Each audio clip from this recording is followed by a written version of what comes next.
Thank you, Clara. On behalf of the Florida State University College of Medicine and Nova Southeastern University Kiran Patel College of Osteopathic Medicine, and of course our respective geriatric workforce enhancement programs, I'd like to welcome everyone to this morning's symposium. This symposium would not have been possible if not for the tireless efforts of a number of individuals, two of which I'd like to give a shout out to: Sarah English, my colleague at the Florida State University, and Dr. Tewary at Nova Southeastern. So thank you very much. In addition, of course, we're extremely grateful to all of our co-sponsors, participating organizations that are listed here on this slide. We are fortunate this morning to have a great panel of nationally recognized speakers this morning who will be covering a number of topics germane to the provision of age-friendly healthcare in our COVID environment. But before beginning our formal presentations, I'd like to welcome my colleague and friend, Dr. Nishira Pandya from Nova Southeastern for some additional comments. Nishira?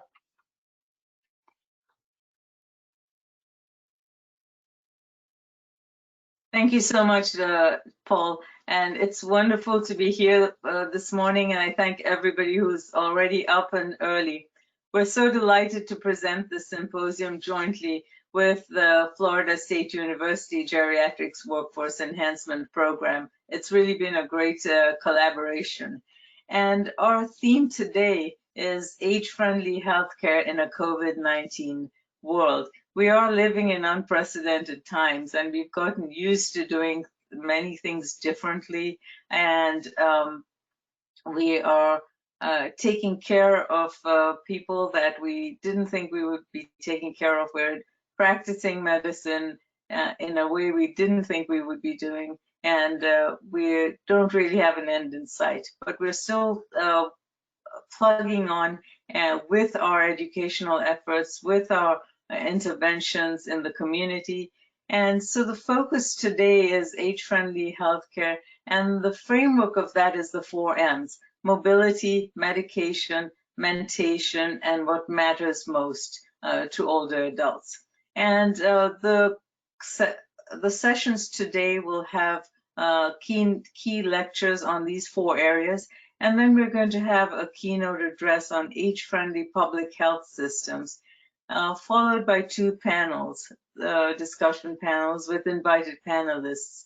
The first one is a dementia care panel, and where we will be discussing with leaders around the state resources that are accessible to Floridians and the community care support for people with dementia and their caregivers. The second panel is going to be on COVID-19. We're going to explore the challenges in the community and in institutional settings, and we're going to address social isolation, infection prevention, and medication and medical treatment, not just medication management. And I too want to join Paul in thanking the program committees, which included our faculty and Dr. Lisa Granville, Dr. Sweta Tewary, and the organizing committee, without whom we wouldn't be here: Sarah English, Tiffany Romulus, Sasha Damier, and Lisa Tafaris. So I hope that you find the information that you'll hear today and the discussions useful and stimulating, and that you walk away with great ideas and ways of enhancing care in your settings. I hope that you can, disseminate this information and look at hopefully different ways of providing care and take new ideas that you've learned into your settings. So thank you very much and have a great day, everybody.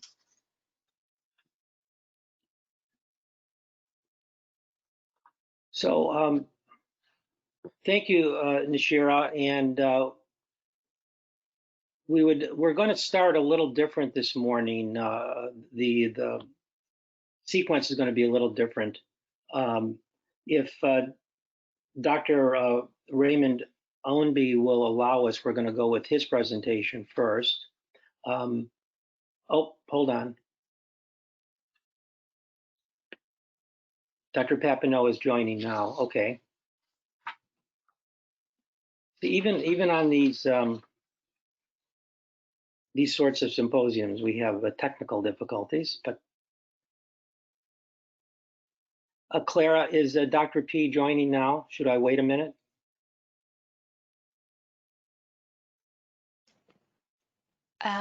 Sarah says she's joining now, but I don't actually see her here yet. Okay. If our attendees will give us about a minute, we will sort this out. And we are a little ahead of schedule, Paul. Right. So. For the inconvenience, lunch is on Nashira and I, so don't worry.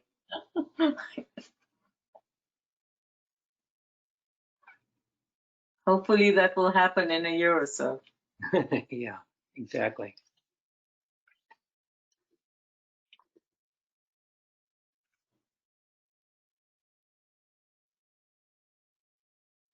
Well, if Dr. P is having difficulty joining, we can go with Dr. Ownby. I'm just waiting to hear from Sarah.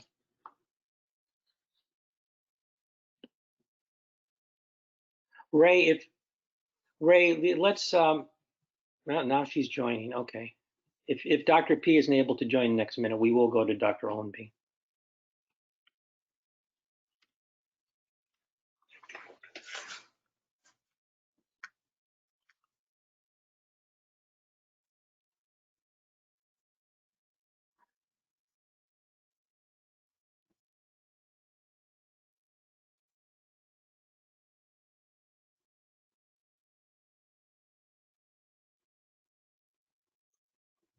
Well, as Dr.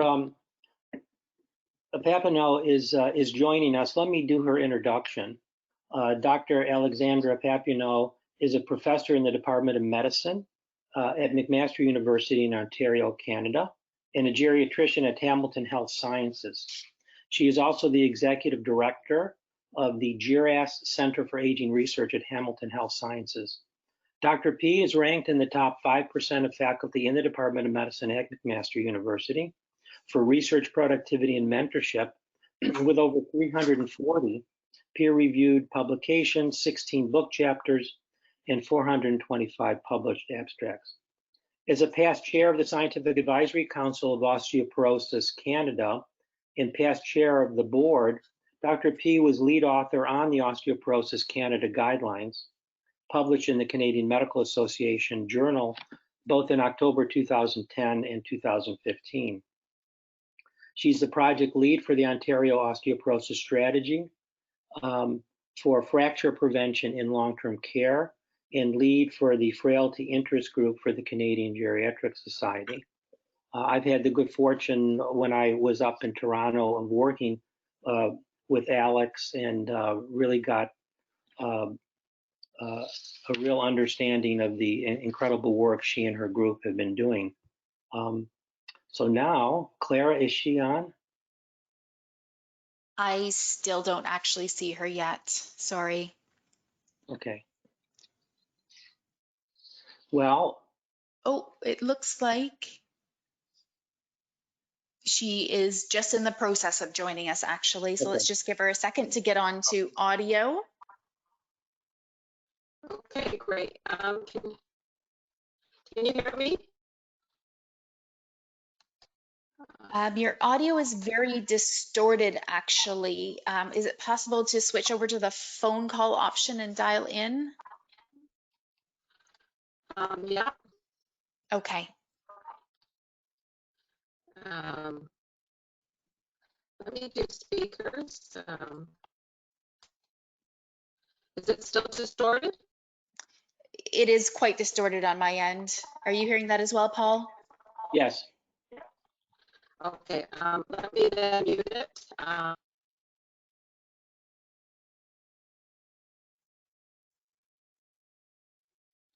We've built in some extra time, so don't worry. You can refresh your coffee.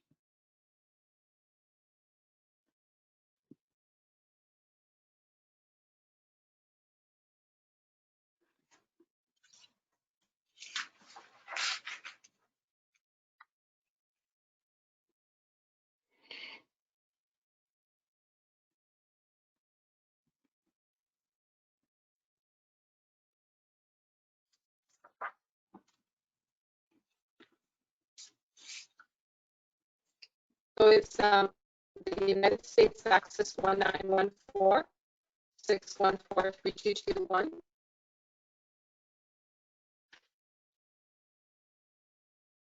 Claire, I think that was.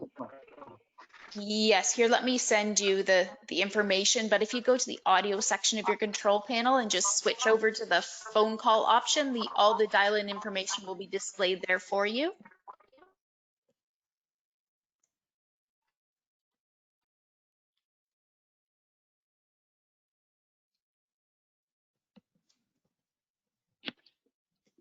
All right, thank you for your patience, everyone. It looks like Dr. Papineau is in the process of dialing in now using her phone.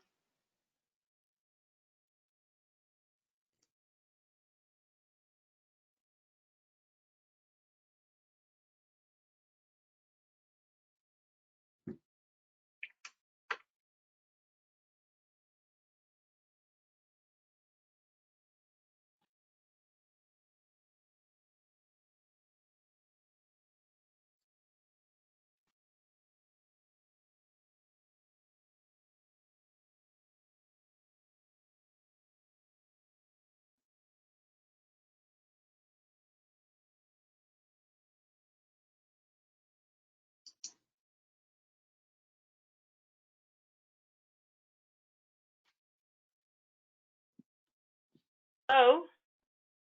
Hi, that sounds much better. Thank you. Okay, great.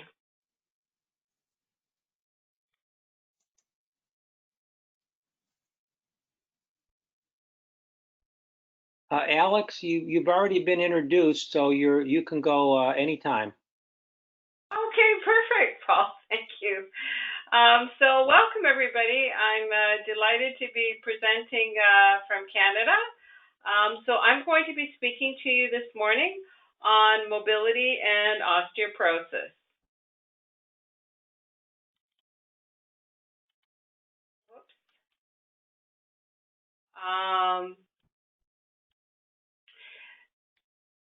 Sorry, just to the organizers.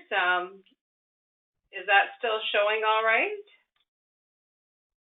Yes, we're on the reduce immobility, pain, and transfers to acute care slide right now. Okay, there, great.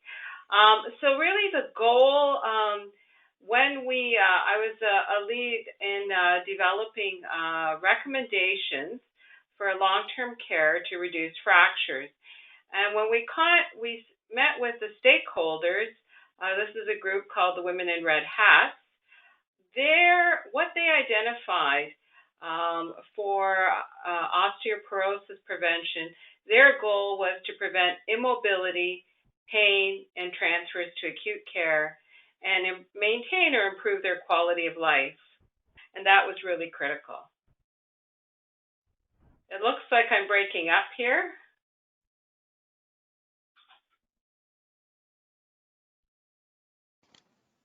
It looks like your internet's not great at the moment, so your webcam is a little bit pixelated, yes. All right. All right, and these are my disclosures.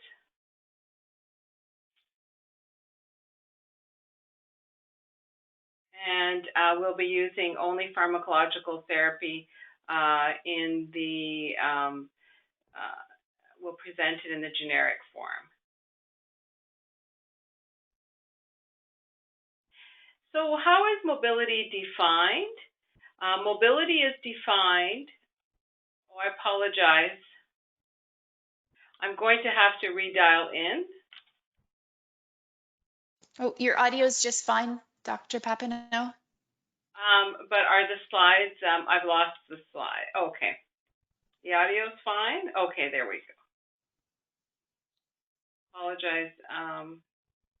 All right, so mobility is conventionally defined with, it's synonymous with movement, transitions from point A to point B.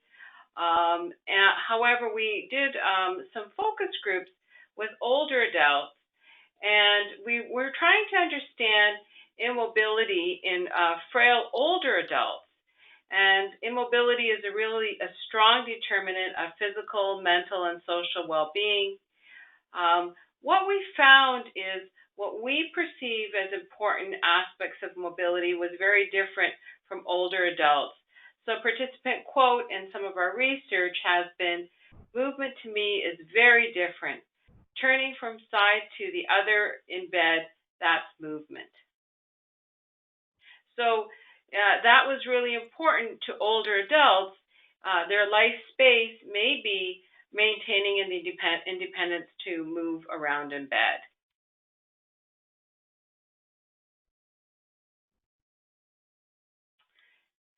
So here are our objectives: to recognize and assess potential risks for factors for fractures for frail older adults, and to identify the impact of fractures on mobility, as well as to apply the long-term care fracture prevention guidelines.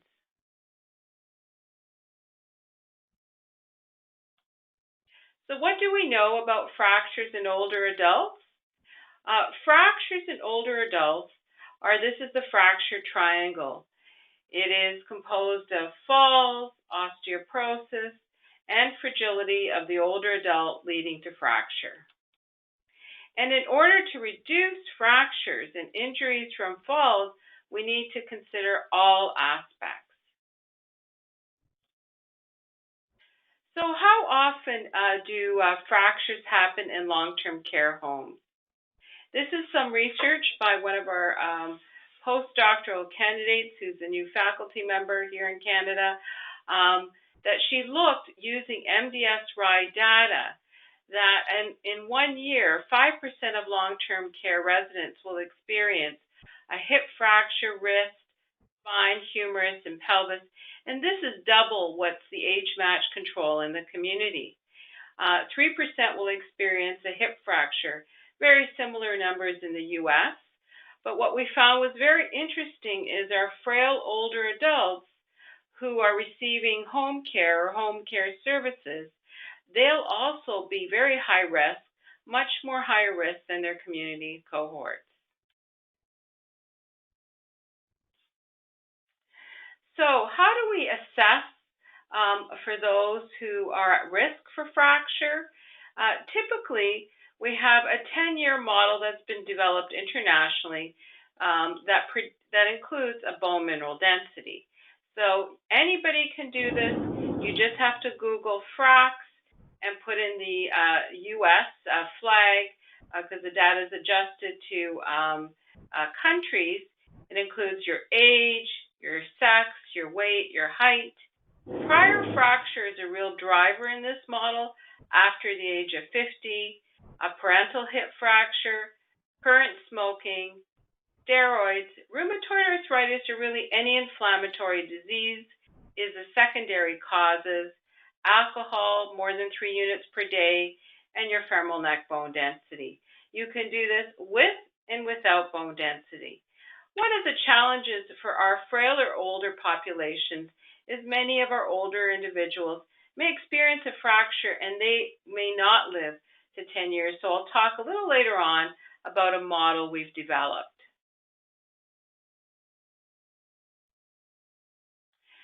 So what was interesting is as we were presenting many times to primary care in the community and long-term care, a lot of the primary care providers said, you know, in our populations, the FRAX model doesn't include important risk factors such as falls and other risk factors that may lead to fracture.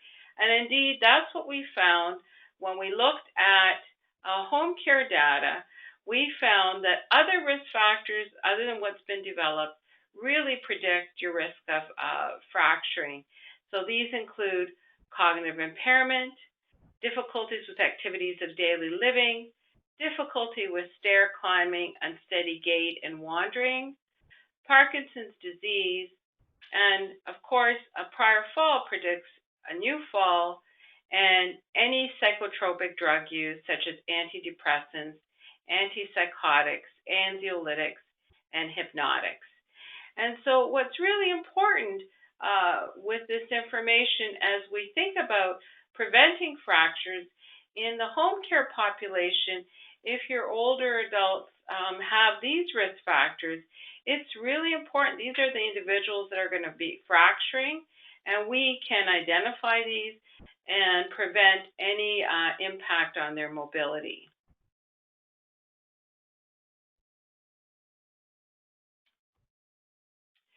So now I want to show you a little bit about some work that Dr. Rabinowitz has done and Dr. Yang just recently published in the Journal of Bone and Mineral Research.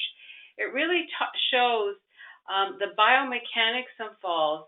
And what they did was they put cameras, and this was approved by Essex, in long-term care to see in areas that were where people were in the hallways, how older adults fell.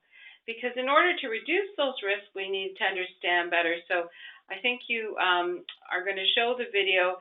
And just a warning, it can be a little distressing when you first watch it, how our older adults are falling. Okay, I'm going to show the video now. Here we go.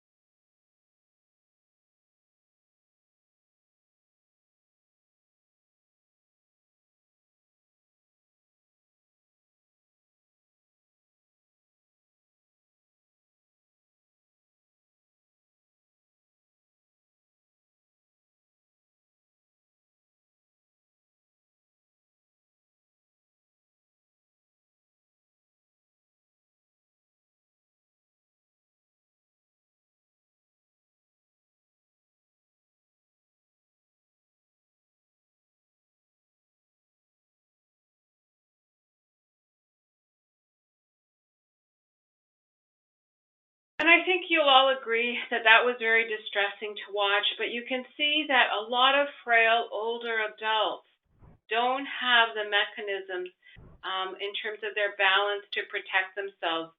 Typically, an older senior who still has preserved balance will fall forward on an outstretched hand, or even falling towards their hip will try and protect their hip. We know, looking at these videos, that a third of falls in long-term care can result in some head injury.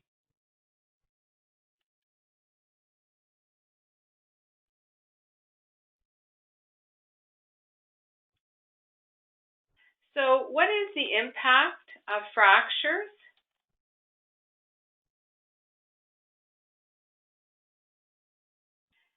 And I apologize, the screen just changed. The impact, we had the Beier et al. Published in the BMC in Geriatrics and completed a systematic review looking at mobility.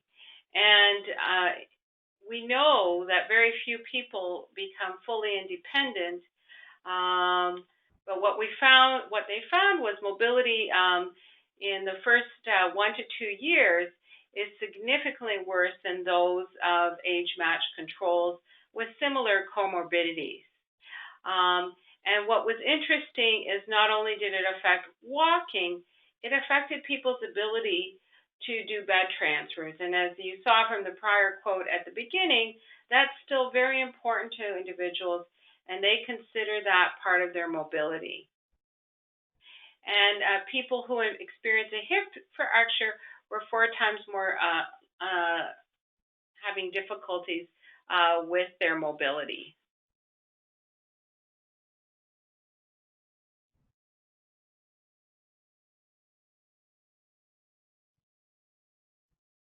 I apologize. I think we're in my hospital system, and it's having some challenges. In terms of recovery, the bulk of recovery occurs within the first 6 months after fracture, but it can occur up to 1 year after a hip fracture. So that's really important in terms of our goals for rehabilitation.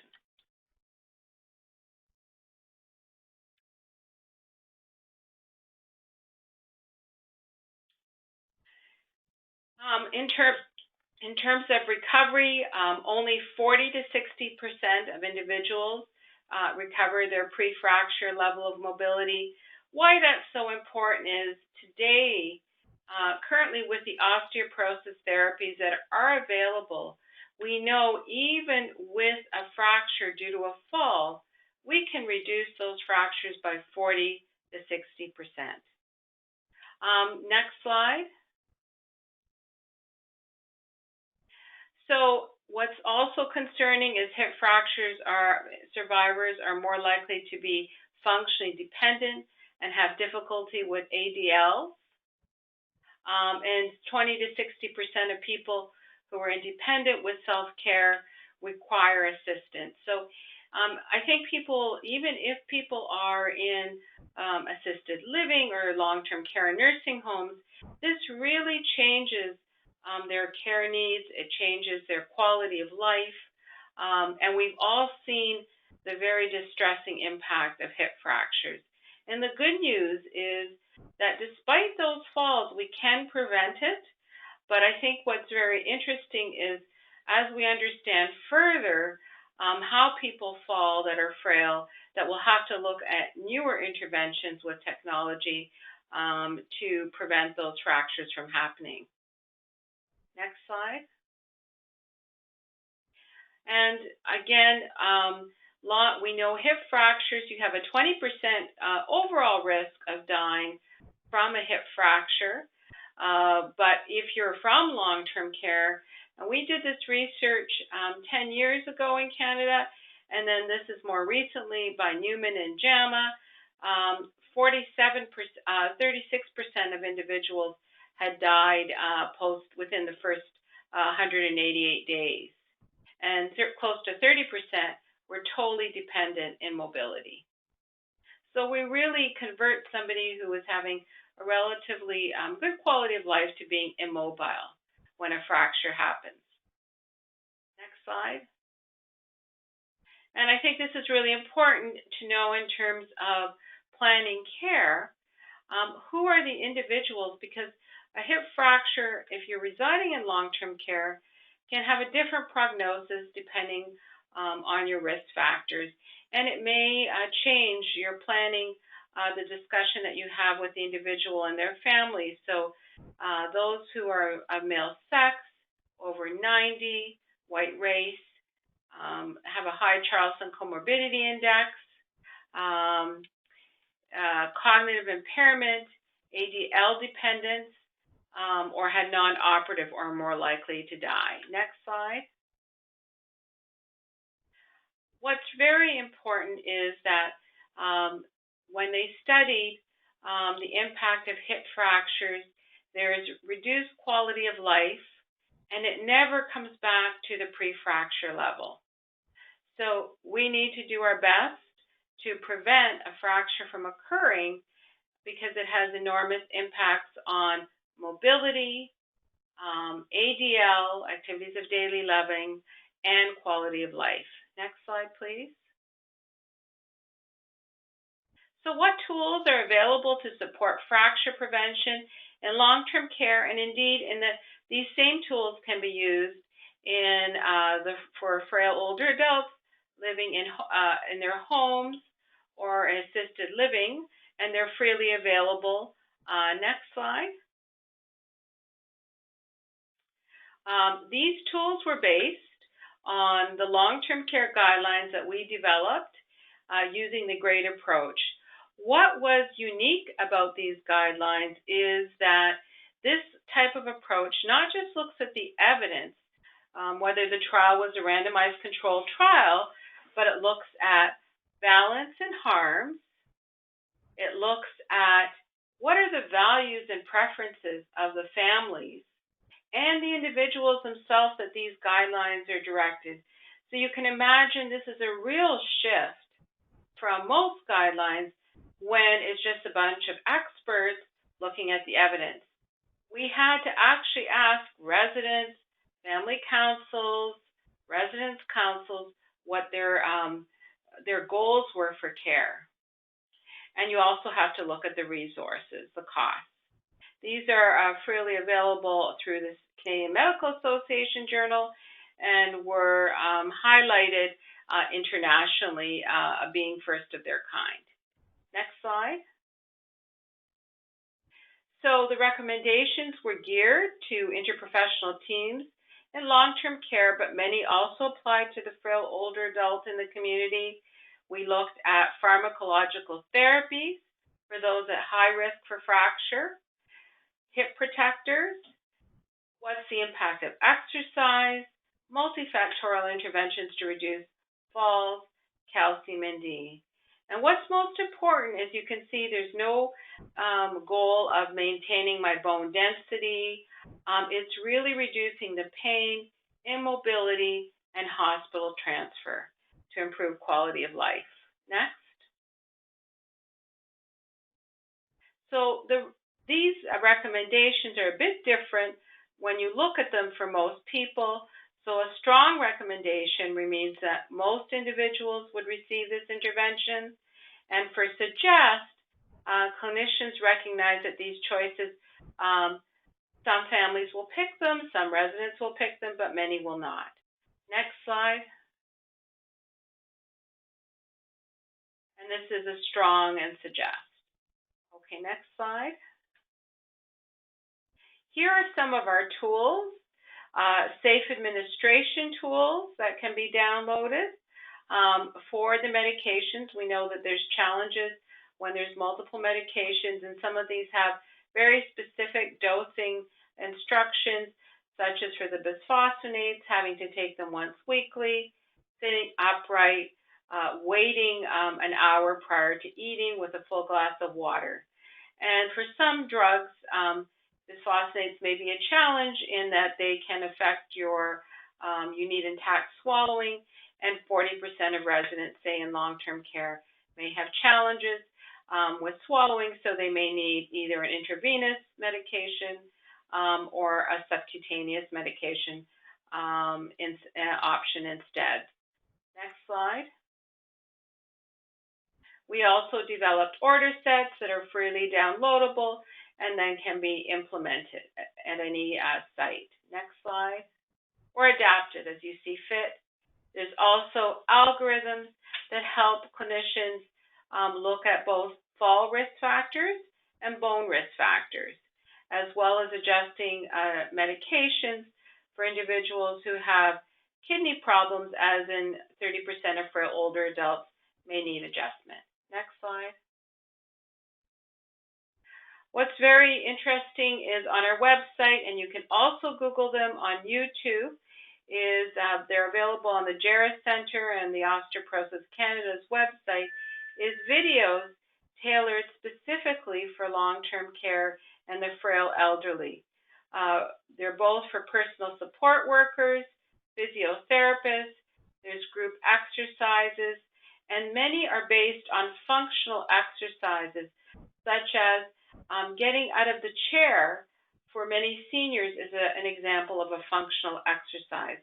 So they're really, there's also including how to transfer individuals safely, as many frail seniors with osteoporosis can even fracture their ribs with improper transfers. Next slide. And here's an example.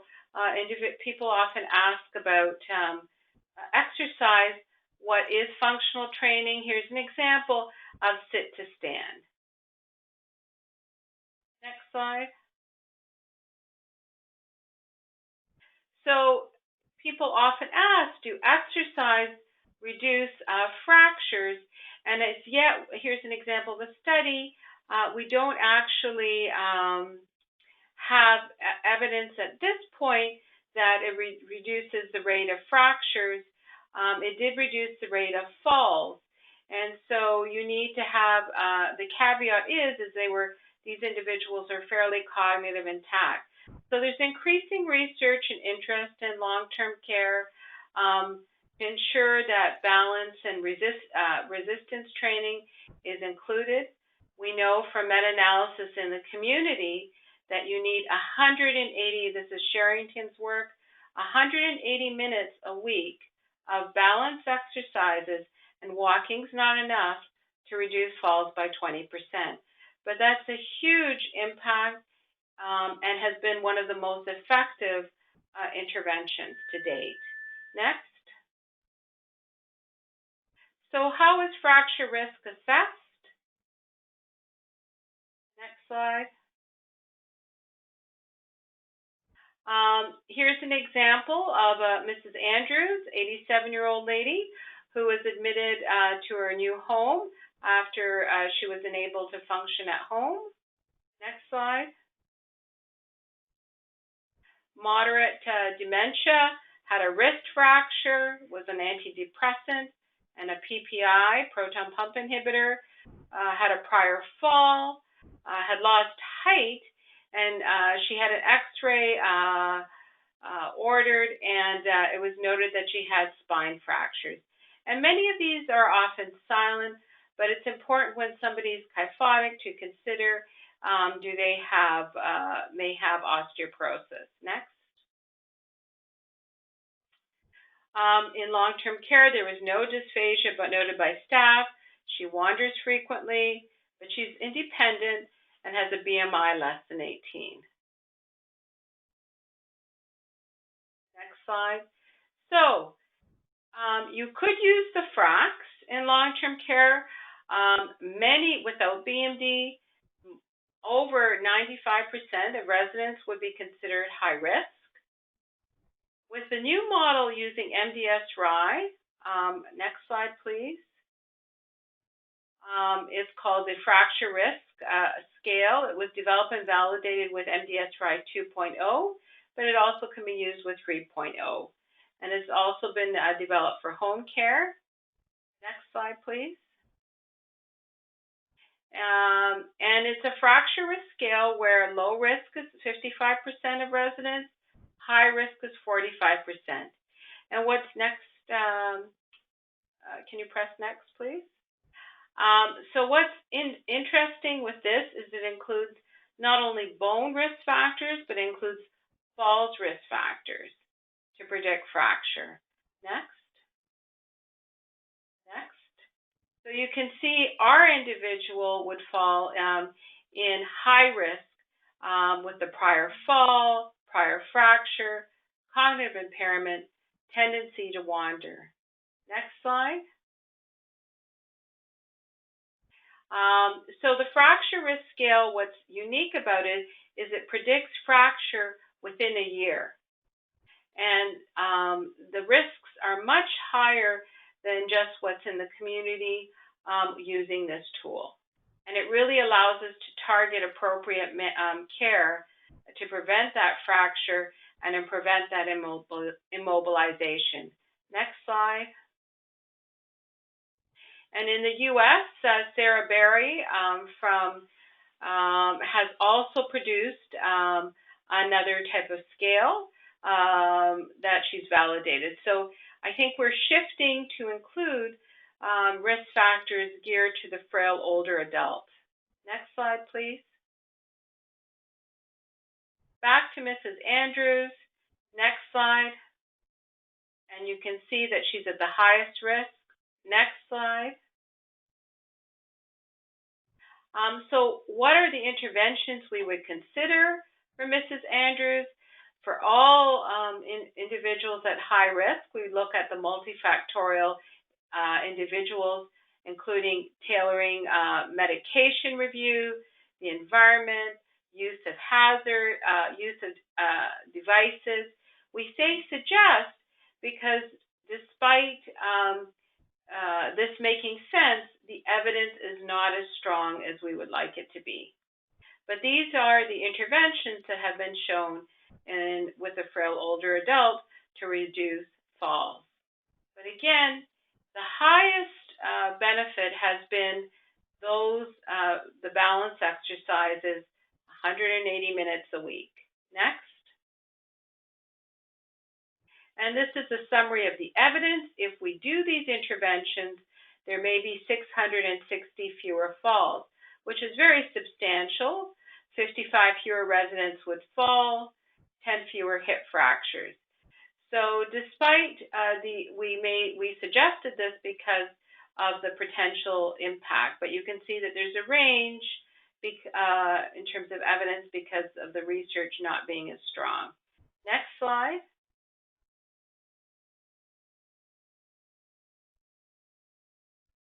In terms of other interventions in Mrs. Andrews, so those who are at high risk of fracture, and the important, really important clinical caveat is somebody who's had a fracture in the past, after age 50, is at high risk of another fracture. But particularly at the past 5 years, if you've had a fracture, you're very high risk.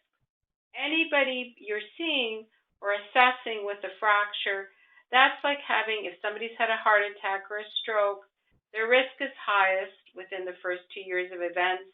Recent research has shown the same with osteoporosis and fractures. And here are the numbers needed to treat. We developed, Nancy Santesso, Dr. Santesso, who works with the World Health Organization, helped us review the literature and tailor it to long-term care individuals looking at risks such as their underlying cardiovascular disease. So you can see the numbers needed to treat are very powerful to prevent a fracture, and this is within 1 to 2 years of treatment. Numbers needed to treat to prevent a spine fracture or a hip fracture that could impact on mobility, and you can see there's oral bisphosphonates, intravenous bisphosphonates, and the rank ligand inhibitor denosumab. Next slide. Also very important, we think about what drugs to prescribe, but we also think about what drugs might be high risk. Next slide. Antipsychotics. We know that there may be, in some individuals may be warranted, but a very important caveat is that we see that the highest fracture time is within the first 30 days. And this is how the mechanisms, how it increases fracture risk. Next slide. Benzodiazepines, again, those first few months, highest risk, and it affects the gait and balance. Next slide. And more recently, some research from Canada that was published in both JAGS and the CMAJ showed that Trazodone as well was very similar to benzodiazepines. Next slide. Anticholinergic medications, again, really important when we're reassessing medications, that first 30 days of use is the highest risk for fracture. Next slide. So really, in summary, the really key pearls for fracture prevention is essential if we want to maintain mobility in our frail older adults. And we heard that mobility is impacted even moving in bed to independent walking in both the community and long-term care in the frail older adults. One tip that we've learned from our long-term care providers is that assessing that risk on admission when you're meeting the family or when you're having your annual family meetings is a really critical time. Exercise and multifactorial interventions can reduce falls, but in those who are really high risk for fracture, you also need to treat them with medication because exercise may actually mobilize that high-risk individual who may fall further. Deprescribing is very important to reassess, is there drugs that the individual may not need now? And in terms of, we know that many individuals may not have been taking all their drugs either in the community due to cognitive impairment, and so ordering them all sometimes leads to them being somnolent when they're admitted. Osteoporosis medications reduce fractures that occur with falls by 40 to 60%. Important to assess about swallowing and renal impairment and consider a quality improvement approach for fracture prevention in your home. So I'll stop there. I noticed that there's a number of questions. Thank you, Dr. Papineau. We're now going to begin answering the questions that were submitted during your presentation. And just as a reminder to our attendees, you can still submit questions through the questions pane in your attendee control panel, or you can raise your hand by clicking on the hand raising icon on the left tab of your GoToWebinar control panel to ask a question verbally. Dr. Papineau, our first question is BMD needed in LTC residents? And if so, in which residents? So bone mineral density, or BMD, with the fracture risk scale model, it's not even part of it. So depending on what state you're from or what country, you may need it in order to prescribe medication.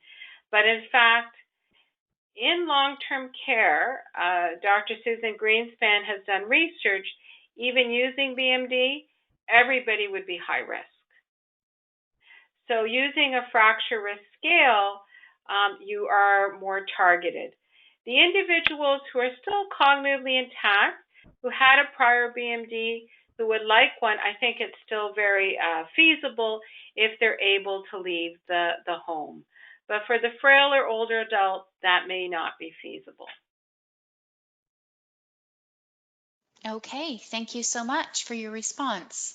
The next question is, how does one calculate the fracture risk using the MDS data? Is it technically difficult to get this information to clinicians? So it's already embedded in our electronic medical records in Canada. It's embedded in the EMR tool in long-term care. So I think it's important to ask your vendor, can they either download it? It's freely available to anybody internationally through Tewary, or to ask if they can use the tool that Sarah Beier has developed. So your EMR vendor that provides, we have point-click care in Canada, would be really your contact person in your home. And again, they can obtain it freely from Tewary, and it's automatically calculated from all the MDS-RI data. And you would come, and you have a score that's produced whenever MDS-RI data is entered. Okay, thank you so much for your response. Our next question is, how do you counsel patients and families regarding potential harms with biophosphonates? So in terms of counseling families, I always say that there's benefits and there's risks. And so the benefits are, especially if you've had a fracture, 40 to 60 risk reduction. But in terms of harms, there's swallowing impairment. There's rarely osteonecrosis of the jaw or atypical fractures. These occur in 10 to 100 out of 100,000 individuals, particularly with long-term use. So really important to determine how long has the individual been on it, have they been taking it properly. If they haven't had a fracture and on, say, admission or in the community, their bone density now is in the low-risk zone, they could go on a drug holiday and then be reassessed. Okay, this seems to be kind of a follow-on question. How long must you be on biophosphonate before there is a reduction in fracture risk? So that's a very good question. So based on the meta-analysis and the network meta-analysis that we completed here at McMaster and with the World Health Organization expert Nancy Santesso, you need to be on them for a year to have that absolute fracture reduction. We know that that's significant. Statistically, we know that there's separations of the lines between treatments groups and non-treatment groups as early as 6 months, but really individuals need to have a lifespan of about a year to benefit. Perfect. Thank you so much. And just as a reminder to everyone, there is still time to submit those questions. So please keep the questions coming. Thank you so much. Our next question is, attention to nutritional status is imperative as well. There is an increased risk for falls in older adults who are malnutritioned as well, which I guess is more of a statement than a question. No, thank you very much.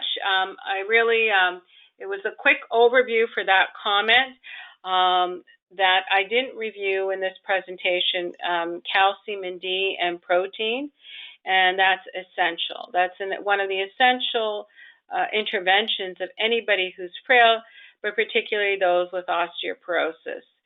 So any of the medications that are prescribed, you need to have adequate calcium. Calcium and D in all the clinical trials was provided if people didn't have adequate intake. Working with your home's dietitian to try and get as much calcium from dietary sources. We find that the dietitians have been quite keen on innovative ways. And then at max, a supplement of 500 milligrams a day. For vitamin D, the evidence for fracture reduction has all been between 800 to 1,000 international units. There's been mixed data from multiple meta-analysis on vitamin D and falls and fracture prevention. The strongest evidence has been in those that are vitamin D deficient in long-term care. In terms of protein, very important in the frail older adult, especially with each meal, to be having adequate protein. And we know that's a real challenge for frail older adults in the community. Perfect. Thank you so much. Our next question is, what is NNT to prevent a fracture with vitamin D? So the numbers needed to prevent a fracture with vitamin D are alone, we don't have that evidence. The biggest recent meta-analysis has been negative, but there's currently an international trial that's underway, and the results I think will be announced fairly soon in the upcoming year, and hopefully we'll have some evidence to support the NNT for vitamin D alone. But vitamin D is critical in those who are, particularly the frail older adult who's vitamin D deficient. That seems when you look at the sub-analysis, the numbers that the individuals that seem to benefit most. Perfect. Thank you so much. Our next question is, do you think falls are related more to specific races, groups than risk factors? So, in all honesty, I'm not able to answer that, that I haven't looked in terms of different races and different ethnic groups, if there's different risks. We know that in certain cultures, say squatting is more common, and they seem to have less risk of falling, or in certain cultures, their daily steps that they have to daily go to the grocery store with walking, those individuals seem to fall less. But in terms of when they immigrate to North America, I'm not sure on that impact. We know often it becomes very similar to the country that you're living in. That's a very good question. I'll have to look that up and share it with you after. Great, thank you so much. Okay, our next question is the once a year infusion of zoledronic acid a good choice? So yes, so zoledronic acid has definitely been shown to reduce fractures, and there was an evidence study published several years ago in the community. And this may be an option for long-term care. One of the, you really need to make sure that the creatinine clearance, though, is adequate for zoledronic acid, and the individual is well hydrated.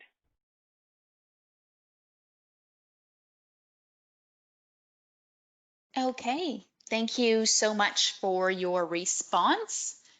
That is all the questions we have at this time, so I will pass it back to Dr. Katz. Thank you. Alex, that was, again, a great talk. We thank you for addressing the first of the 4 M's, that is mobility. And as we go to the next M on medication, I'd like to introduce Dr. Manju Beier, who is president and founder of Geriatric Consultant Resources, a firm established in 1995 to provide clinical expertise in the field of geriatric pharmacotherapy and clinical pharmacology to geriatric professional organizations and healthcare plans. As a board-certified geriatric pharmacist, Dr. Beier has extensive experience targeting complex polypharmacy issues and addressing medication management in older adults. Dr. Beier holds an academic appointment as adjunct clinical associate professor of pharmacy at the University of Michigan since 2000. She's been serving on the National Hippocrates Senior Clinical Board since 2011 as the only pharmacist with expertise in geriatrics. For those of us who use Hippocrates daily, thank you. Her combined expertise in geriatrics, drug-drug, and drug-gene interactions make her uniquely qualified in the domain of personalized medicine, pharmacogenetics, and polypharmacists. So it's with great pleasure. I hope Manju is on, because I'm not sure she is, but if she is, it's great pleasure to welcome Dr. Manju Beier. Sorry, just 1 second. I seem to be having an issue getting this PowerPoint up, so just give me a moment, please, and thank you.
Good morning. Can you all hear me? Yes, we can hear you loud and clear. Okay, great. Thank you. And thank you, Dr. Katz, for that kind introduction. And thank you, Dr. Pandya, for the invitation, and to all the organizers that have worked so hard this morning. And I'm pleased to be a part of this COVID-19 symposium, living in these very strange times. I'm glad you can hear me loud and clear, and hopefully I can advance my slides. So what I would be focusing on today is on medication safety, the letter M standing for medication, medication safety considerations in older adults. And I have pretty weighty slides, but I will sift through them, pointing out the highlights and make sure that we have enough time, at the end for a Q&A. So let me see if I can, oops, gonna go back. Great, super, I can advance the slides, thank you. So the learning objectives, what I want to cover today really is to discuss, quite briefly, the risk benefit of prescribing medications in older adults. It's always a risk benefit balance with every medication, even acetaminophen or Tylenol, when you want to use it in an older adult, and it's essentially over the counter, so many people do use it, or any of the non-steroidals like ibuprofen that are over the counter, or any of the medications that we're going to talk today. It's a risk benefit equation all the time, even for rather benign medications. I'll certainly talk a little bit about the classes of medications that are potentially impactful for the other two M's, mentation and mobility. Mobility has been discussed very well already this morning, but my focus here today is to talk about the pharmacologic agents that sort of impact mobility and fall risk and fractures. And then I'll talk a little bit about the AGS-Beers criteria, the 2019 iteration. I was actually part of the AGS-Beers criteria back in 2003. That was a while ago, but then AGS took it over in 2015, and there's certainly a very good compilation of panelists, and it's potentially inappropriate medications that the AGS-Beers criteria refers to. It is certainly not a hard and fast thing. It's really a guideline. And just to keep in mind that the criteria don't really apply for hospice or palliative care. But I'll give some highlights in terms of what is new and what is smart and what is, certainly something we need to be aware of with the 2019 iteration. These are my disclosures, nothing relevant to this activity. Okay, so starting with the medications just globally and generally speaking, there's been a startling increase in medication use trends in older adults over the last 2 decades. In fact, if you look at it with the various literature that is around there, there's a 300% increase in medication use over the last 2 decades. And there's several reasons for it.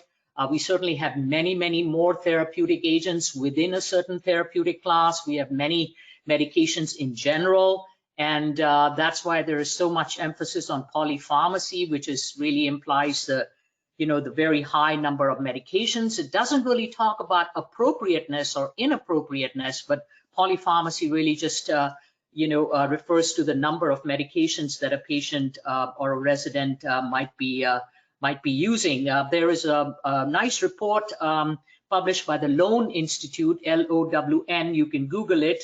Has about 20-30 pages, good amount of references at the end, written very clearly, even for the lay person, about why we are concerned about medication use in older adults.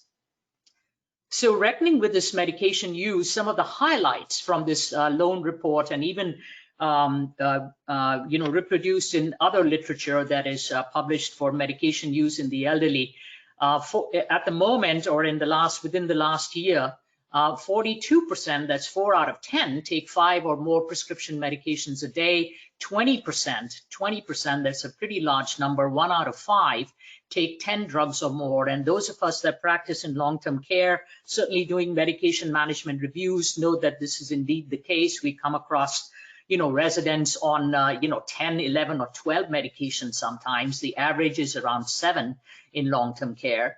And if you include the OTC medications and supplements, 67%, 2/3 of older adults take 5 medications or more. Even though we've been talking and publishing things on supplements, that many of these supplements, please beware, they're contaminated, they cause toxicity, and there are trials done by the NIH with ginkgo biloba and many of the other supplements. People just seem to love their supplements and use them and spend tons of money on it. And there are definitely herb medication drug interactions that can happen.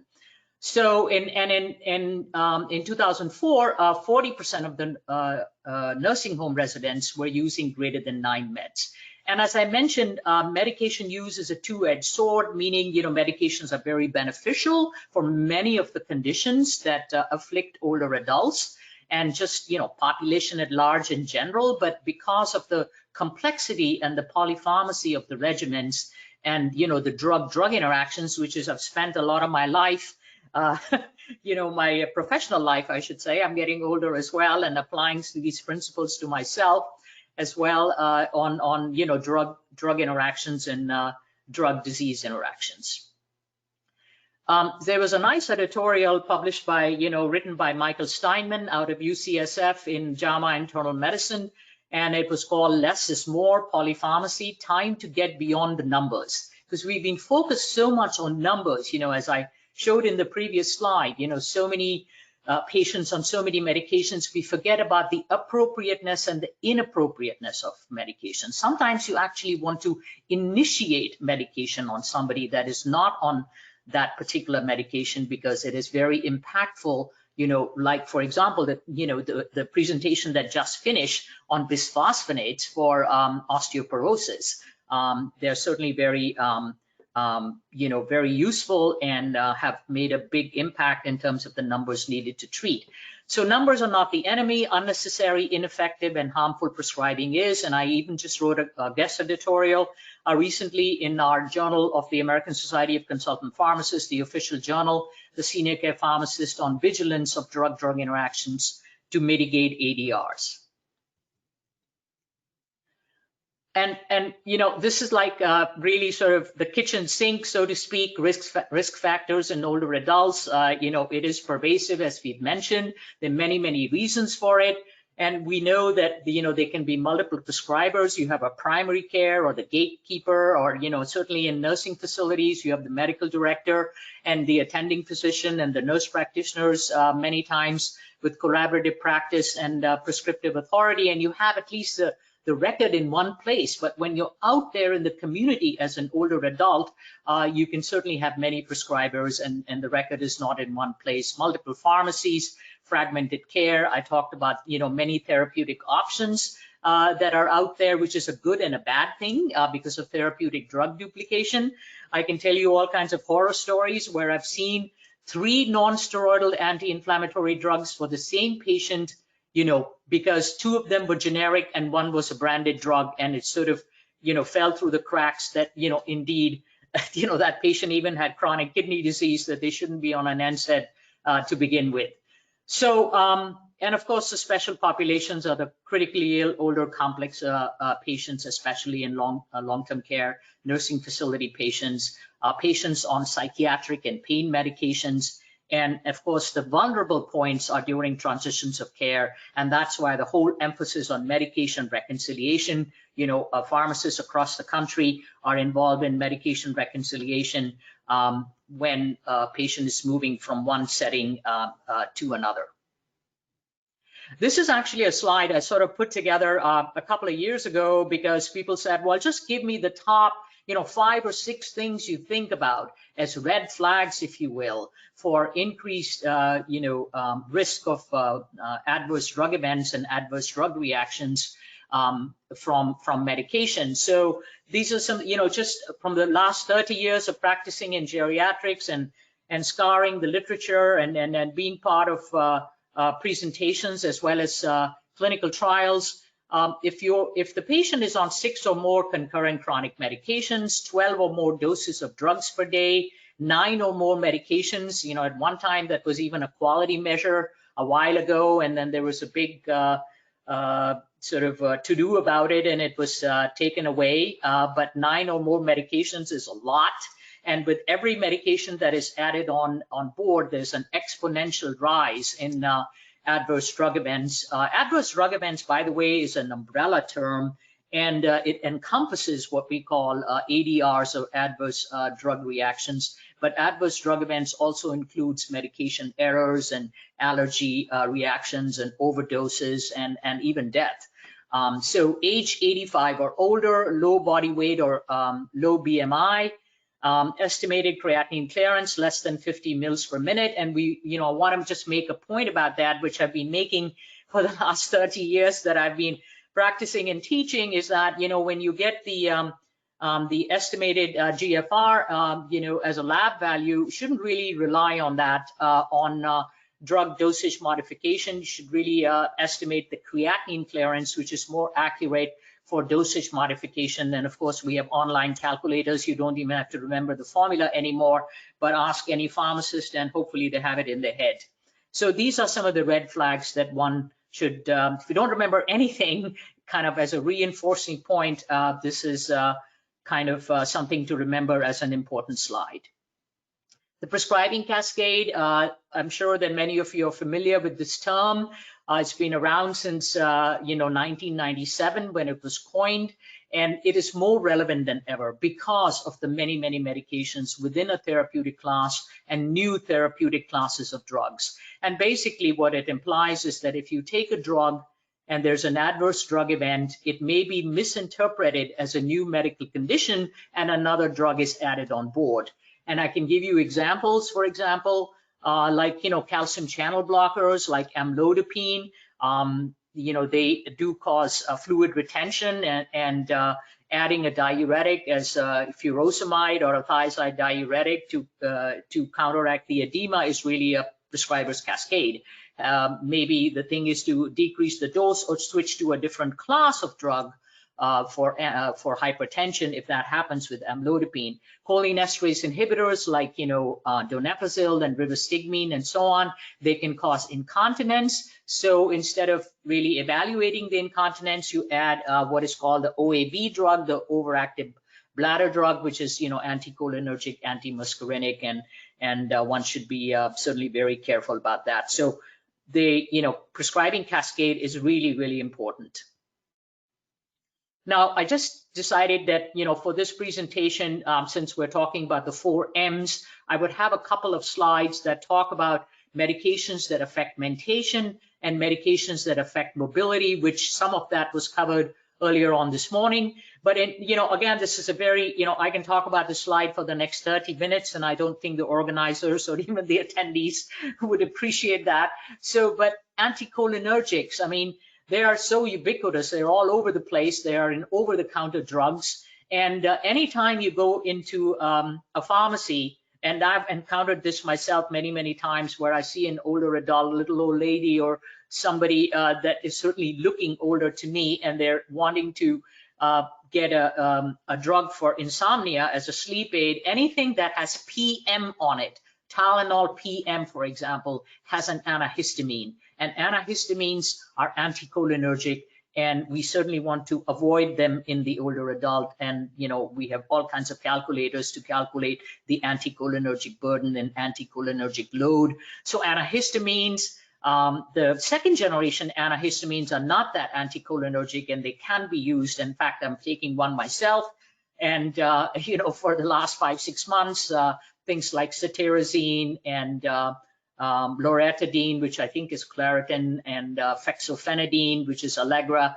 Those are the second generation antihistamines, and they are not that anticholinergic, and they can be tolerated. Incontinence medications, I mentioned things like, I wanted to use generic names, but here is a brand name that slipped through, but oxybutynin or ditropan, tolterodine, those are the medications that have, fairly high significant anticholinergic side effects. Anti-Parkinsonian agents, antidepressants, I want to single out paroxetine as the most anticholinergic antidepressant. So if you want to initiate an older adult on a SSRI, whether it's in the nursing facility or in the community, best to avoid paroxetine.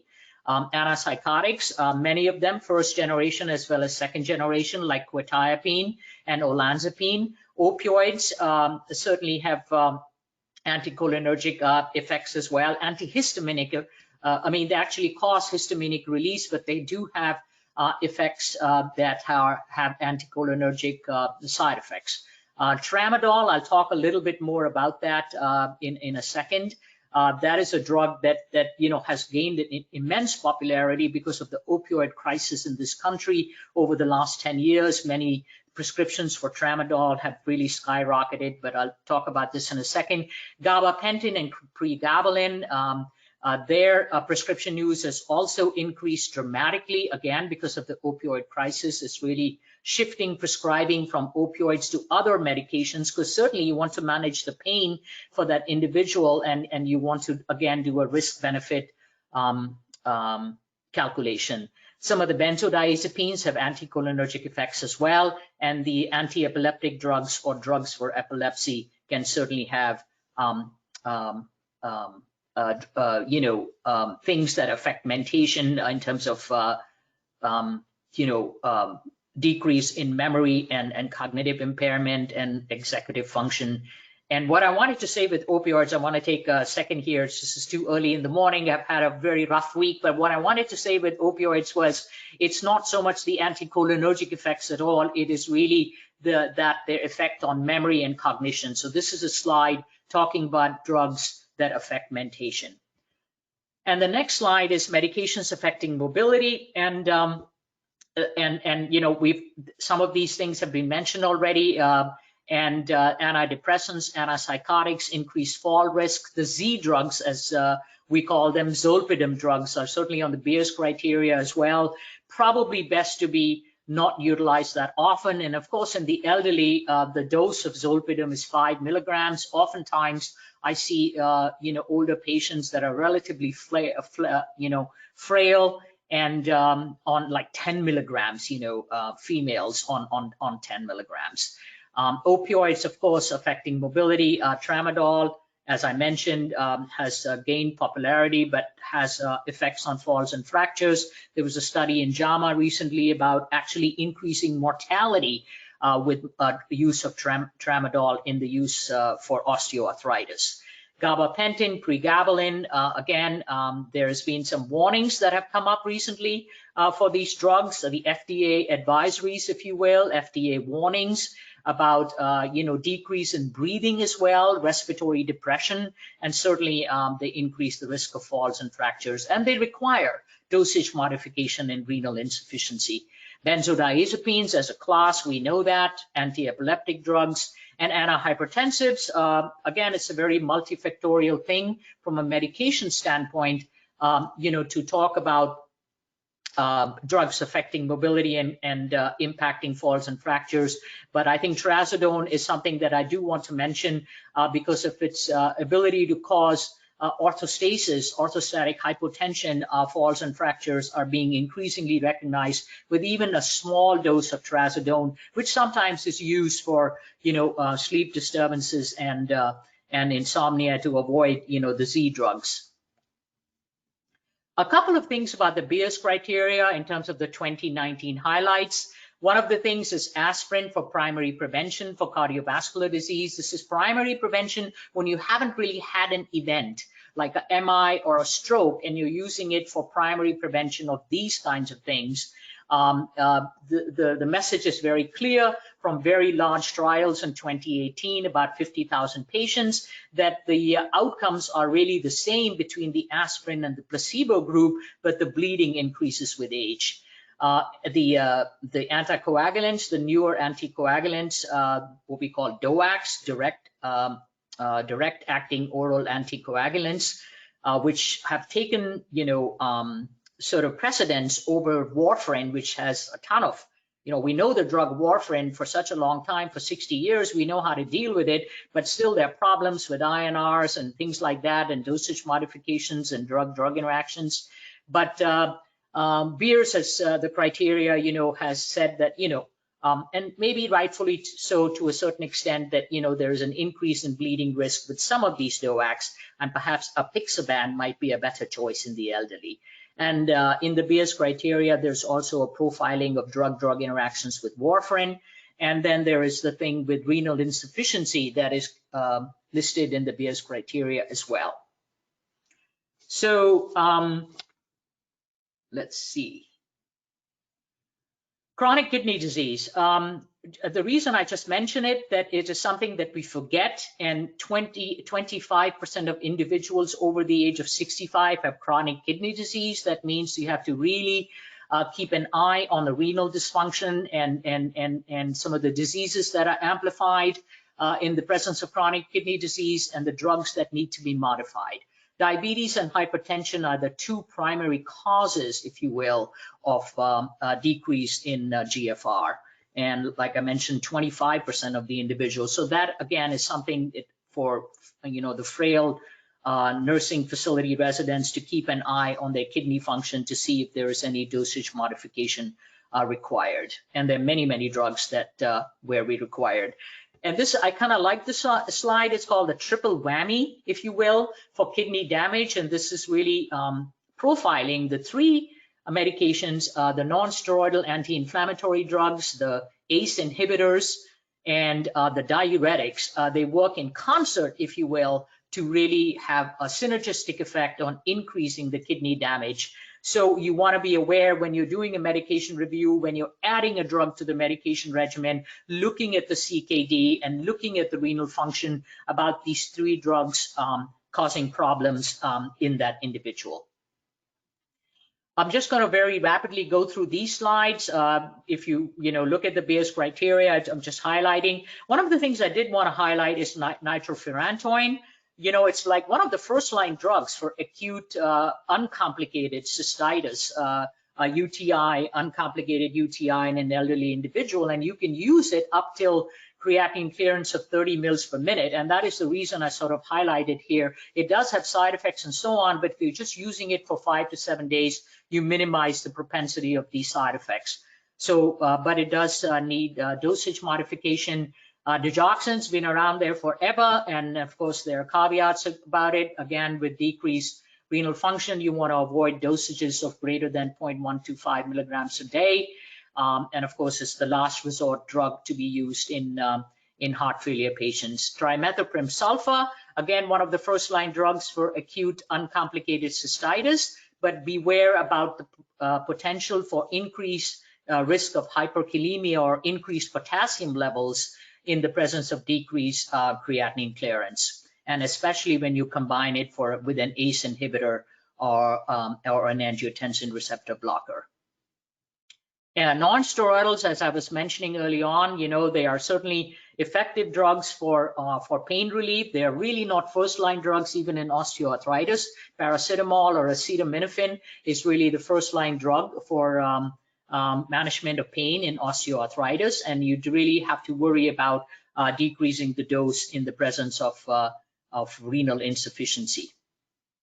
Some of the I thought I'd pull this table together from some of my other slides that, analgesics for the management of pain, like what are you going to be using in the presence of chronic kidney disease? It's a conundrum.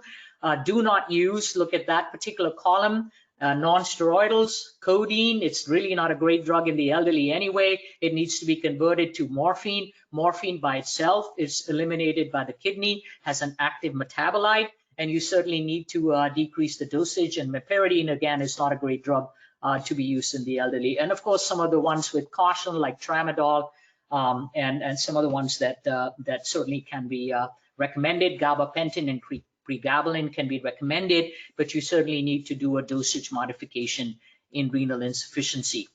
So coming to gabapentin, for example, there's been a tremendous increase, and there's a very high abuse rate, 40 to 65%. The use has gone up tremendously because of the opioid crisis and the shifting of prescribing. There was an advisory put out by the FDA very recently, it seems recently, but it was pre-pandemic, in December of 2019, about serious breathing problems with these drugs like gabapentin and pregabalin.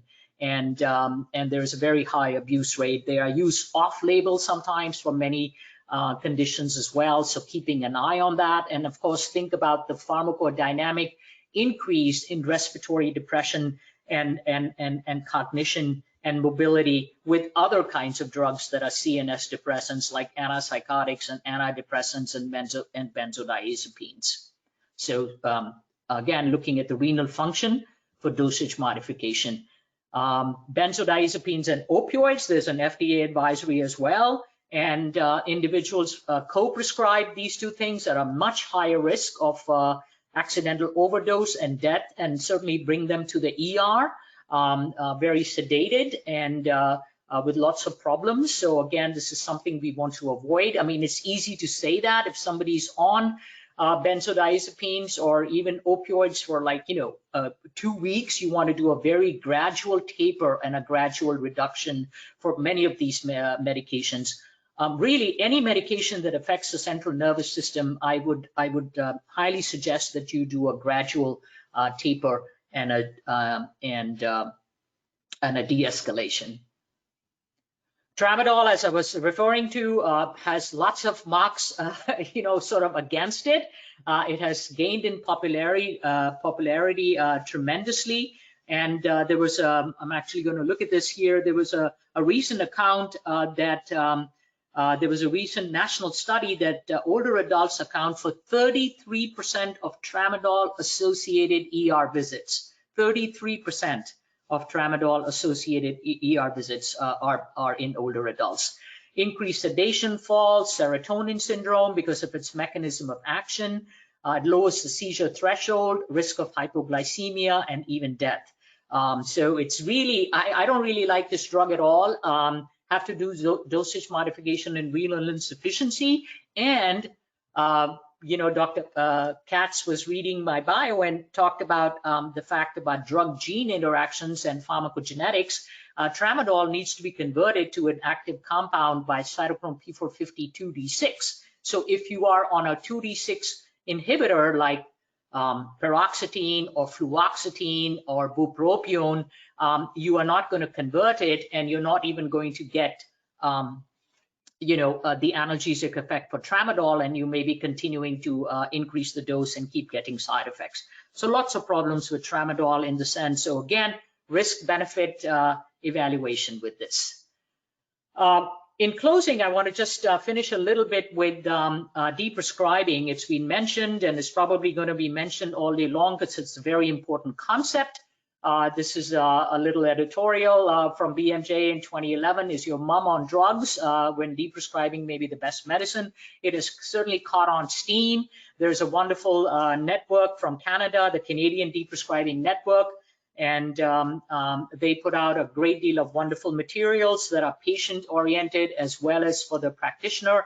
They have algorithms on their website how to deprescribe benzodiazepines, sulfonylureas, cholinesterase inhibitors, and things of that nature. There's even a US deprescribing network that was just recently launched last year, more of a research focus, if you will, but certainly in many countries like the UK and Australia and New Zealand and Canada, they are a little bit ahead of the curve.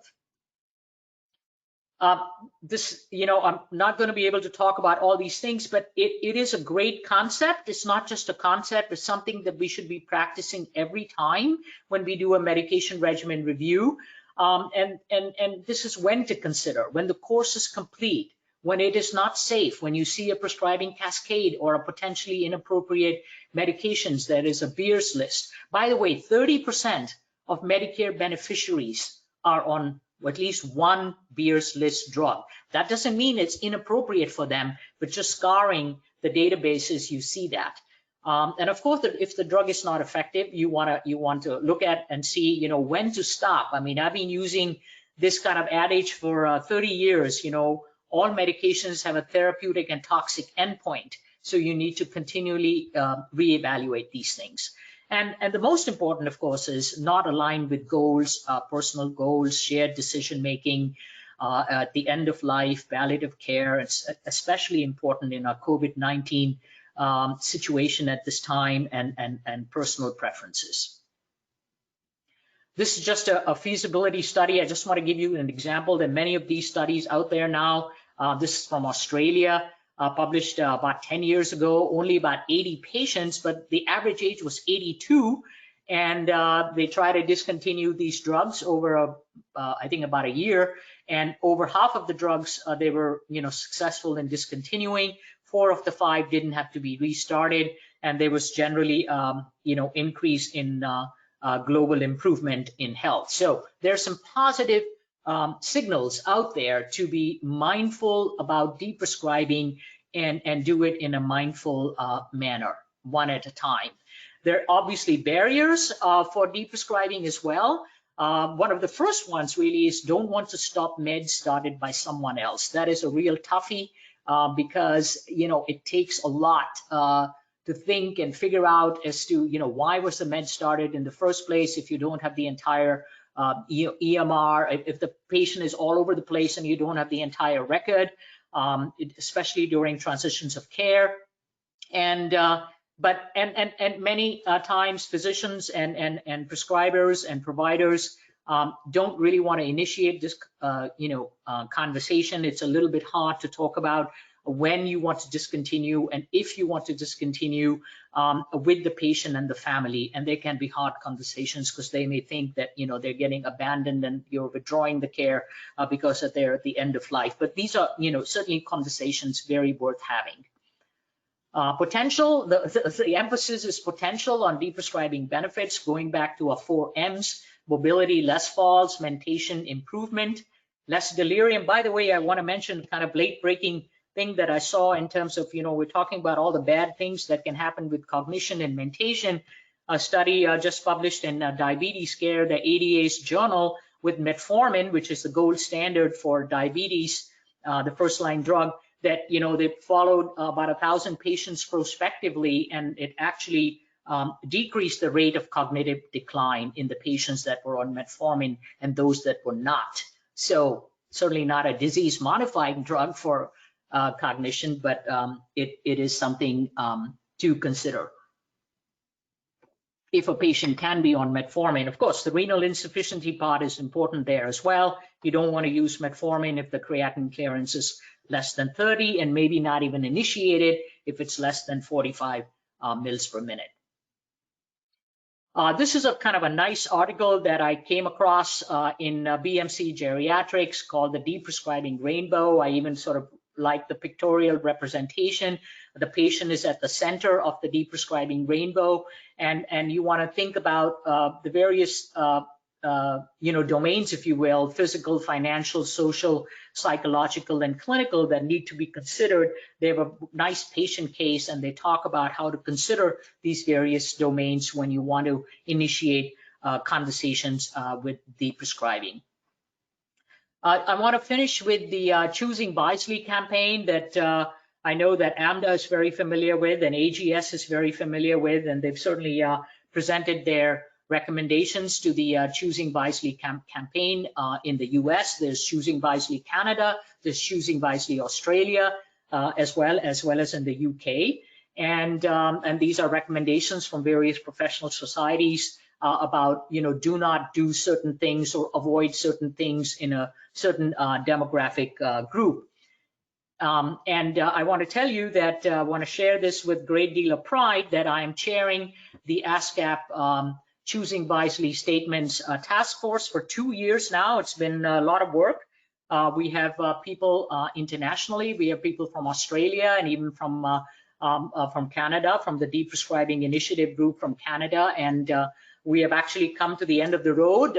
We've got the things pretty much ironed out, and the statements are evidence-based, written with don't use or don't recommend or don't prescribe or avoid. And that's how most of these recommendations are written if you go to the Choosing Wisely site.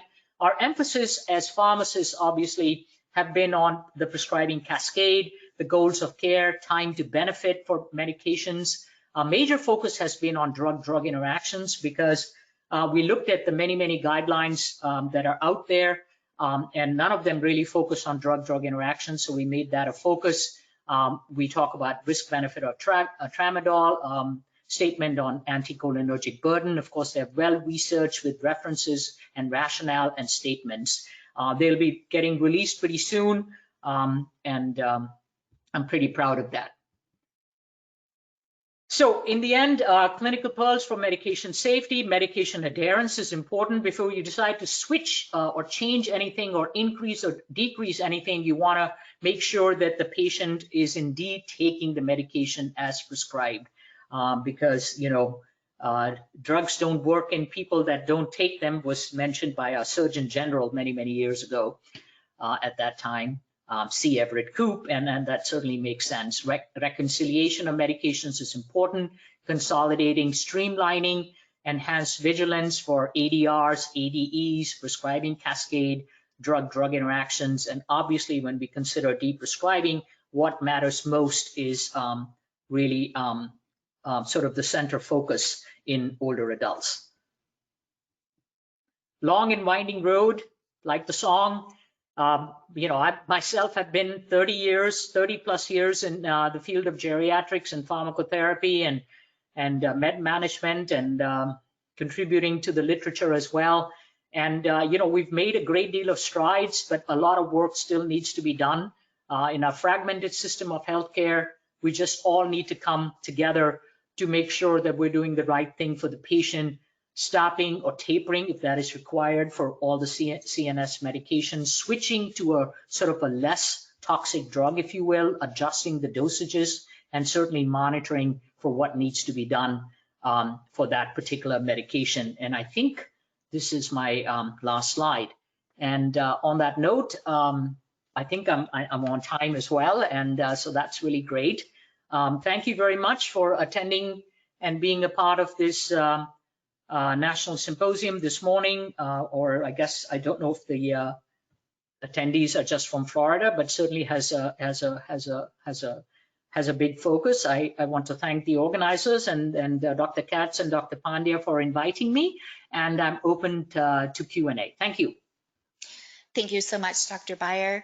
We're now going to begin answering the questions that were submitted during today's presentation. And again, as a reminder, you can still submit your questions through the questions pane in your attendee control panel. Or if you prefer, you can raise your hand by clicking on the hand raising icon on the left tab of your GoToWebinar control panel to ask a question verbally.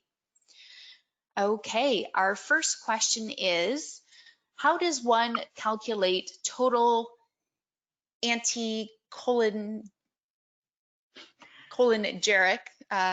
yes burden?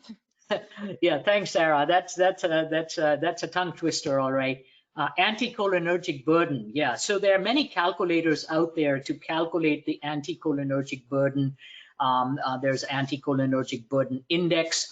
There's I think it's called ABC calculator, anticholinergic burden calculator. And what you do is you on many of these calculators, you take the medications that you're on, you put them in, there's a drop-down menu on online calculators, and it comes up with a score, and it tells you what is the nature of the score in terms of, qualitatively or quantitatively, are you at a high risk or a low risk? So there are quite a few tools out there to calculate the anticholinergic burden. The Canadian Deprescribing Network, in their patient medication pamphlets, if you will, they actually have put the anticholinergic burden calculator on their website for patients to go to, so they can very easily put their medications in and see if they are on an anticholinergic. And the thing is, there are many drugs, as we mentioned, that that sort of increase the cumulative anticholinergic load. And in older adults, they have a decreased cholinergic drive, especially dementia patients. And also we know that anticholinergic medications in some of the studies that have come out recently have a strong association if they're used for a long time, especially 2 or 3 of them at a time. And even even diphenhydramine, which is Benadryl, by the way, over the counter, even a couple of doses of that has been implicated in delirium. But there's a strong association with developing dementia later in life as well. So thank you. Thank you so much. Our next question is, has the mandate to document the use of controlled substance on state registries resulted in use of different drug classes? Yeah, that's a great question. I mean, it depends on your state, and you have to mandate all these things. And like I said, there's been a shifting to decrease the opioid burden. and maybe not select an opioid because of all the scrutiny. Things have shifted to the use of tramadol or gabapentin or pregabalin or some of the other agents that we use for neuropathic pain, even some of the, the topical agents. So it has certainly made somewhat of an impact, but unfortunately in this COVID-19 world that we are living in, because the emphasis has been so much on COVID-19, especially we know the status in long-term care, the great amount of mortality and morbidity in our long-term care facility residents, the opioid crisis is getting, it's becoming worse again.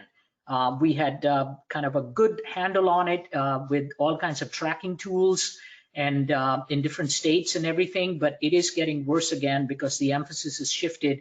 So hopefully we'll get back on track. Okay, thank you so much for your response. Our next question is, in countries with universal health care, are fewer medications prescribed for aging adults than in the US? Less polypharmacy? Yes, that's a great question. That is a great question. Well, I mean, our neighbors to the north, Canada, I mean, they have certainly more of a universal healthcare sort of system, better than ours, which is very fragmented. There is still a fair amount of polypharmacy there. I talked to my colleagues in Australia. There's, their pharmacists are actually paid for cognitive services, which pharmacists are clamoring in this country to be recognized as providers under the Social Security Act, to be able to do more expanded medication regimen reviews, not just for long-term care where it's mandated, but out in the community for older adults. And in Australia, I know in Australia and New Zealand, they've made great strides on, decreasing the burden of ADRs, and because pharmacists are doing a lot of the, the home medication reviews, the community medication reviews, the long-term care reviews, and they're done, more frequently, and there's a lot of emphasis on the risk-benefit ratio. And I'm sure that in some of the European countries, that probably is a trend, but I don't know the numbers off the bat. But, again, it's an interdisciplinary focus. So the more people looking at medication and their burden and the reviews in an interdisciplinary fashion, if one doesn't catch something, then the other person is going to catch it. We all don't know everything. That's why we need each other to do that. So thank you. Thank you so much for your response. Our next question is, after behavioral measures / sleep hygiene, what do you feel is best for insomnia in the older adult? Yeah, thank you. That's a great question, because it's sort of like we're eliminating all these drugs that have all these bad side effects. What are you going to use? So Ramiltion, which is a melatonin receptor agonist, is probably not a bad choice to be used in the elderly. There are some studies out there with melatonin, and the immediate release is more recommended than the controlled release because of its onset of action and maybe even the maintenance of action. Doxepin is another drug that was approved recently. You may think doxepin, oh my God, I don't want to use it because of all the bad side effects, but the dosage that has been approved for insomnia is like 6 milligrams in older adults. That doesn't really cause that much of anticholinergic side effects, or even you can start with 3 milligrams of doxepin. So those are some of the alternative pharmacologic agents that can be used outside of sleep hygiene measures, and probably best to stay away from the Z drugs. Thank you. Great, thank you so much. This question is also about sleep. I often see melatonin used for sleep induction and re-administered during the night. At what dose is there significant vasoconstriction, since some patients will be treated more than once in an evening? Yeah, that's a great question, and I don't really have a great answer for that. And the problem being that, there are studies with melatonin in dementia patients, with older patients, and again, with immediate release versus controlled release, you can get it over the counter, keeping in mind that melatonin is not an FDA approved substance. It is not a prescription drug that comes under the domain of approval from the FDA. So when you get melatonin over the counter, you don't really know exactly the purity of the preparation, what is the percentage of the active ingredient, and what are the other inactive ingredients. So comparing different melatonin prescriptions, not prescriptions, but products, is difficult to figure out which is going to last longer, which needs to be given. It probably is not a good idea in general first you have to distinguish, if you will, whether it's a sleep onset insomnia or it's a sleep maintenance insomnia. If it's a sleep onset insomnia, you want to have a medication that's going to be rapidly effective, meaning, within 30 minutes of going to bed. There used to be a joke about drugs like Zolpidem. They are so fast acting. You don't want to be doing dishwashing and you're gonna keel over in the kitchen sink if you do that. You want to be all tucked away nicely in the bed, because they are very fast acting within 15 to 20 minutes. So with sleep maintenance, you want to have a medication with a longer duration of action. Doxepin is one of those. As I mentioned, Remeltion is one of those that I mentioned, but I'm sorry, I don't really have a lot more information on melatonin. Okay, thank you so much for your response. Our next question is, how can a clinician realistically determine all drug-drug and drug-disease interactions? Yeah, that's the $65 million question. Yeah, I mean, we are not all, walking encyclopedias, certainly, and that's why we have these apps and things on our phone and iPads and computers and things. And there's Hippocrates that was mentioned in my introduction. Hippocrates, I tend to use Hippocrates a lot. There's Lexicon also, when you have it on the fingertips. Hippocrates can also be managed within your healthcare system. So within your healthcare system, the formularies and everything are there, so you can really know what drugs are on the formulary. And then, of course, there are drug alerts that come up in the EMR, and they can tell you that there is a drug-drug interaction. Maybe not a drug disease, but certainly a drug-drug. And there are problems with alerts, with alert fatigue and so on. But yeah, we can't keep everything in our heads. I try to keep the top things in my heads. Wish I had many heads to keep this together. But since I deal with this on a practical basis every day, but really, I mean, the best thing is to go to the apps and take a good look. But some of the ones that we use often, like metformin, some of the top UTI drugs, warfarin and the drug interactions, the DOACs, the direct-acting, oral anticoagulants. The SSRIs have a ton of drug interactions, and so you can't keep them all straight. But if you just keep maybe the top 10 or 15 in your mind and see in your practice what are the drugs that are used most often and keep that in mind, then perhaps that'll be helpful. So hope that's helpful. Thank you. The next question is, I know it's probably unlikely to find head-to-head comparison studies, but do you have any suggestions to compare relative sedation, not versus placebo, of different medications to each other?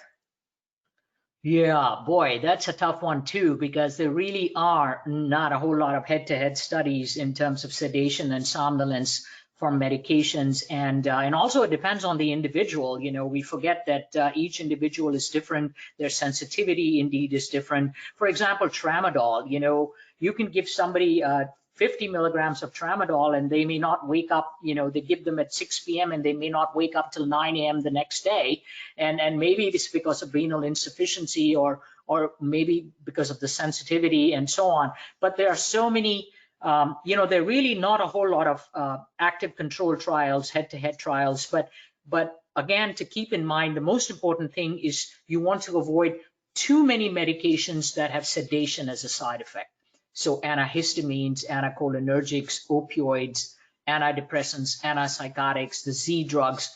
You want to minimize the pharmacodynamic effect from the CNS CNS depressants and just sort of minimize it as much as possible. And start low and go slow, but go, as we say, as a geriatric principle, you know. And even if the medication should be started at, 6 milligrams, you want to start at 3 milligrams. If it needs to be started at 50, you may want to start at 25, just so that you see how that patient is going to be reacting to it. So hope that helps.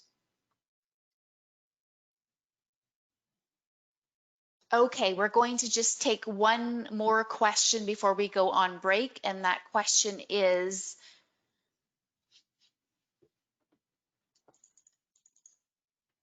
can you comment on describing both donzepel and Namenda, when and how?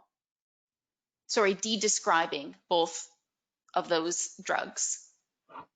De-prescribing? Yes. Okay, all right. So yeah, that's a good question. So the drugs are donepezil and Namenda, which is memantine. Donepezil is what we call a cholinesterase inhibitor, and it is approved by the FDA for mild, moderate, and severe dementia. Memantine, on the other hand, is approved by the FDA because of the clinical trials in just moderate to severe dementia.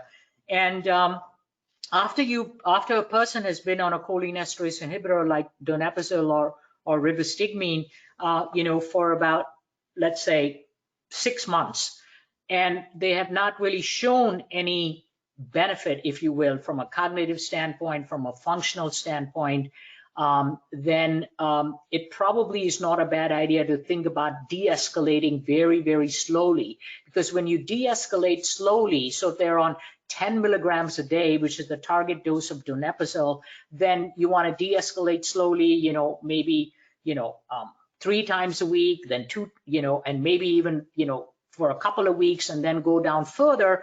You will see if there is a further deterioration in their cognition or function, and then you can escalate it back. But certainly at the end of life in palliative care and at the end of life in end-stage dementia, cholinesterase inhibitors and even memantine are not very useful to be on board, and they can certainly cause many more side effects like bradycardia and GI side effects. So again, it's best to slowly de-escalate these medications at that time. Okay, thank you so much. That is all the time we have for questions right now. So I'm going to turn the mic back over to Dr. Katz. Okay, thank you. Thank you, Manju, for a great presentation, as usual. And it is 10:03 by my calculation. We have scheduled a 15-minute break. And why don't we come back at 10:20? So we will restart the symposium at 10:20. And I want to thank already our 2 great speakers this morning. Thank you.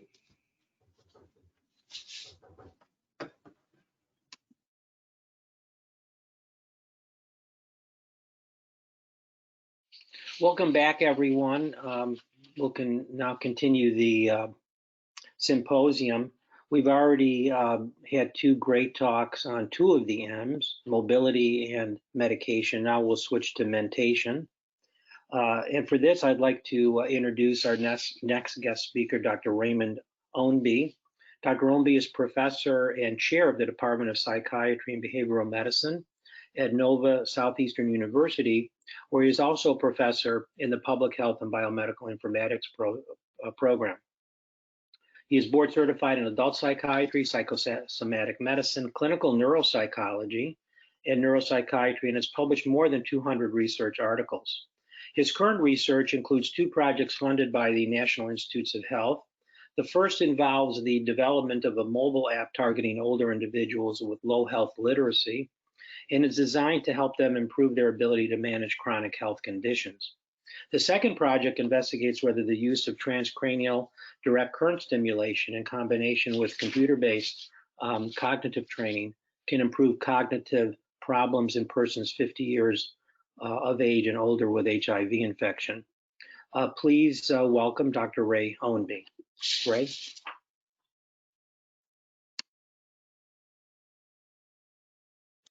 Sorry, you just need to unmute yourself, Dr. Ownby. Just click on the microphone icon on the top left of your control panel.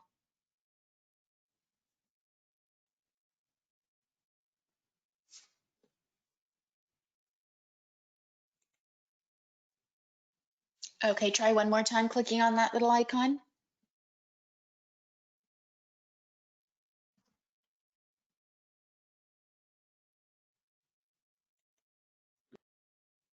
Okay, there we go. we got you. Thanks. Yeah, I kept saying muted by the organizer. Oh, well, it seems like every Zoom meeting I'm in, this happens at least 5 times. So, so maybe someday we'll learn how to manage the technology, huh? Thanks again, Dr. Katz, for the introduction. As I was saying, for those of you who can lip read, you probably already know, I'm delighted to be here to talk about brain health. It's a subject I've had a long-standing interest in and have done a few studies, some small and some a little bit bigger. Let me see if I've got control now. Yes, okay. Well, this is what I'm going to talk about today. Just a quick overview. Why do we want to talk about brain health? Is it even possible to prevent dementia?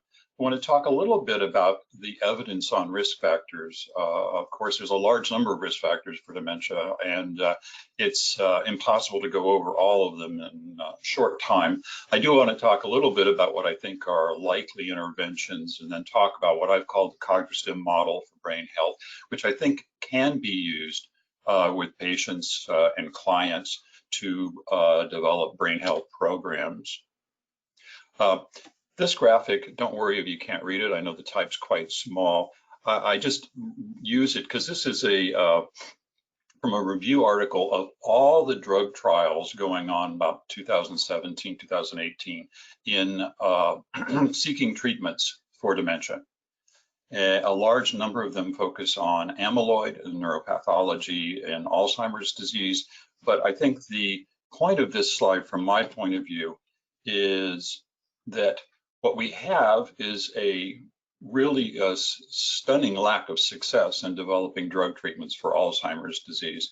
And people have noticed this, certainly after 50 to 100 and even more trials. Why do trials keep failing? Another promising Alzheimer's drug trial ends in failure.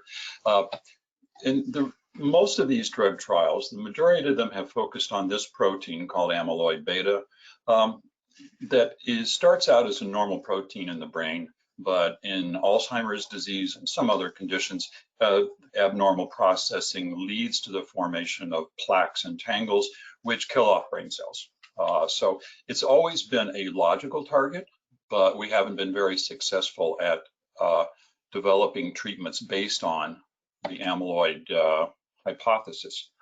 And so people have gradually said, well, gee, we've got an awful lot of drug failures. Our research is on the wrong track. Should we be doing something else? And other people have simply said, let's look for something else that we can do. And that led in 2017 to the National Academy of Sciences putting together a blue ribbon panel on what we can do to prevent cognitive decline and dementia. We know that Alzheimer's disease pathology starts out at least 20 years before becoming clinically relevant. I suspect even longer before that. And so the blue ribbon panel said, we really ought to shift our emphasis to preventing cognitive decline and dementia. And that has become kind of certainly a movement, I think, for those of us that work in the area. And that led even more recently to this article in the Journal of American Medical Association just in the last month, where they cited an article from Lancet saying nearly half of dementia cases could be prevented or delayed. Well, this is the Lancet Commission report. It's online as of July 30th, and it's freely available if you want to access it, because I'm not going to talk in great detail about all of what they say.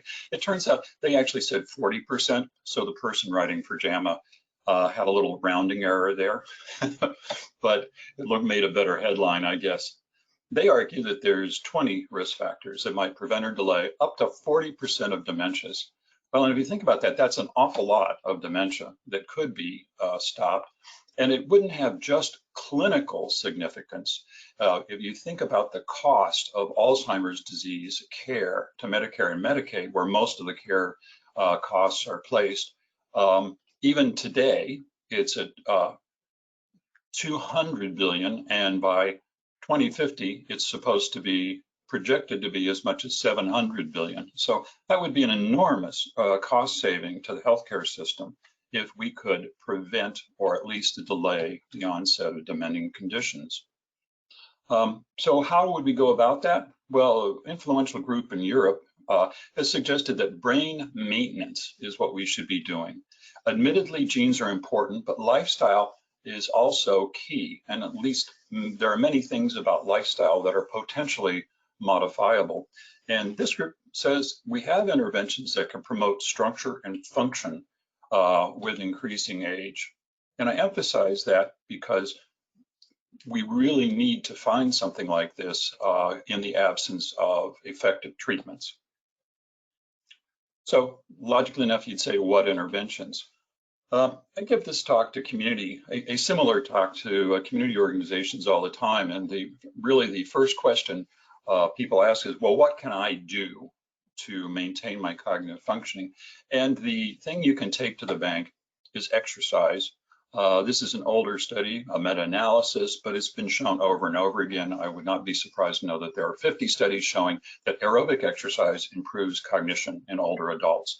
And it's important to emphasize with patients, I think, that it isn't that you have to go out and train for a marathon.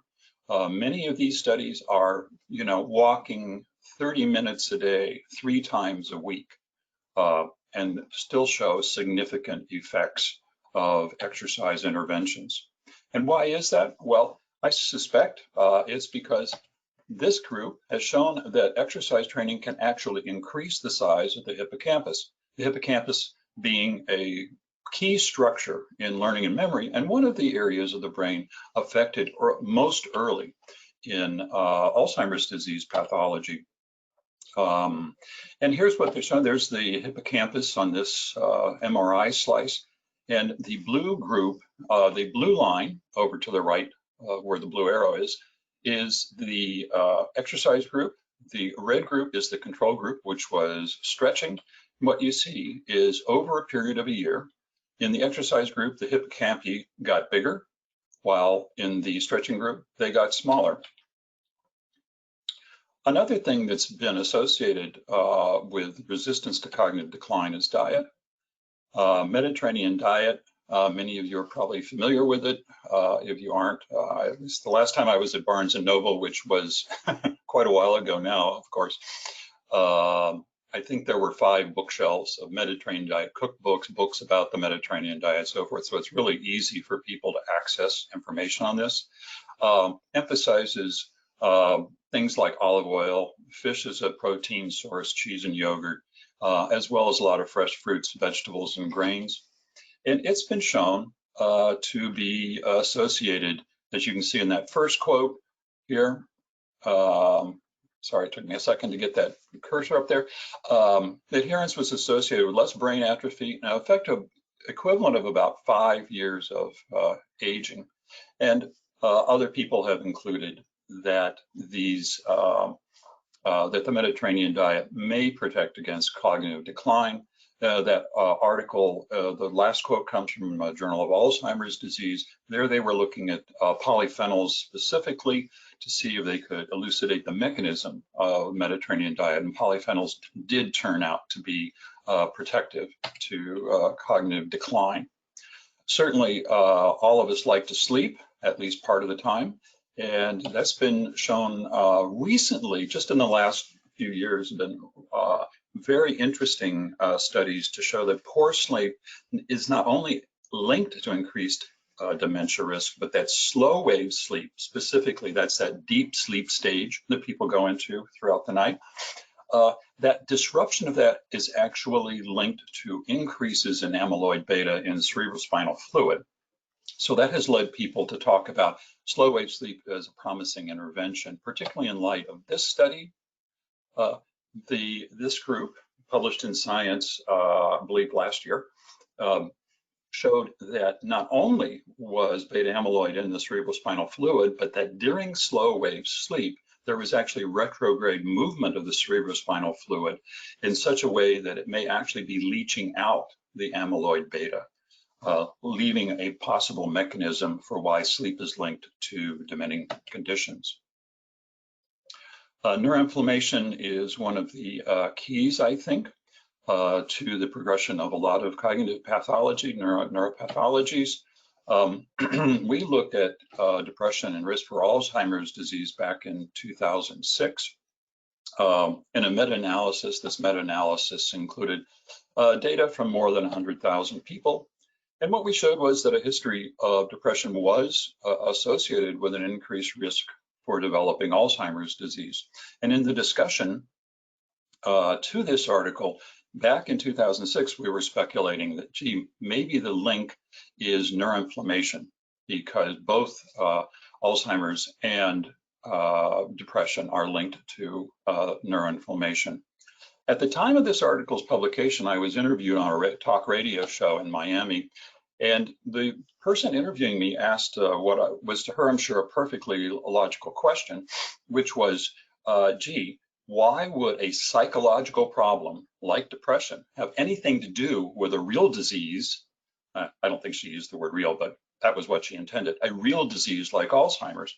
And of course, this question reflects how a lot of people think about this, that we have stress and that causes depression, and the whole phenomenon occurs from the neck up. But what's actually going on in depression is far more complex. Stress and chronic depression are associated with elevations in glucocorticoids and pro-inflammatory cytokines, both of which are neurotoxic. So it may be that addressing depression may be an issue in dementia prevention. What causes neuroinflammation? Stress. Increasing age, sadly, all of us in general have higher levels of inflammation as we get older. A lack of exercise, poor sleep, there's another one where sleep is. It's important to maintain a healthy body weight, and of course, infections. An interesting finding that has been studied in a couple small studies, so this isn't an enormously important one, but people have shown that escitalopram, a antidepressant, serotonergic antidepressant, seems to decrease amyloid beta. And I know from personally talking to a neurologist I know at University of California, San Diego, he told me they were putting a lot of their patients with HIV infection on citalopram at that time, but that was probably back when escitalopram was still under patent, as a neuroprotective agent. So that's an interesting and ongoing source of research efforts.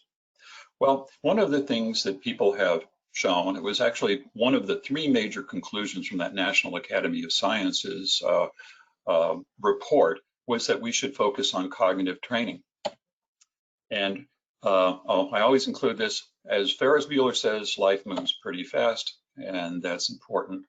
I want to, before I talk about cognitive training though, I want to make a distinction between cognitive training and mentally stimulating activities, and acknowledge that mentally stimulating activities seem to be associated with a reduced risk of dementia. This study up at Mayo Clinic Rochester, in a large group, a cohort that they had been following, looked at the risk of developing mild cognitive impairment. And of course, mild cognitive impairment is a diagnosis that is appropriate when people have evidence of clear cognitive impairment, generally on psychometric testing, but don't have much functional impairment. They're not demented, but they're not what we would consider aging normally in their cognition. And many people believe that this may be a prodrome for Alzheimer's disease. So they asked these people, how often do you do these things? Read books, crafts, social activities, games, and using a computer. And what they showed was this. The number of mentally stimulating activities was almost linearly associated with a reduced risk for developing mild cognitive impairment. So the people that did more cognitive, mentally stimulating activities on a regular basis were less likely to develop cognitive impairment. Now, as I said, that can be contrasted with actual computer-based cognitive training.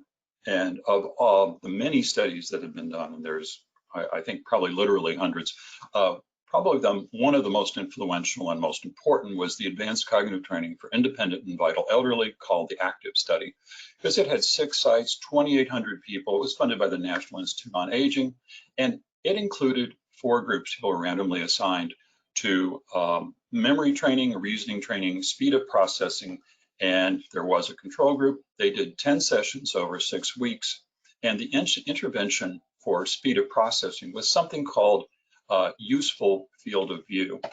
And I realized a number of years ago that, excuse me, I'm sorry, skipped one slide here. What's speed of processing? Reasonable question. It is doing things rapidly in your mind, often with coordination with your muscles.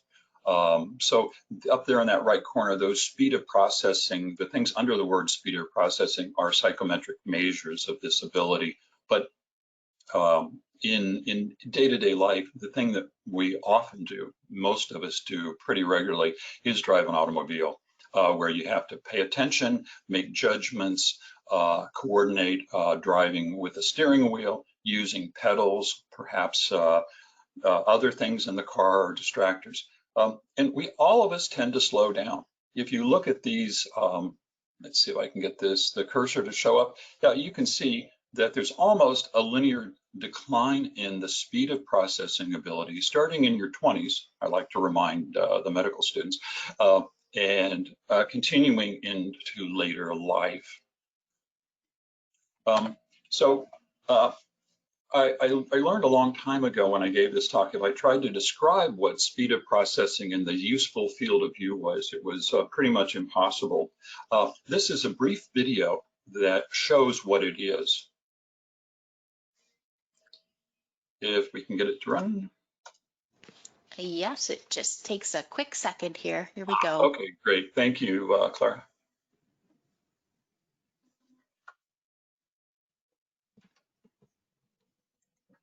I also learned a long time ago that it's always hazardous to use videos in PowerPoints. Okay, here we go.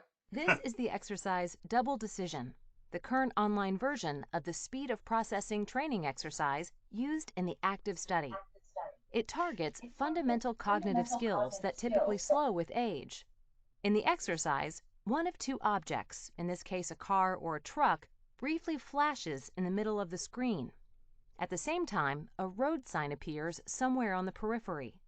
The user's job is to pick the right object in the center of gaze and to locate the target in the periphery. This forces the user to practice dividing their attention. As the user gives correct answers, the items flash on screen more quickly, pushing the brain to process information faster and faster. While a user may have needed a quarter, a half, or even a full second to process visual information at first, with practice, they may eventually be able to process that information in 1/50th of a second. In later levels, the road sign will move further out to the periphery, pushing the brain to expand its useful field of view.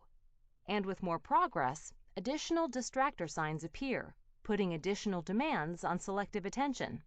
Over time, the objects at the center of the screen will grow more similar, and the backgrounds more complicated, making it harder to correctly pick out the targets.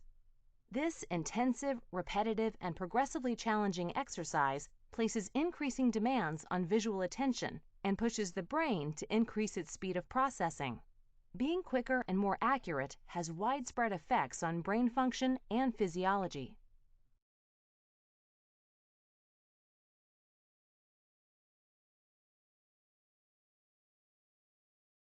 Oh, okay, thanks. So that's what useful field of view is all about. It turns out that people get better at this task when they do it. There. Oh, and yeah, we'll skip that. I just stuck in the, you can find that video on YouTube if you're interested in it. All you really would have to do is search Google or just go to YouTube and look for useful field of view. People got better from training. I'll show you that in a second. But I did want to emphasize that this is a study that has been long-term. People have been followed up on it. The first big follow-up 5 years later, you can see at the top there, highlighted in blue, the various groups I mentioned: memory, logic, speed of processing, and the control group. I know this is a hard table to read. The gist of this is down here at the bottom, where what we see in the speed of processing group is that 5 years later, they are still better than they were at the beginning, while 5 years later, the control group was worse. This was discussed online as a little like finding out you went to the gym for 6 weeks and 5 years later, you're still stronger. But quite surprising, really, if you think about it. The people were followed up again 10 years later, logically enough. And here, the blue group, the blue line, is the speed of processing group. And what we see, as you might expect, is that before and after, people got a lot better at this task, just as the video suggests. They were followed up a number of times. At year 3, you see a little blip of increase. That's because some people got a series of booster training sessions. And then finally, they were followed up at 10 years. And what we see there 10 years later is that people are still better at the speed of processing task. 10 years later, they are still better than they were at baseline, while you can see the other groups are actually now back to their baseline or perhaps even lower. But you might say, gee, that's great. So somebody can do this cockamamie cognitive training task. What's the significance of that? Why would we care? Well, these people have been followed up long enough now that we can assess their risk for developing dementia. And in fact, in the cohort, 331 people have developed dementia. You can see the control group was 14%, 10 or fewer sessions, 12.1, and 11 to 14 sessions, 8.2%. So the speed of training processing was associated with a reduced risk for dementia that was, and of course the finding is statistically significant. One thing that is true, honestly, about cognitive training, if you've had patients who do it, you may have heard this from them, is it's sometimes hard to see a lot of day-to-day improvement or even improvement in functional activities related to it, even though we think something's going on. Something I've been interested in is whether we can enhance cognitive training. And I've looked at a process called transcranial direct current stimulation. That's the application of a small current across the scalp while doing a mental activity. As odd as this may sound, and it sounded odd to me when I first heard about it, multiple studies show that this process can enhance learning and memory. And of course, the idea of using electricity to treat medical conditions isn't new. This goes back to the turn of the century. But today what we're doing is something more like this, where you see this woman is a soldier using transcranial direct current stimulation, and that's those 5 white dots on the right side of her head. That's the positive electrode. You can't see the negative electrode. It's over on her left shoulder. What she is doing is learning to pilot a drone, the sort of drone they use for surveillance in the Middle East and also for attacking enemies. And what a group out in New Mexico has shown that people learn this task about twice as fast with the TDCS and actually are better at it. I was fortunate to receive funding to look at TDCS for cognition in older persons with HIV. These folks had mild neurocognitive disorder, which is, at least in the area of HIV research, more or less the equivalent of mild cognitive impairment in Alzheimer's disease. We looked at 3 groups: active TDCS, and they got cognitive training, which, by the way, was playing a car racing game that required a lot of psychomotor coordination and certainly with speed of processing training. Sham TDCS, where we turned the current on and then off, so the person felt a little of the current, but it did not continue, plus the cognitive training. And then sham TDCS and watching educational videos. They got 6 treatment sessions. They were just 20 minutes, approximately every other day. over 2 weeks. And then we assess people at baseline immediately after completing treatment and 1 month later. One of our principal hypotheses was that people who got the active TDCS and cognitive training would improve their attention. And this slide shows that. We were assessing attention as digits span forward. That is the number of digits the person can remember. And people did, in our active group, improve significantly, at least right after the training. At the follow-up, which is the 3-point on this figure, those differences are no longer significant, although they continue to suggest some improvement in the TDCS group over their baseline. Well, if we have multiple interventions, a logical question might be, what happens if we put them together?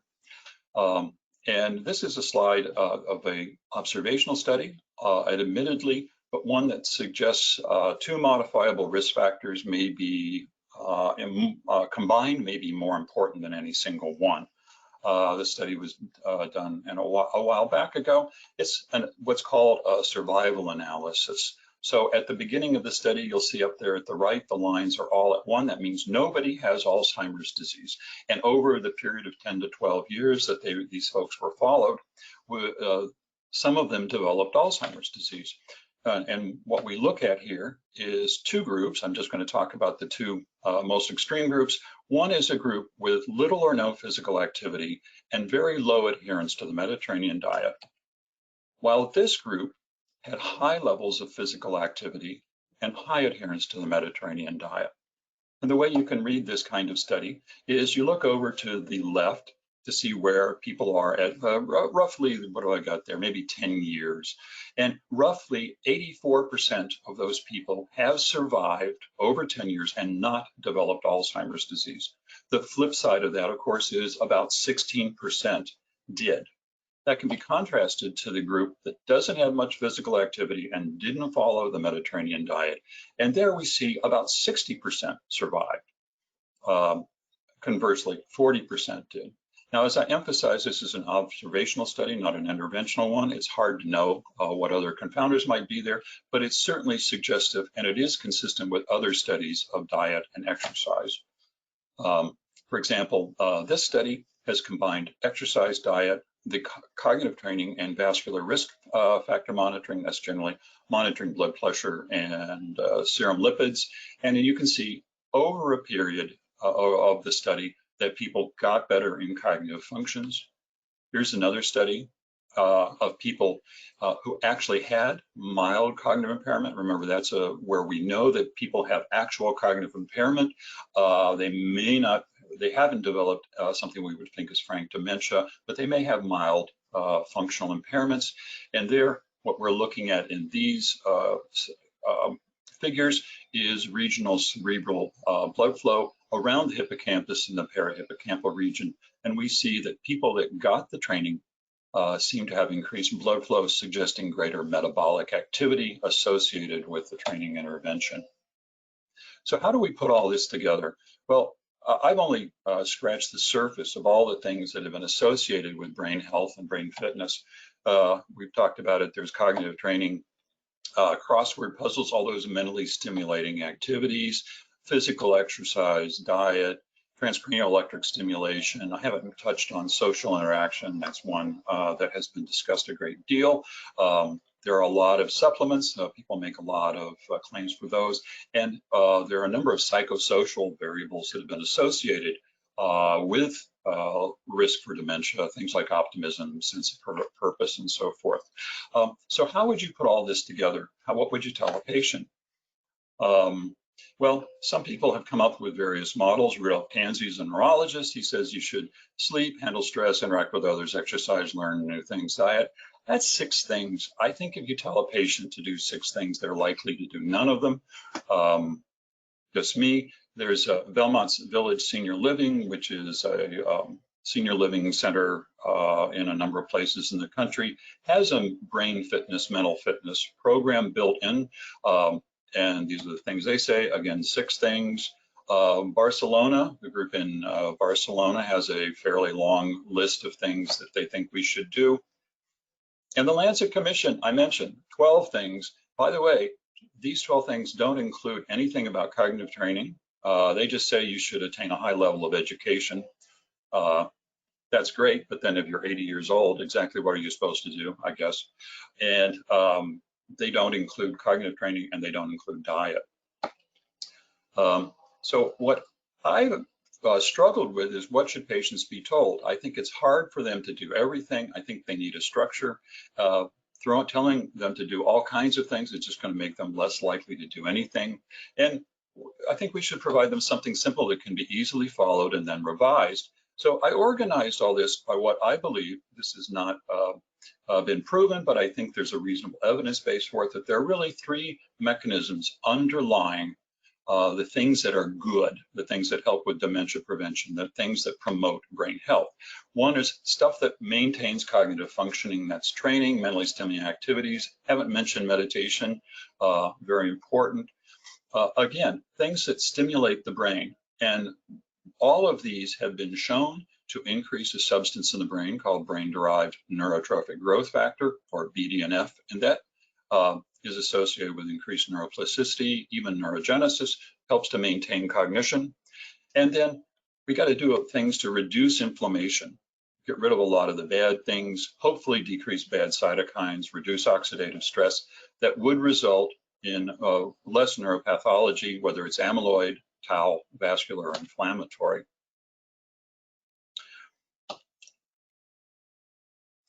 Just to mention what brain-derived neurotrophic factor is, there's a nice picture of it. It's known to increase brain cells. It's been associated with neurogenesis. It's clearly key in brain plasticity. It may not be the only substance, but it's one that's commonly measured in studies that look at this issue. Well, how would you choose programs, activities rather, for a program? I think there are a couple criteria we should look at. Effect size. How much do you get? How much bang for the buck do you get?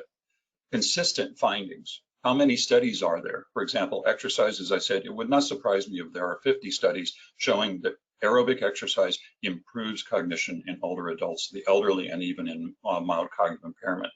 And then what I call twofers or threefers, activities that seem to have multiple mechanisms. Again, exercise increases BDNF, at least serum, and it is known to reduce inflammation.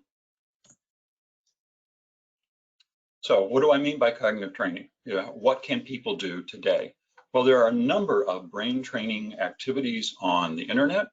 A lot of them are for profit. The Brain HQ actually has that speed of processing activity that was used in the active study available, the original one. Lumosity, another website, has that. CogniFit. AARP has a nice page on it. You have to be a member, but I believe it only costs about $20 to be a member. And they have a brain health assessment they charge $7 for, so that's definitely one of the least expensive places to go for brain training. Interestingly, meditation, many people may not think of that as cognitive training, but it's associated with improvements in attention and emotional regulation in older adults, as well as increasing BDNF. And then things like learning a new language, musical instrument. Something I'm particularly interested in is video games, because I find a lot of the cognitive training, existing cognitive training activities kind of boring, to be honest with you. People often ask me when I'm giving a talk in the community, well, what about X, Y, or Z activity? And it's pretty clear, I think anything that is mentally stimulating is probably better than not doing it. But I would argue to really get a strong treatment effect, it has to challenge you a little bit. If it doesn't challenge you, it doesn't change you. I don't attribute that quote because I found it attributed to about a half dozen people on the internet, so who knows? What about brain stimulation? Well, I've already talked about that. Aerobic exercise, certainly weight training, I believe, also is associated with increased BDNF. We haven't talked about that, but strength training has obviously, I think, a role in the maintenance of functioning, both cognitive and physical. The cognitive training we've talked about, and of course, transcranial electrical stimulation. But again, you don't have to wire yourself up to these stimulators, because really all somebody has to do is walk regularly to get some effect. And then reducing inflammation, exercise, sleep, stress management, weight loss, diet. possibly antioxidants, but the ongoing research on antioxidants and reducing inflammation has not, at least what I've seen, not been particularly inspiring. I put it together in what I think is a fairly patient-friendly kind of infographic, which emphasizes those three key mechanisms: cognitive training, brain stimulation, and reducing inflammation. I'll be happy to share this with anyone who would like to have it. So where would you start with a brain health training program? I think you should try to focus on one activity from each group, preferably daily, and you have to choose activities that work for the person.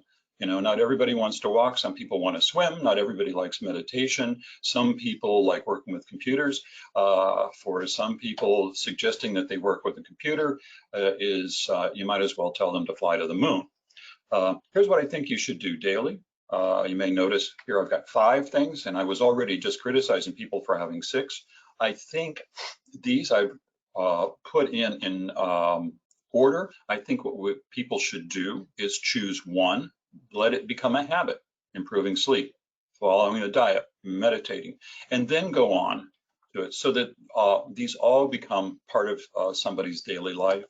And then I think on a weekly basis, people should be doing cognitive training at least 3 times a week, and strength training at least 3 times a week. Not only, of course, for their cognitive functioning, but as we saw earlier in the first presentation, has enormous strength training and balance training can have enormous implications for mobility and reducing falls, which is, of course, critically important in this group. So what's the bottom line from my point of view?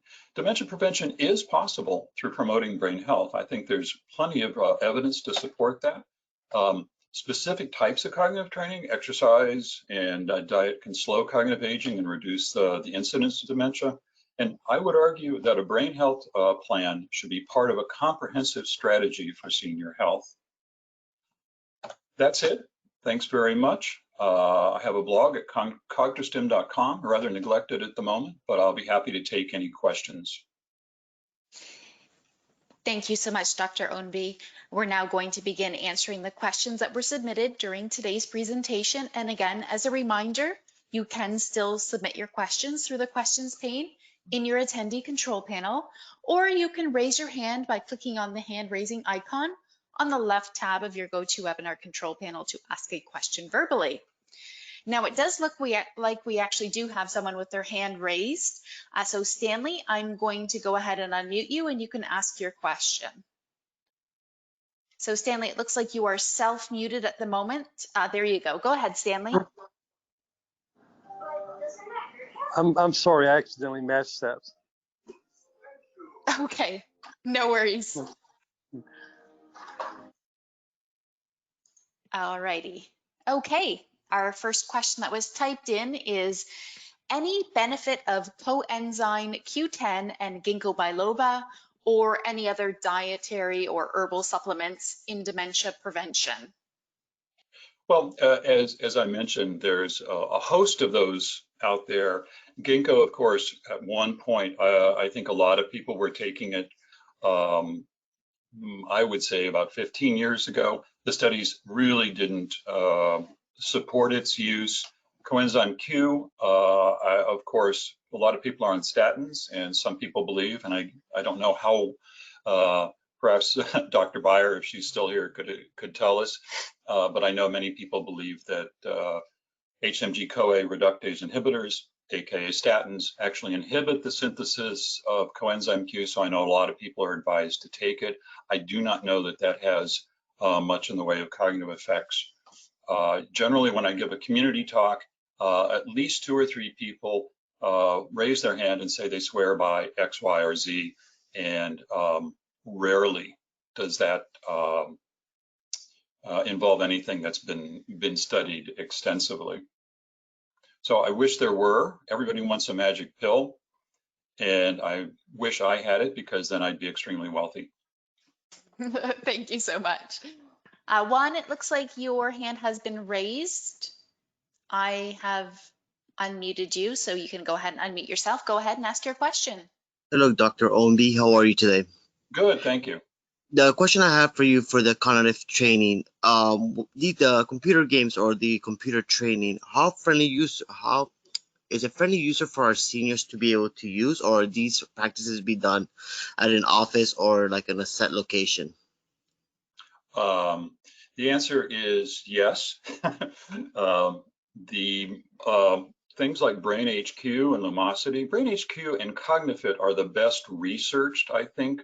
Lumosity is very similar to Brain HQ, and in fact, the guy that founded Lumosity used to was one of the directors or one of the development guys at Brain HQ. Those are all online. I believe they're about $10 a month for a subscription, and they're very user-friendly for older adults and the elderly. CogniFit actually has different levels of subscriptions. It allows people, individuals, to use it, as well as you can buy it for your patients and prescribe it. I don't know exactly how that works, but I've looked at it. So there's a lot of online, and of course, given the current COVID epidemic, there's a lot more interest in that. And in fact, Richard Isaacson, who's a neurologist up at Weill Cornell, whom I know slightly because he was at University of Miami about the same time I was, he actually had an article in Medscape in the last few weeks talking about how to do brain health interventions remotely. If you're interested and can track it down, he's written about that a bit elsewhere as well. So I think it's quite possible to do it. I said yes because a lot of the software would work in your office. And there are some studies that suggest when people come to an office and are supervised, the training effect tends to be greater. It's not entirely clear why.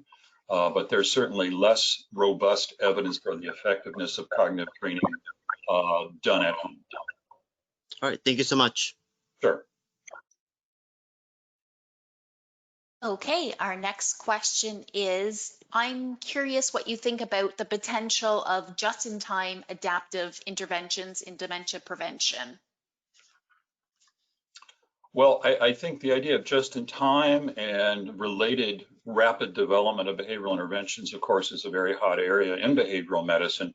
I guess in my mind, it would depend on what the intervention is. You know, I think the idea of doing, for example, a brief intervention, say for cognitive training, find out what works for that particular person, figure out how long you have to do something to see some kind of effect, move on then if that one doesn't work, would be a great idea. And I think it's, in fact, I actually submitted a grant not on cognitive training, but using that kind of research design that unfortunately was not viewed favorably by the reviewers, but that's the way NIH funding goes, right? Great, thank you. I think we have time for one more question.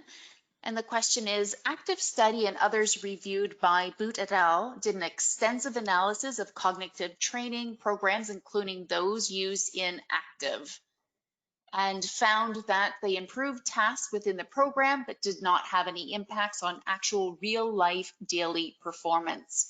Can you please comment on that? Yeah, well, that is a common and frustrating finding for those of us that are interested in cognitive impairment. And it's one of the reasons I emphasize the real life outcome related to dementia incidents in these folks, because it has been often rather difficult to prove, even to show that changes in even basic cognitive functions as assessed by psychometric tests have much practical significance. And in fact, for example, in my study that I mentioned before, while we saw improvements in attention, we actually didn't see much in the way of improvements in some functional measures we did with folks. So that's an ongoing problem. And that's one of the reasons I started looking at using something like transcranial electric stim to enhance the impact of cognitive functioning. But I agree that's a very good point. And there's no way around it that cognitive training seems to be useful, and we think it's probably important, but if you ask somebody who's been using one of those online websites for 6 months, does it really help you do anything else? And a lot of people are going to say no. I know from personal experience with patients. Great. Thank you so much for your response. That is all the time we have for questions. So I'm going to turn the mic back over to Dr. Katz. Thanks, everyone. Thank you very much, Dr. Ownby, for another great session.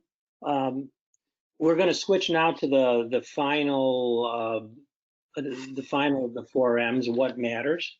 And for this, I'd like to welcome a friend and colleague, Professor Marshall Kapp, now a Professor Emeritus. Marshall was the founding director of the Florida State University Center for Innovative Collaboration in Medicine and Law from 2010 to 17. He had faculty appointments as professor in the Department of Geriatrics at FSU College of Medicine, as well as professor of medicine and law in the FSU College of Law.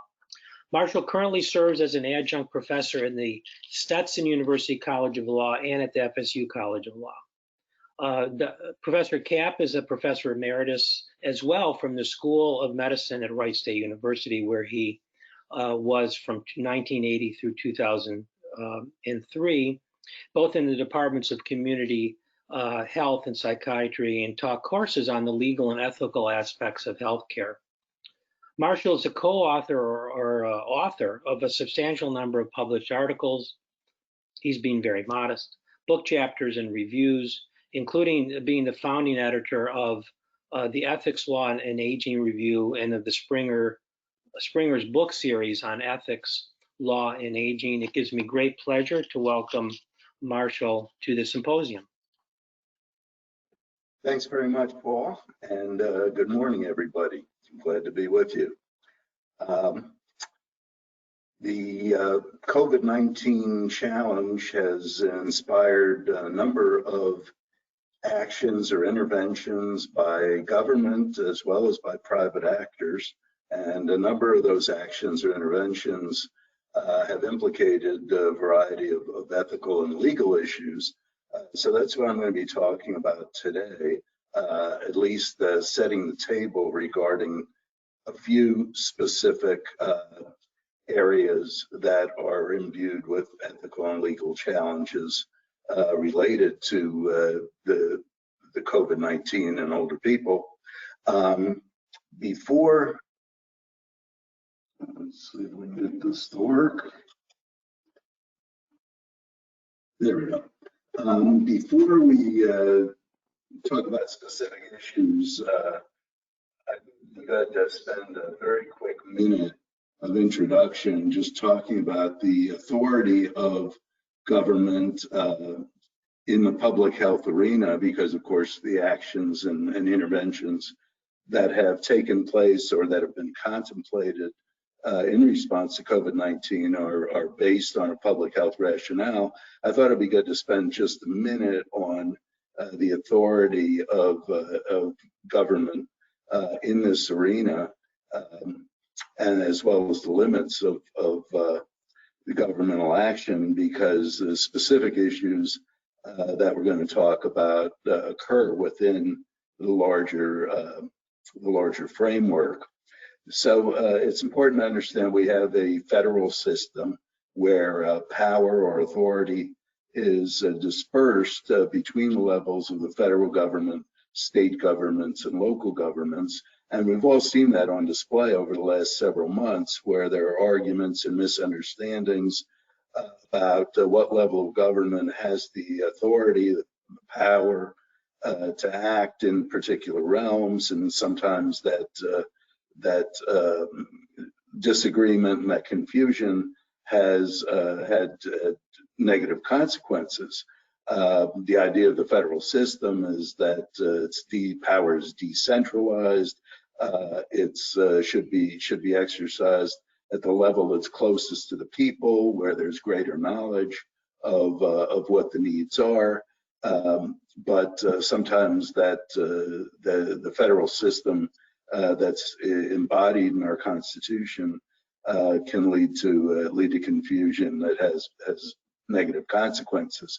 So what about the federal government? Federal government derives that means Congress and the president derive their authority from the U.S. Constitution.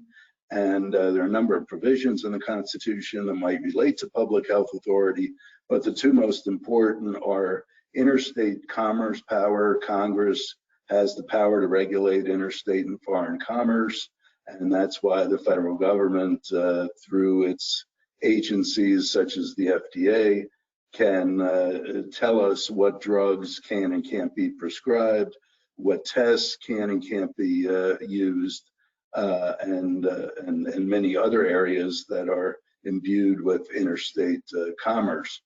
Federal government also has the taxing and spending power. It has under the Constitution, under Article 1 of the Constitution, it has the authority to collect money, to collect revenues through taxing, and then to spend those tax dollars for the general welfare.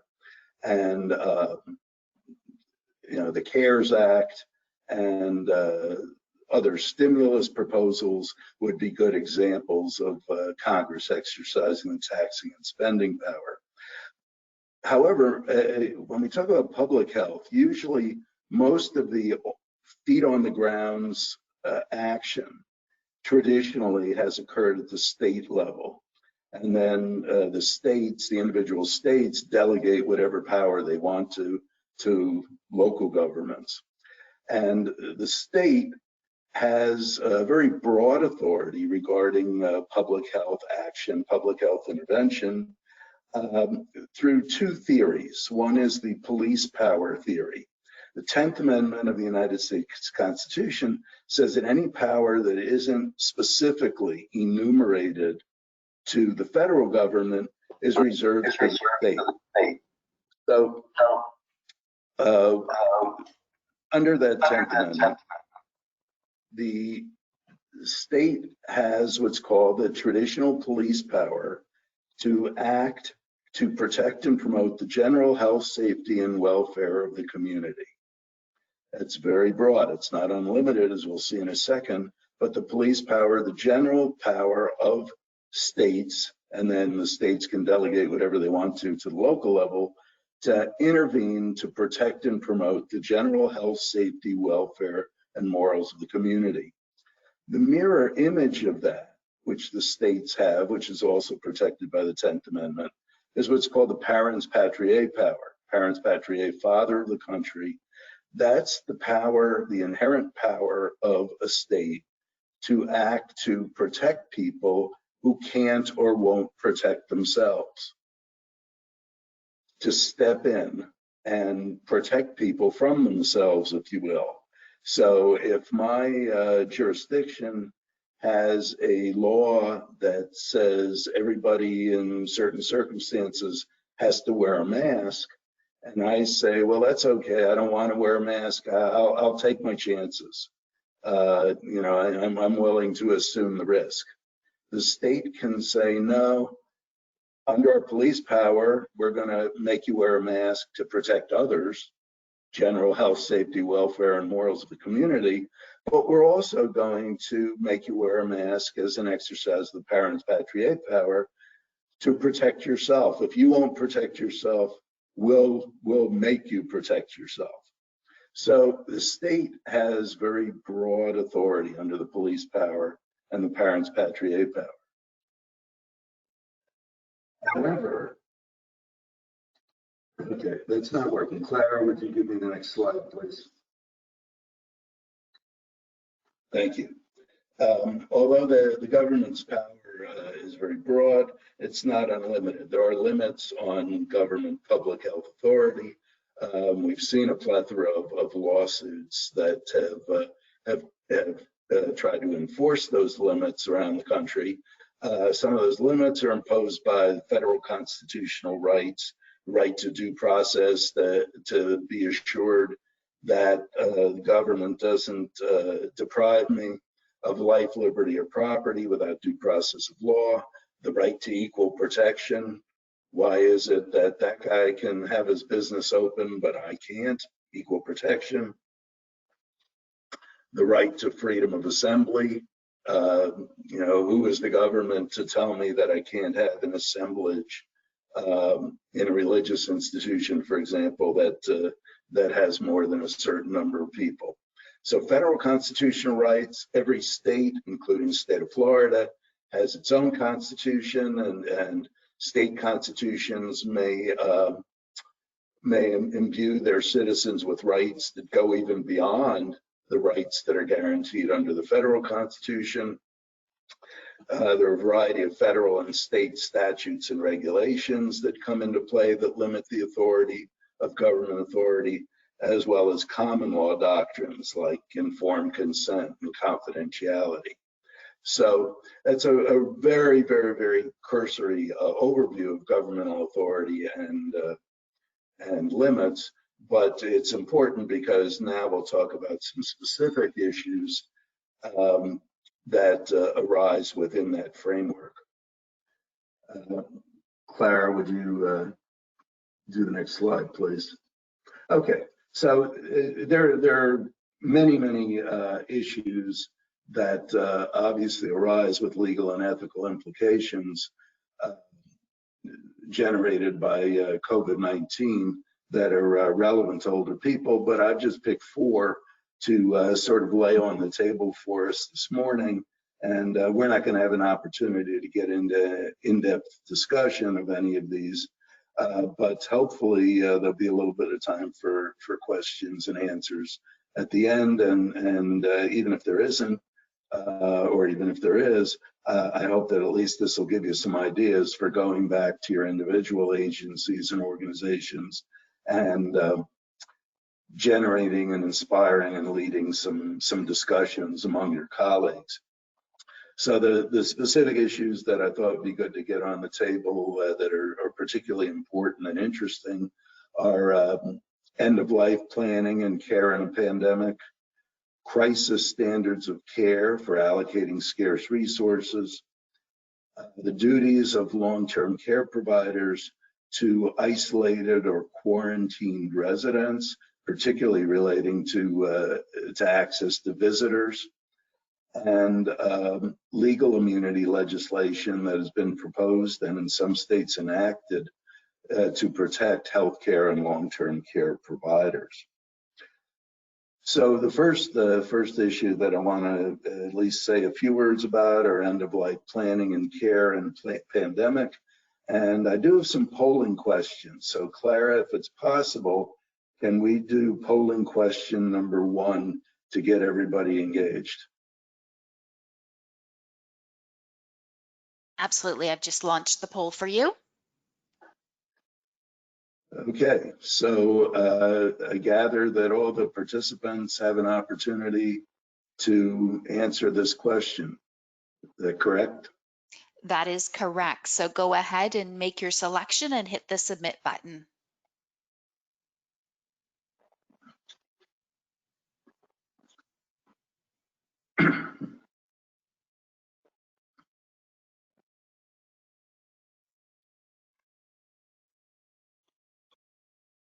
Okay, I can see the votes are coming in, but let's leave it open for just a few more seconds to allow everyone the opportunity to get their vote in.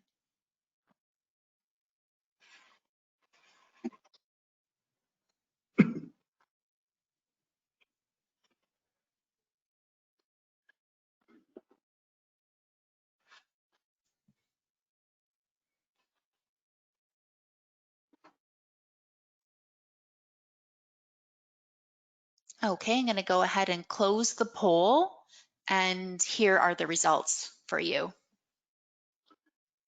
Okay, so pretty overwhelming that you believe that in planning for end-of-life care in a pandemic, advanced directives are likely to be extremely useful. Very interesting. So let's go, yes, and talk about this a little bit. Most of the attention, certainly in the media and in the political discussion regarding end-of-life care and activity in long-term care facilities, for sure, has focused on mortality among older persons.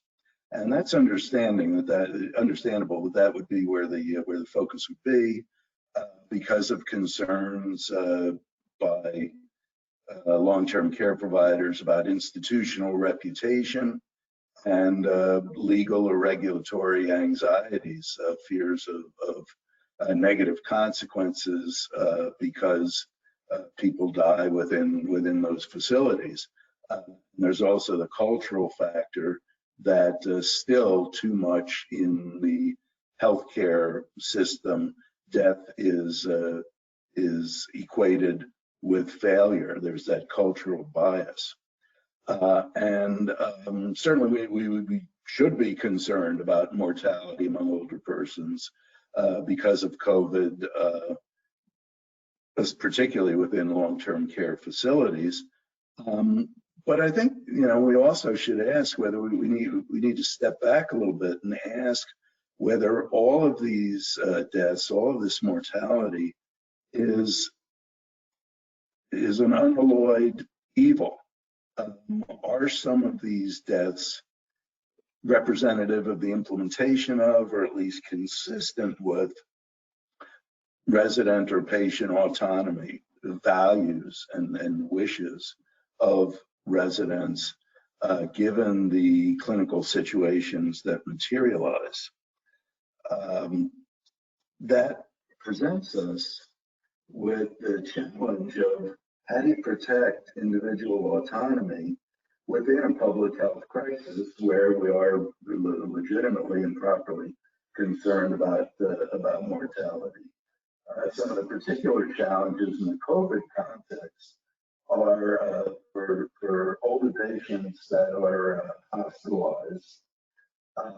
It's likely that the people providing care to them, the professionals that are providing care to them, are going to be strangers. I know, in talking about end-of-life care and advanced care planning, people like me have for a long time said the most important thing is a good relationship between the patient and their primary caregiver, primary care provider. Make sure your primary care provider knows you, knows what your values are, knows what your wishes are. But one of the problems in the COVID context where people are hospitalized is that their people who are providing the care for them are likely to be strangers to them who haven't been privy to their previously discussed values and preferences. Again, in these situations, there may be no planning documents available, or they're inaccessible.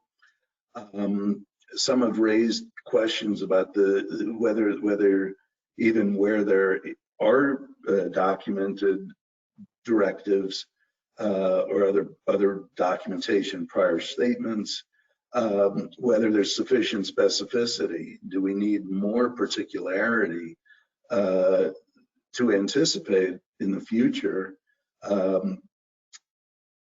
pandemics of the sort that we're experiencing now, or are the advanced directives that we've developed and encouraged over the last couple of decades sufficient in their specificity to be useful in a COVID-19 type of situation? And then there's also the problem of are there surrogates or advocates that are available?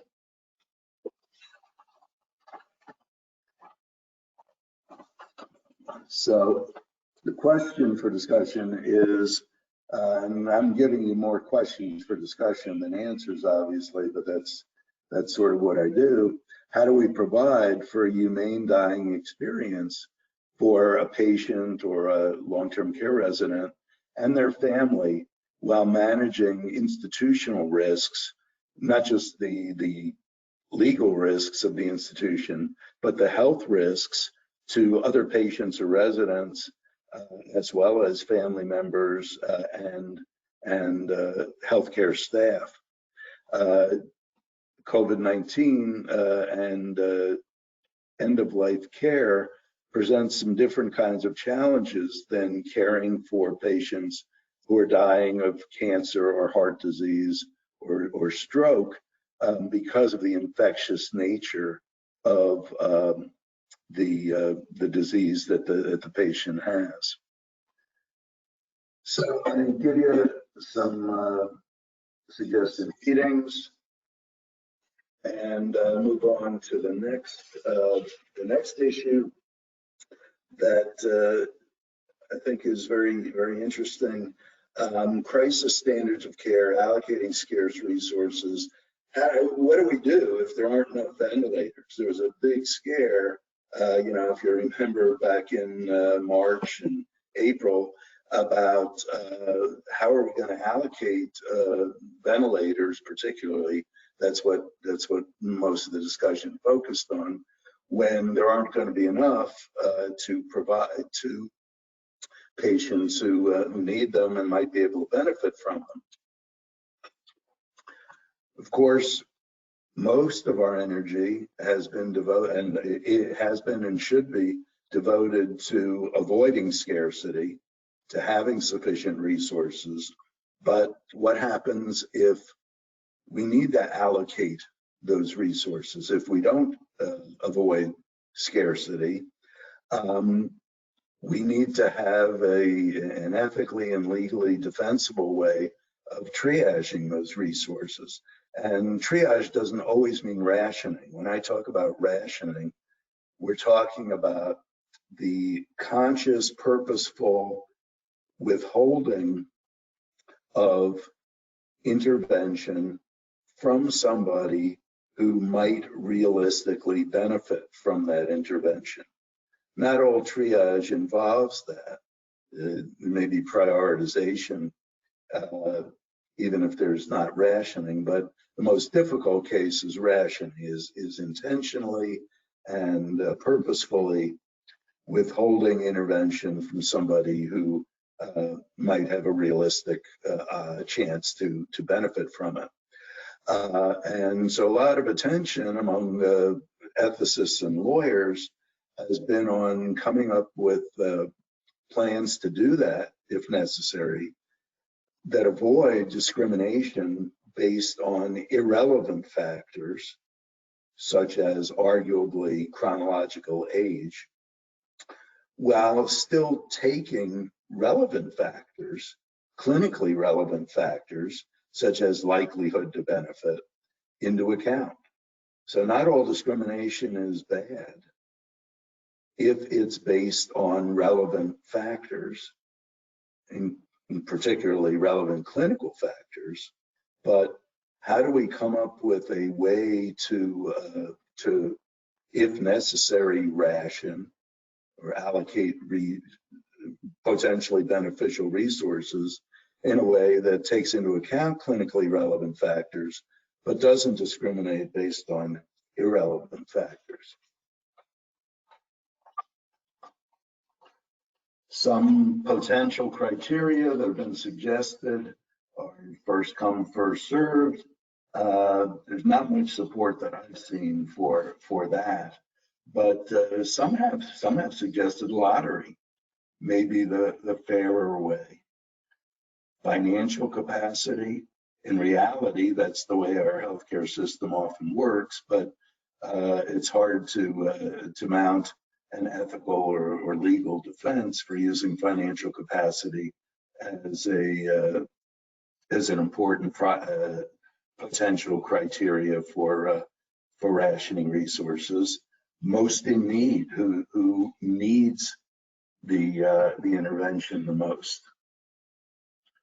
Social worth, utilitarian. If you've recoiled at that, the idea that we would allocate resources, such as, for example, when the vaccines become available, but we don't have enough to immediately provide them to everybody.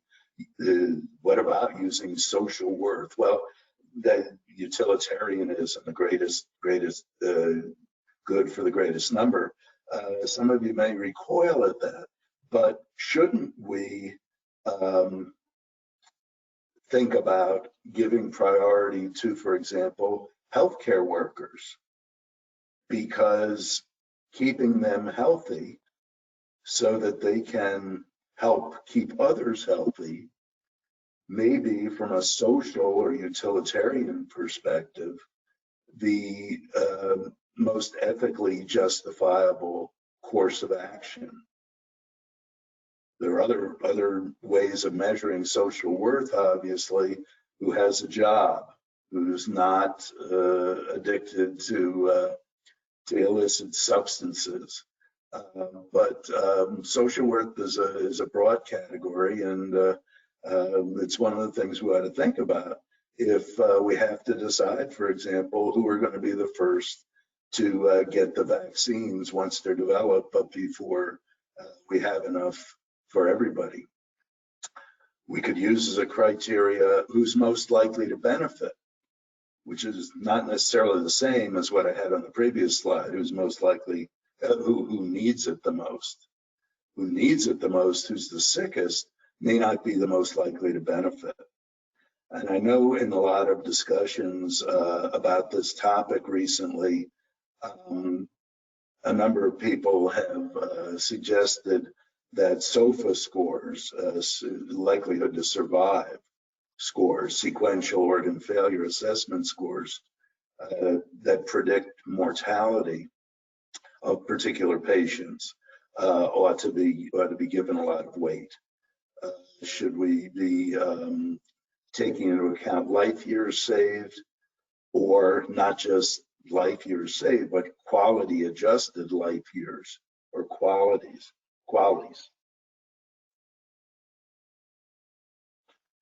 Now, we also need to keep in mind that if we're going to talk about things like qualities or just life years saved, that's a criteria that inherently favors young versus old and healthy versus unhealthy people. Is that good because it's basing rationing decisions, allocation decisions on clinically relevant factors? Or is that discrimination that is not ethically defensible? A few resources on this topic for you. This one's particularly important if you're not familiar with it.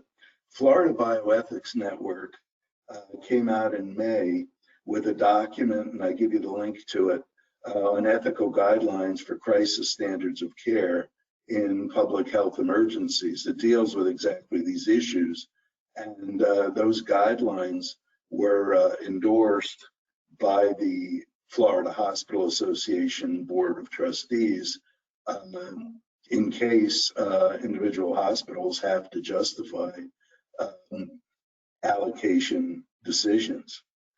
I should, as a matter of full disclosure, indicate that I was part of the Florida Bioethics Network committee that put these together. My own contribution was rather minimal, but I will acknowledge that I was part of that. But if you're not familiar with it, that would be a document to check out for sure for those in Florida. A few articles, these two particularly focus on age-related considerations. The first article on this slide deals with legal liability, potential legal liability for withdrawing or withholding ventilators during COVID-19. A lot of anxiety among hospitals about potential legal liability. And what these authors concluded, and I agree with them, is that if allocation decisions are made consistent with clinical criteria and well thought out ethical guidelines, such as those of the Florida Bioethics Network that I mentioned a moment ago, there is not much potential for legal liability. But nonetheless, that remains an anxiety that's hard to get providers to shake. Okay, another question concerns duties of long-term care facilities to isolated or quarantined residents, particularly regarding visitation. So I've got another polling question. Clara, could you do polling question 3, please? Okay, in pandemic visitation policies? We skipped 2. Okay. Yeah, we skipped to cystody and pandemic visitation policies. Okay. Let's see what you all think. Go ahead and make a selection and hit the submit button, please, when you're ready.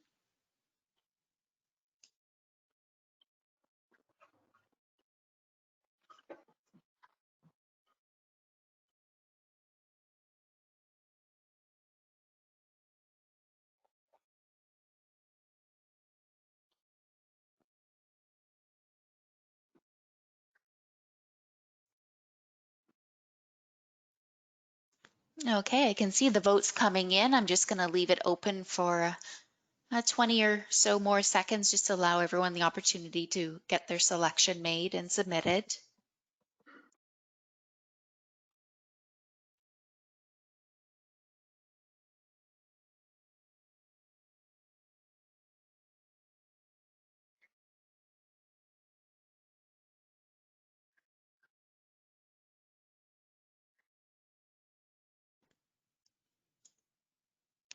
Okay, so here are our results.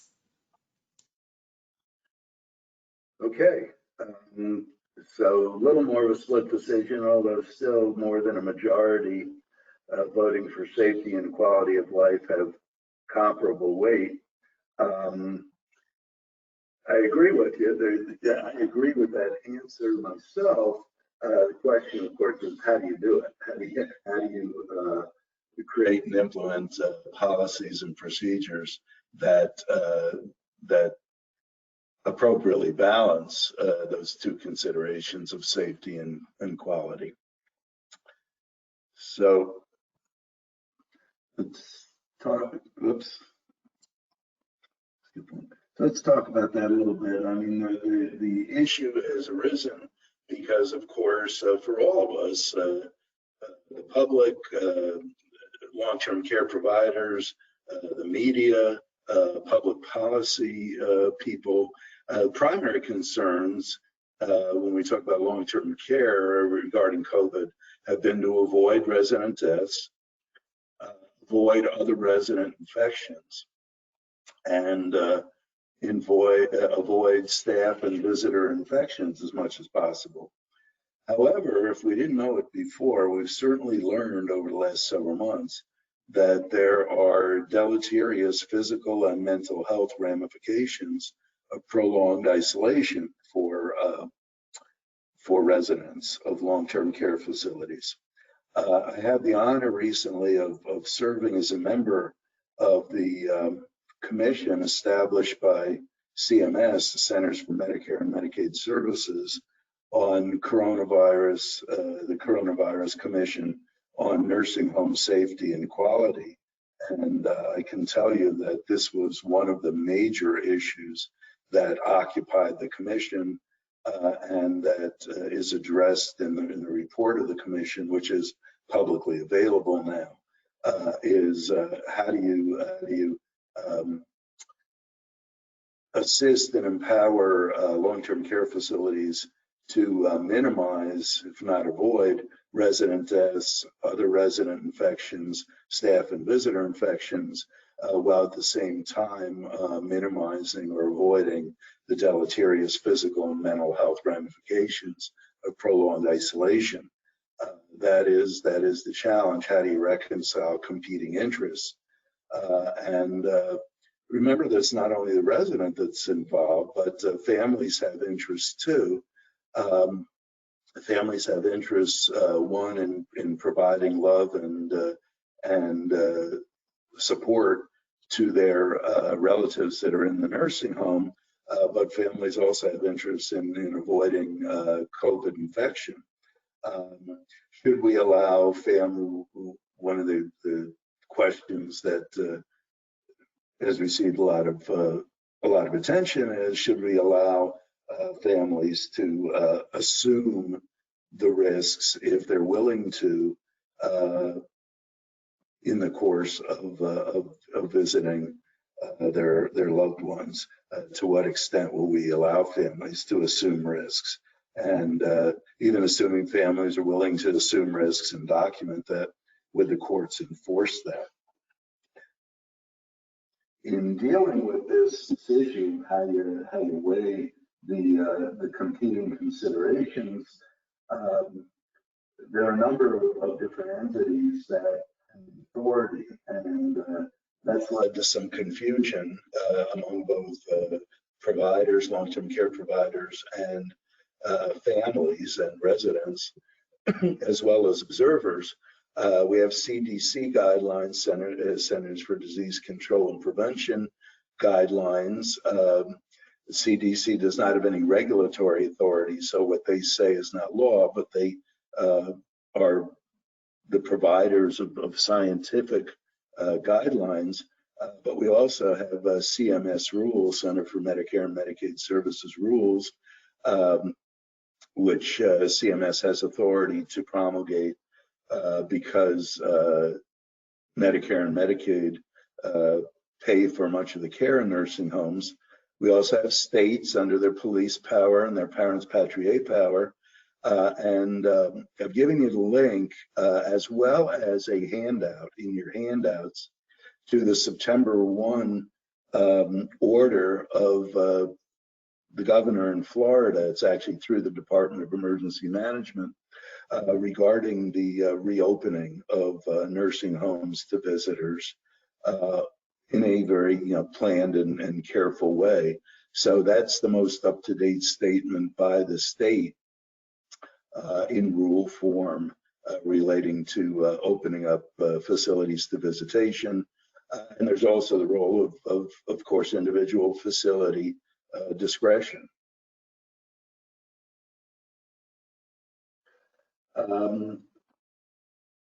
This slide illustrates it's got a May 18 document, followed up by a June 23rd document, both from the Centers for Medicare and Medicaid Services on federal parameters or boundaries relating to visitation in nursing homes. And then in the next slide, the most up-to-date pronouncement of CMS just last week.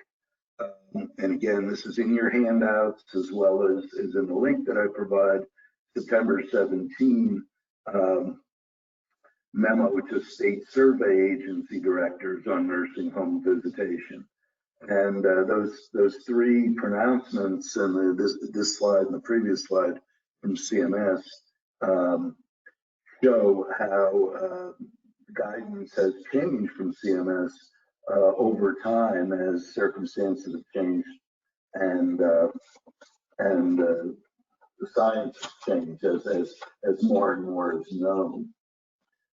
Okay, speeding along, just some other references for you. I'm going to skip the polling question on liability shield legislation. If you're not aware, there have been a number of proposals for legislatures to enact statutes that provide protection against liability, personal injury liability for healthcare and long-term care providers in the COVID emergency. And a number of states have actually enacted such legislation. This discussion involves balancing competing considerations. Traditionally, we have a tort system, we have personal injury liability because we need a system that compensates people who are injured as a result of somebody else's fault, and we want to deter undesirable behavior. The idea is if you know you're going to be sued for engaging in undesirable behavior, if you don't live up to the standard of care, you're going to be more careful and you're going to provide better care. So that's why we have a liability system in the first place. But the argument has been made that if we burden long-term care providers so much with anxiety, with fear of potential liability in this emergency situation, that's going to over-deter. That's going to lead to negative defensive practice, which is not good for residents or anybody else. We want consumers to have access to appropriate, desirable services, and there's a concern that if we over-deter, if we inspire negative defensive practice among providers, that's going to be on the whole bad and outweigh the benefits of the liability system, and therefore lead the arguments made that at least under emergency circumstances such as the COVID-19 pandemic, we ought to provide providers with some degree of protection against liability. So the questions for discussion are, is such legislation good policy? And that the answer to that ought to depend to a large extent on the details of legislation. Are we talking about total immunity? Are we talking about time limited, only during the emergency? Are we talking about only in situations where the provider has fully complied with all applicable governmental regulations? If we think such legislation might be good policy, should it occur at the federal level or at the individual state level? And tort liability generally has been a matter of individual state attention. So I just have a little reference for you on that as well. And this Senate 4317 was part of the Safe to Work Act, which was the most recent proposal, one of the most recent proposals before Congress relating to the next part of a stimulus package. Since that legislation doesn't seem to be going anywhere, this probably doesn't demand too much attention, but if you want an example of at least what was proposed and might be proposed down the road in this arena and in terms of liability protection for providers, you might look at Senate Bill 4317. And that's it. So I'm sorry I had to rush through so much, but hopefully I've given you some food for thought. Thank you for your attention.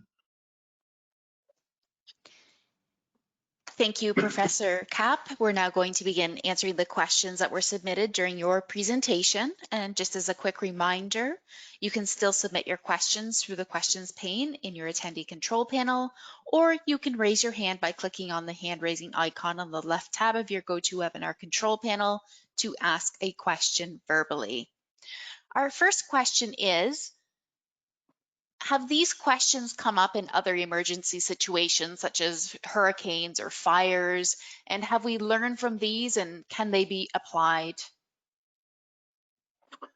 Yeah, I mean, governmental agencies at various levels, federal, state, and local, as well as private organizations, think tanks, etc., have done all kinds of exercises regarding disaster preparedness for naturally occurring disasters like hurricanes in the past, and you can find reams of disaster plans that have been generated in the past, some of which, the content of some of which has been a starting point for current public health efforts, but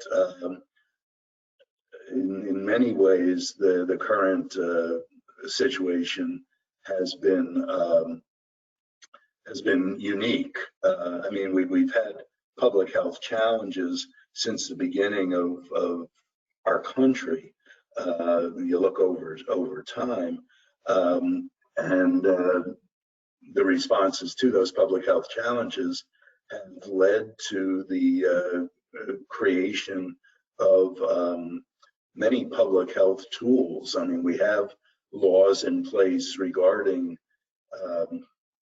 isolation and quarantine. we have laws in place based on previous experience regarding contact tracing, regarding testing of individuals, regarding reporting of medical conditions by healthcare providers and medical labs. So a lot of the tools, the public health tools that we're seeing being used at both the federal and particularly the state and local levels have been created and put into place and made ready because of our experience with previous situations.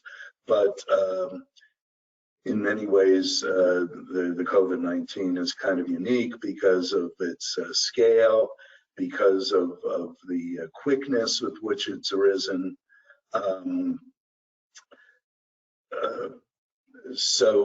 Yeah, I think the answer is, yeah, we weren't starting from scratch, but certainly we haven't learned enough, because there still has been and continues to be much more fumbling around and impediments to effective action at all levels of government than ideally there should be.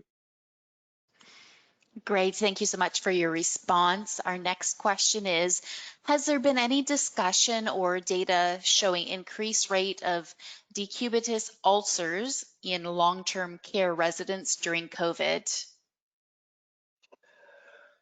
I don't know the specific answer to that. Some others who are participating today would probably be much better at answering that. One of the problems, of course, with the COVID situation is that we're not doing the same degree of monitoring and inspection of what goes on within long-term care facilities that we normally do. The state regulatory bodies, such as ACA in Florida, Agency for Healthcare Administration, which has authority and responsibility for as a regulatory body for monitoring the quality of care in nursing homes, hasn't had the same access and focus that they normally would have. My understanding is that ACA has focused primarily, because of guidance at the federal level and the state level, has focused primarily on infection control.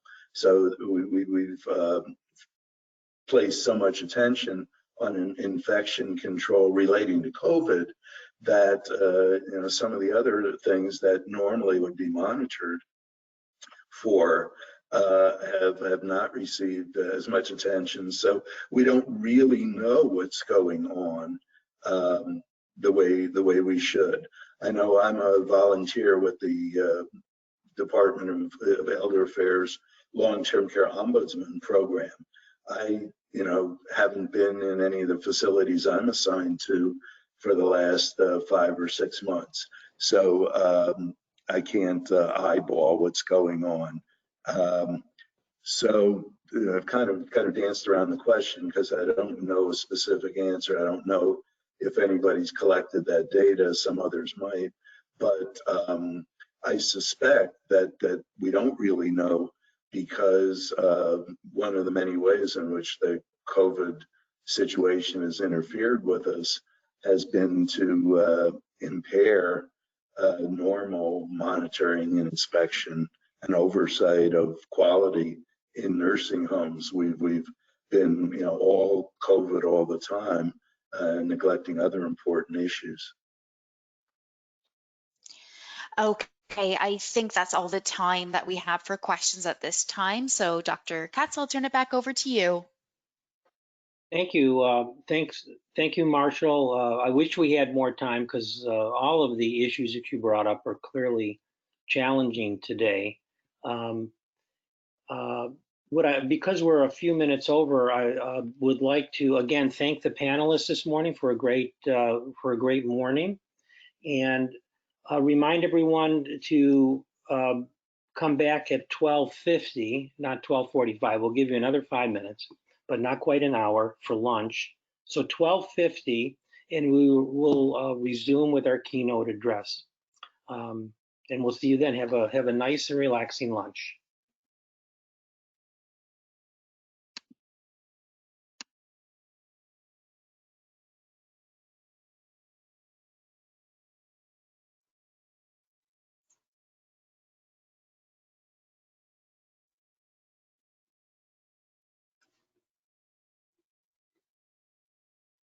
Okay, good afternoon, everybody, and welcome back. I hope you had a nice break and got to stretch a little bit and get some lunch. I'm really glad so many participants are back with us, and it's my great pleasure to introduce our keynote speaker for the next session. Megan Wolfe is a Senior Policy Development Manager at Trust for America's Health, or TFAH, where she works with the policy development team to advance a modernized, accountable public health system. Her current work over there focuses on advancing age-friendly public health systems. Megan has been engaged in public policy and advocacy for over 20 years and has represented Fortune 500 and nonprofit organizations. Prior to joining TFAH, she served as Government Relations Manager for an international education association, the National Association for Sport and Physical Education, coordinating and leading federal and state affiliate advocacy efforts. She also has Capitol Hill experience, serving as a staff member for the Senate Judiciary Committee, working on the federal judgeship confirmation process, something we're all watching right now. Megan received her undergraduate degree in government from the University of Texas at Austin and earned a JD from the Antonin Scalia Law School, formerly the George Mason University School of Law. My great pleasure to welcome Megan Wolfe. Thank you. Thank you, Dr. Pandya, so much for that kind invitation. Just want a quick check. Can everyone hear me all right? Yes, we can. Great, thank you. So thanks so much again, Dr. Pandya, and I'm really honored to be here with you all today. I had the honor of being invited to an evaluation site visit by the funder of the GWEP Coordinating Center, the John A. Hartford Foundation, earlier this week, and honored to be with you all here today. I'm feeling I'm getting the full GWEP immersion experience this week. So I've learned so much already, and I'm looking forward to the conversation this afternoon. And I really appreciate the introduction, the invitation to this event from Dr. Paul Katz, who serves on the advisory committee for the Florida Age-Friendly Public Health System Initiative. Make sure I can advance. There we go. Oh, went too far. All right, so just quickly an introduction to TIFA, Trust for America's Health, we call TIFA. TIFA is a public health policy research and advocacy nonprofit focused on improving the conditions for health so that every community and every person has the opportunity for optimal health and well-being.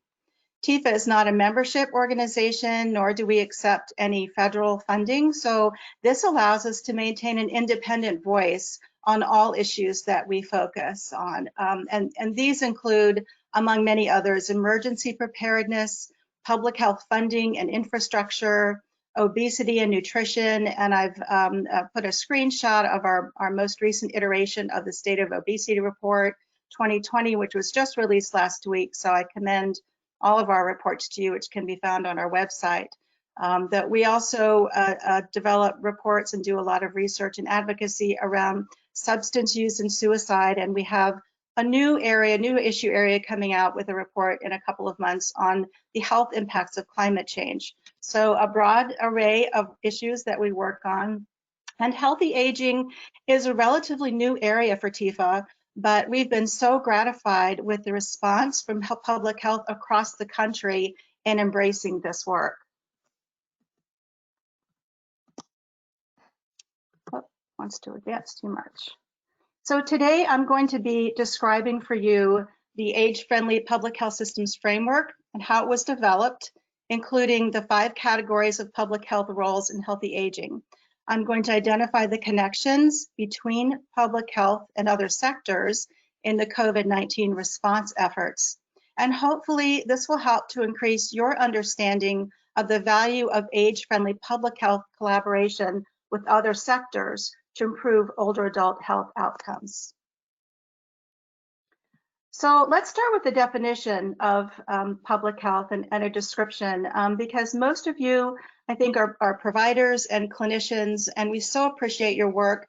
My son is in the healthcare field. He is a physician assistant at the University of Virginia Medical Center, so I have a great affinity and respect for your profession, for sure.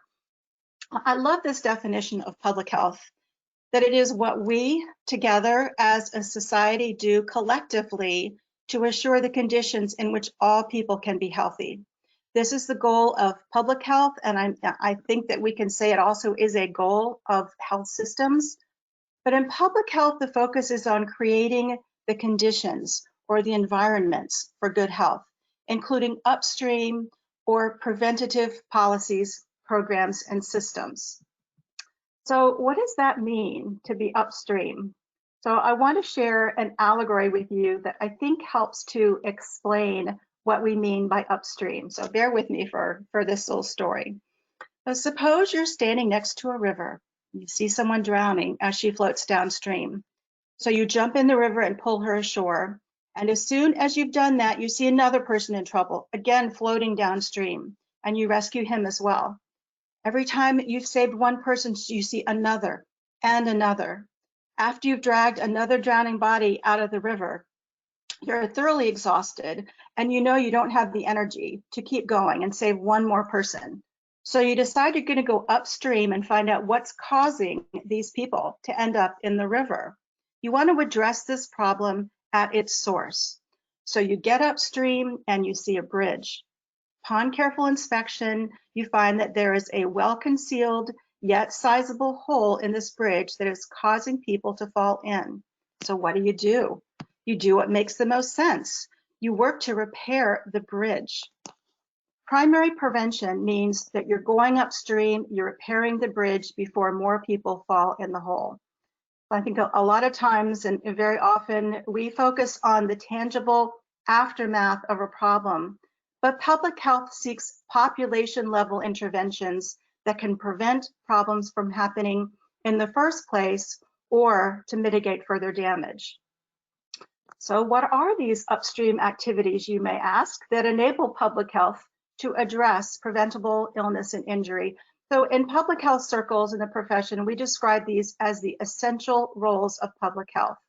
The CDC has just come out with a new wheel, a new graphic for the essential rules, and I didn't have an opportunity to pop that into the slide, but you can go on the CDC website and check out the new graphic that they have. So I'd hope to have enough time to kind of describe and provide examples for all of these, but as there are quite a few of them, I'm just going to do a few, and then I'll be able to address a few more of them in the context of COVID a little bit later on today.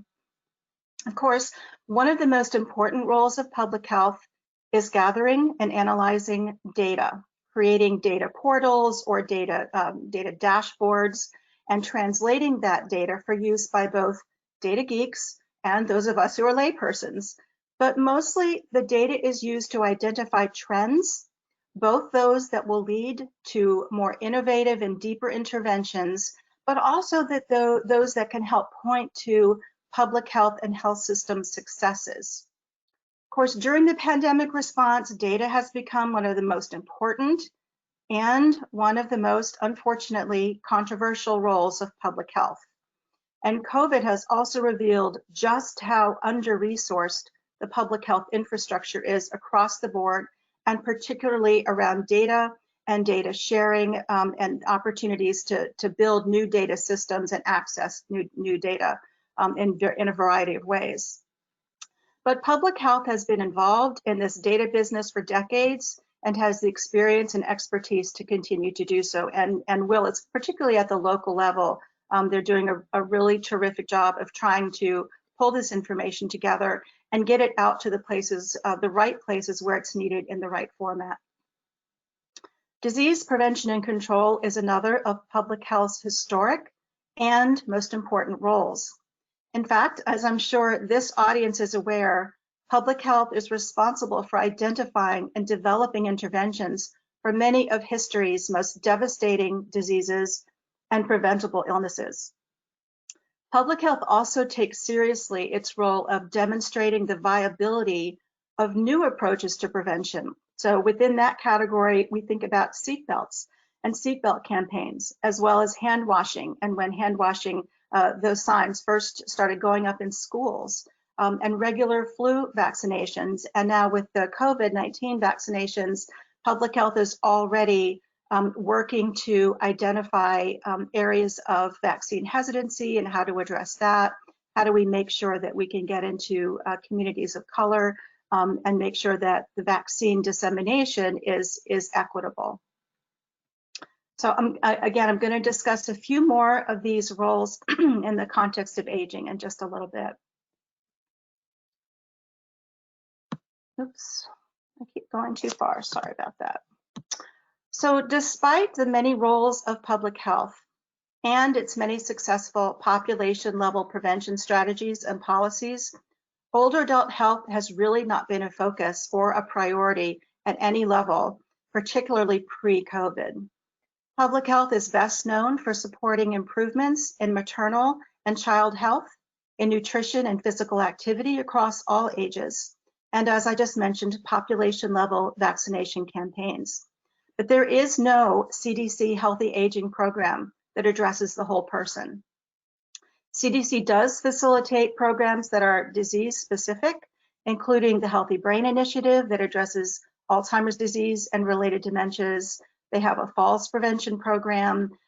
They have a number of chronic disease programs that include older adults, but are not older adult specific. But they're all located within different divisions of CDC. Again, they're not centralized, and they're still somewhat siloed. And then most state and local public health departments also lack both the resources and capacity to focus broadly on older adults. In most states, you will not find an office or a division or even one staff person who is specifically designated as an older adult health expert. So TIFA is working to change this reality. We are currently working with Congress to create and fund a centralized healthy aging program within CDC that could support all states and build the capacity at all levels for healthy aging. We've had some success this year with the introduction of legislation that would create that program and the inclusion of funding at a $10 million level in the FY 2021 appropriations bill passed by the House of Representatives. Of course, that's not going anywhere this year because Congress just passed another continuing resolution to fund the government at current year level. So we will be looking again to next year to re-energize this effort. But we've had some really good support and bipartisan support, so we're very hopeful for it. Now, when we consider the prevalence of preventable chronic diseases among older adults, the value of public health engagement in older adult health becomes starkly apparent. 80% of older adults have at least one, and 68% have two or more chronic diseases. And these chronic diseases are costly, accounting for 2/3 of all healthcare costs and over 90% of Medicare spending. I think this bears repeating. So these chronic diseases account for 2/3 of all healthcare costs and over 90% of Medicare spending. So the evidence now exists that shows prevention is effective in reducing chronic diseases like diabetes, heart disease, and in preventing injuries. Programs that promote physical activity in older adults can increase mobility and stability to help avoid frailty and falls and even combat dementia, as Dr. Ownby shared earlier today.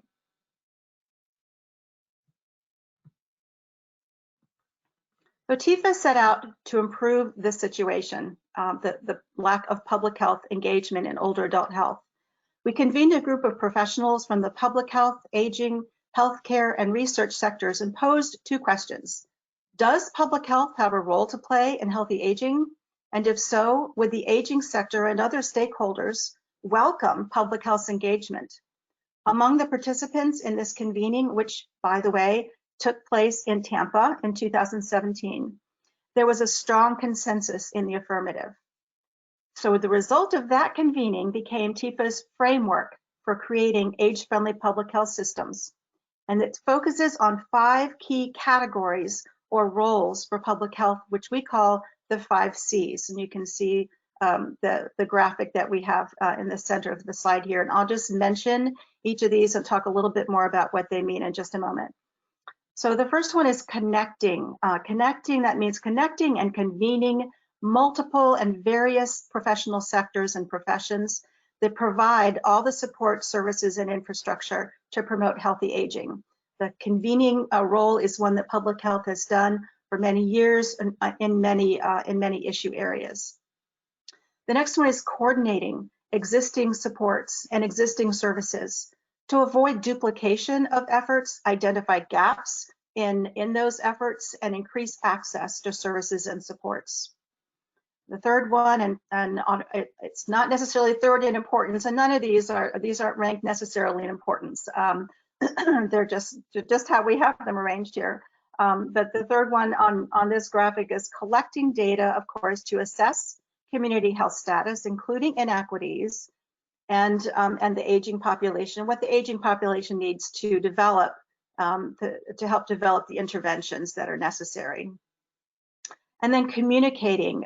Public health does a lot of messaging and communicating of the data findings as well as best practices. And they can do this as well to support healthy aging.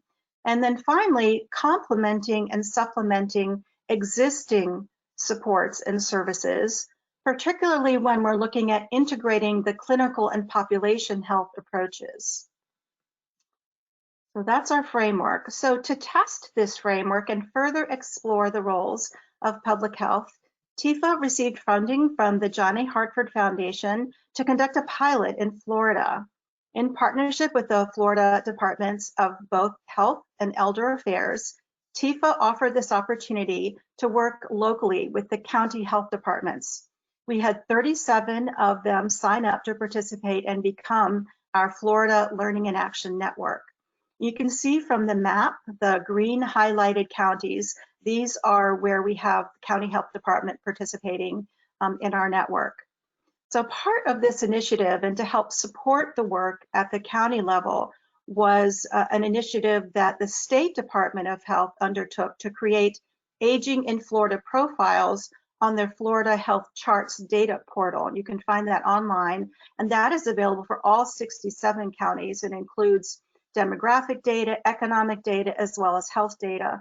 And that is updated as often as the data sources are updated. So this has become a tremendous asset for the county health departments that are participating, as well as other stakeholders like you all who can certainly access this information and this data. So over the last 2 years that we've been working with these counties, the staff in all the counties that we're working with will say that one of the most significant changes has just been the increased awareness of the growing older adult population in their communities. And that because of this awareness, the older adults are now reflected in their health department assessments, in their planning processes, whether it's around emergency preparedness and planning, or whether it's around their community health assessments, or in just the programs that they operate on a regular basis. For generalized services for the regular population, they are now incorporating older adults in these programs and services, as well as assessments and planning. So we've seen great success with this initiative. And so one of the things that we've been able to do is to capture all of the changes in terms of policy and practice and systems that all of the 37 county health departments have enacted. And that is available on our website, on our TIFA's Age-Friendly Public Health System webpage under the Florida Progress Report. So I just want to describe a little bit what you're seeing here. So within the 5 C's of the framework, the county health departments in Florida helped us to identify these, sometimes we call them indicators or action steps or activities that we really believe if a health department takes all of these action steps, that will really reflect an age-friendly public health system. And so it is around engaging with aging sector partners or creating new coalitions. It is strengthening the emergency preparedness plans. It is looking at data and identifying areas where data can be shared with other partners.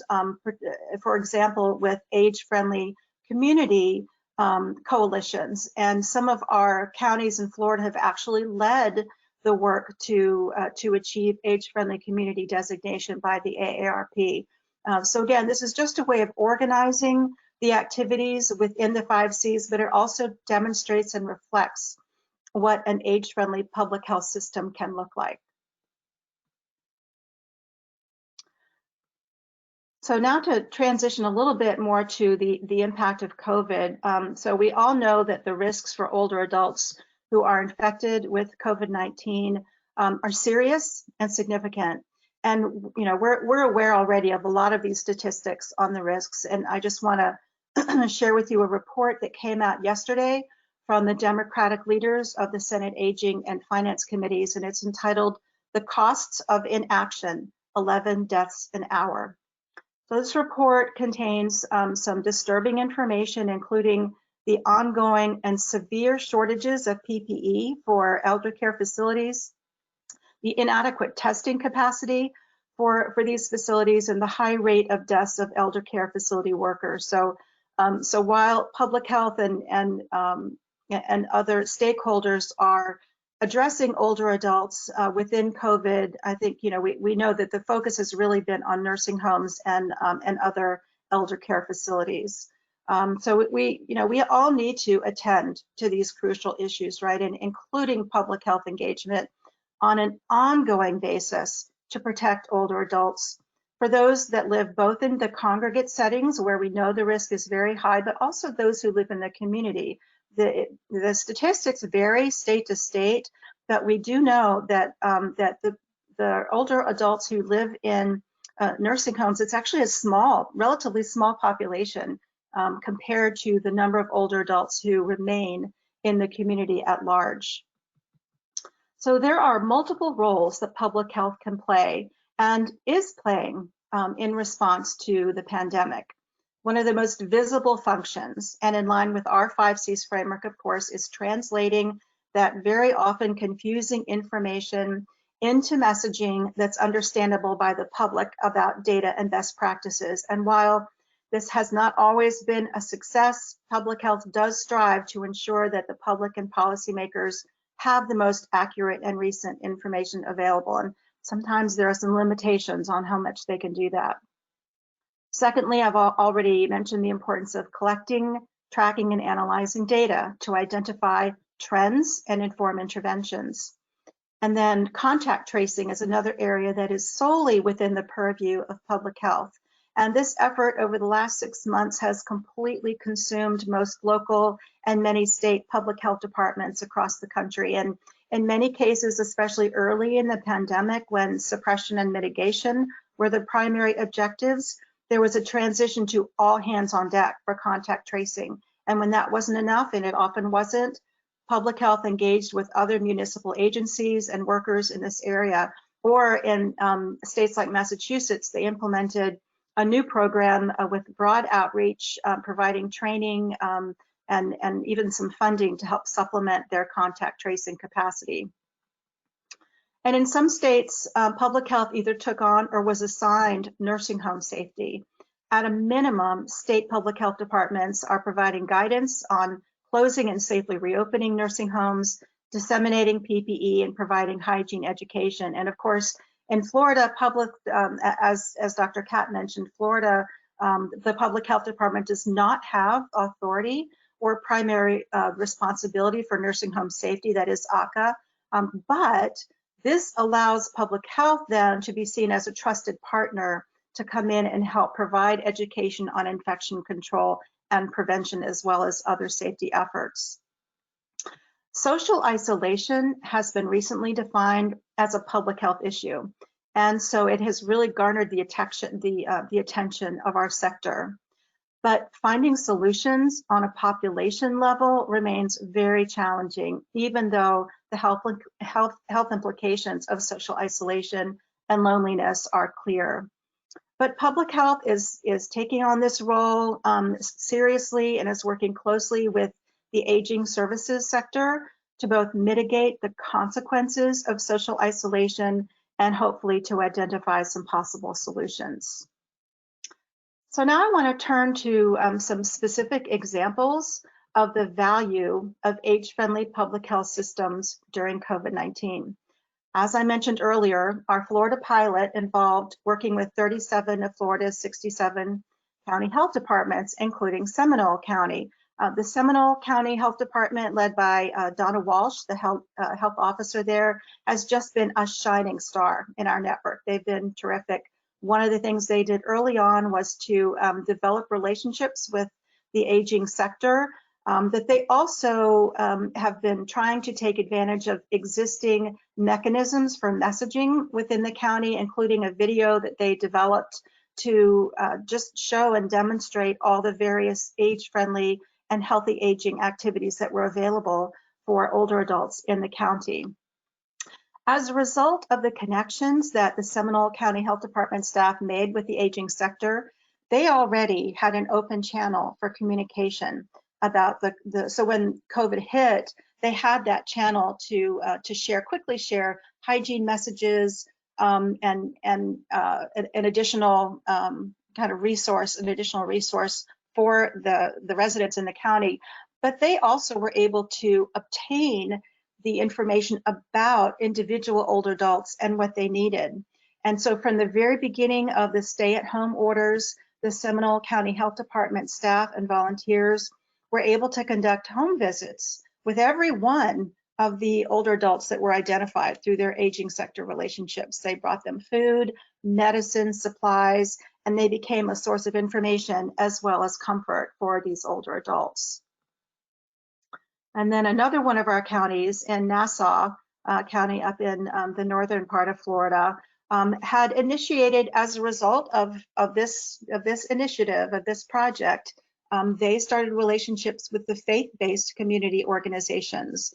And like Seminole, when COVID hit, they had already built the strong relationships and trust so that the county health department had access to, again, to some of those channels through which they could share information and share resources to serve the older adults in their community. And we've heard these stories throughout the state with almost all of our Learning in Action Network county health departments, that because of the relationships and the awareness of their involvement in older adult health, that the response to COVID has been more efficient and more productive pretty much across the board.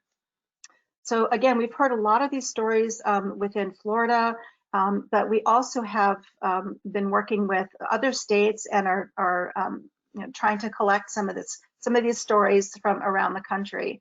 And so one more example that I have for you is the value of public health's role in Seattle, King County. Of course, this was ground zero for COVID-19 when it had the first outbreak in the Seattle area nursing home. And right away, the Seattle King County Public Health Department was assigned to monitor and address COVID-19 in elder care facilities. So they immediately set out to create a data dashboard. They set up regular communications with their emergency operations and hospital systems, and they determined to test every resident and staff of their nursing homes. So to do this, they enlisted the support of first responders, public health from other jurisdictions, and volunteers from local colleges and universities. And these are relationships that they've been able to maintain throughout the pandemic and have found other ways to leverage those relationships. So in collaboration with age-friendly public health systems can also provide significant value in other ways. Public health is leading the way in addressing the social determinants of health and is partnering with multiple sectors to improve access to affordable housing and transportation, and to promote a health in all policies approach to governance. We've already covered social isolation and public health's working to create and promote meaningful connections. And this sector is also actively working in communities to improve the environments and conditions for healthy behaviors. One of the ways that we at TIFA are working to strengthen partnerships is by collaborating with the Institute for Healthcare Improvement to ensure a seamless older adult care continuum. So as you know, IHI is facilitating the Age-Friendly Health Systems Initiative, and we're working with them. We've submitted a proposal to develop a model in Michigan for the integration of age-friendly public health and age-friendly health systems, and identify gaps where age-friendly isn't working, and how can we bridge those gaps and create, again, this seamless care continuum for older adults. So we'll keep you all posted on that process. And of course, public health prioritizes health equity across the country to reach subpopulations that have limited resources and to try and improve access to those needed services. TIFA's vision is that every state, local, territorial, and tribal health department prioritizes older adult as a core function. So to do this, we are also creating an age-friendly public health systems recognition program that we think will incentivize every state and local health department to become age-friendly. We're going to do this by providing guidance and training for the health department around 10 specific action steps or activities that we believe, if these actions are taken, will result in these health departments being recognized as age-friendly public health departments. So the 10 steps that we have proposed are currently being vetted by a small number of state public health and aging sector leaders, where we will also pilot the program on a limited basis before we launch either late this year or early next year. So we're really excited about this new program. We believe that that implementation can happen within the current resources of public health. I will mention that in Florida, when we started working with the county health departments, we provided them with a very small stipend to get involved. So we didn't, they didn't have a lot of money. They didn't have additional staff people to become age-friendly. So they were able to do it within the current resources. And we believe our recognition program will help to build both the expertise and capacity to address older adult health and make meaningful connections. Achievement of recognition will also help to leverage further funding opportunities, but most important, it will enable public health departments to better serve all populations. So before I complete my presentation, I'm happy to announce that through our current grant with the Johnny Hartford Foundation, that we will be funding 2 additional states to build age-friendly public health systems. Earlier this summer, TIFA issued a request for proposals for state health departments to submit applications, and we received 13 submissions. After a rigorous review process, we selected Mississippi and Washington as our new age-friendly public health system expansion states, and we'll be working with them over the next 2.5 years in similar ways that we've been working with Florida. So we're very excited about these opportunities and about the momentum that this has created across the country. So I'm happy to, at this point, answer any questions or engage in discussion with you. And please feel free to reach out to me to explore opportunities for further collaboration with public health in Florida, or if you're elsewhere. So I thank you very much again for the opportunity to speak with you today. Thank you so much, Ms. Wolfe. We're now going to begin answering some of the questions that were submitted during your presentation. And again, as a reminder, attendees can still submit your questions through the questions pane in the attendee control panel, or you can raise your hand by clicking on the hand raising icon on the left tab of your GoToWebinar control panel. And when we see your hand raised, we'll unmute you so you can ask your question verbally. So we do have a couple of questions for you. And the first question is, do we have a network of community health workers / volunteers to assist in contact tracing and case detection? So I think that the answer there is going to vary depending upon where you are. In some states and in some counties, the community health worker system has been activated to help in contact tracing, and in some places it hasn't. So it really is very dependent on where you're located. I know in some jurisdictions in Florida that has happened, but the county health systems, even though they're part of the state structure, still operates differently. They have different funding and different staff capacity. So that is happening in some places, but you should check with your local jurisdiction and see if that's the case where you live. Okay, thank you so much. Okay, we have a comment for you. Counties that do not encourage communication between all stakeholders involved in the care of COVID patients, such as nursing homes, assisted living facilities, and hospitals, interferes with smooth transition of care and overall quality. Yeah, I agree. I think that open lines of communication are really important, and sometimes it's hard. You know, it's really challenging sometimes for public health to come in where another sector is already engaged, and so we like to encourage those who are just entering this area to come in with humility and with the recognition that there is good work going on, and that public health can come in with and try and just supplement and recognize what is already happening, but also help to be, you know, to be that facilitator of good communication. Thank you. Our next question is it true from your chart that Broward County is not part of the Age-Friendly Public Health Systems Coalition? That's correct. They are not. Okay, thank you so much. The next question is, do you believe health departments should have authority for working with school boards regarding the opening of local schools? So I don't know that that would be the authority, the purview of local health departments or county health departments or state health departments to tell schools and school districts what to do. I think the role of public health is to provide guidance and you know, on you know, what are the stages for healthy reopening, and CDC has continually updated their guidance on reopening of schools as well. So I think that it's incumbent on school district leaders and school leaders to communicate with public health and to listen to public health and to listen to the science of public health about reopening. All right, thank you for your response. The next question is, should the state legislator mandate that every local health department address the needs of older adults? If not, why not?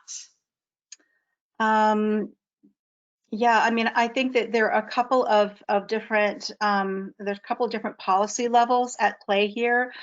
So within Florida, of course, the State Health Improvement Plan, which is mandated by I believe by the legislature, but it is a document that is generated by the State Department of Health, does not say that the health department has to attend to the needs of older adults. So that's the health department. But we also know that we have the Department of Elder Affairs, right? And they have their own state plan on aging, which you know, which requires the attention to all the needs of older adults, not just health needs. So there are a couple of different things going on. I think it's really important, when we think it's important for the aging sector, again, to communicate with the health department, so the Department of Elder Affairs and the Department of Health, to have those open lines of communication between them so that they can identify where there are gaps. But as to whether the legislature should mandate, I'm not going to say one way or the other. I think that there are advocates who might want to weigh in on that and say yes, you know, that should happen. But it's really, because the roles are divided, it might be a little difficult to figure out exactly what to mandate. Thank you so much for your response. I think we have time for one more question. And that question is, what role does ageism play in age-friendly public health? So ageism is a big issue, and it's an issue not just for health and not just for public health. Of course, it's how we see older adults. And I would say that within age-friendly public health, one of the things that we try and do is combat ageism. So we want to look at the value of the older adult community. We don't want to look at them as, you know, the silver tsunami and looking at them negatively. We view the older adult population as one that has a lot to add, that they have a lot of wisdom and skill and history, and we want to make sure that we are providing an environment for them where they can live productively and continue to contribute to society as long as they can or as long as they want to, and enabling them to age in place, enabling them to participate civically and socially to volunteer. And so I think the role of public health is to, again, to ensure that the conditions and the environments exist for older adults to age in place, to continue to be productive and vibrant and healthy for as long as they possibly can. Perfect. Thank you so much. I will now pass the mic back over to Dr. Pandya. So thank you so much, Ms. Wolfe. It's been a very interesting presentation. It's given us much to think about and a different way to think about it for those of us who are in the trenches clinicians. So I thank you for your talk, and I'm sure there'll be more discussion about this later. So now, everybody, we have a 15-minute break. We'd like to see you back at 1:45. Thank you.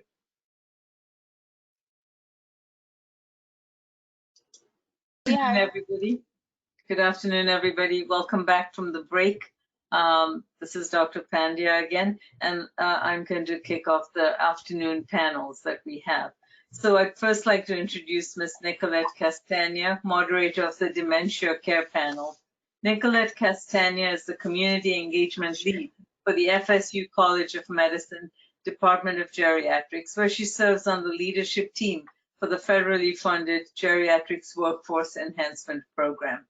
Nicolette is also a registered mental health counseling intern and serves as a counselor for the Tallahassee Seniors Center's Upslide program, which aims to combat loneliness, isolation, and depression in older adults. She has expertise in healthcare policy, dementia care, and caregiver support, and older adult mental health. Please join me in a warm welcome to Ms. Nicolette Castagna. Thank you very much, Dr. Pandya. I am so excited to have the opportunity today to feature a conversation about providing access to a broad array of dementia care supports and services. So let me go ahead and introduce our fabulous panelists. I want to start off with Ms. Tracey Aittama.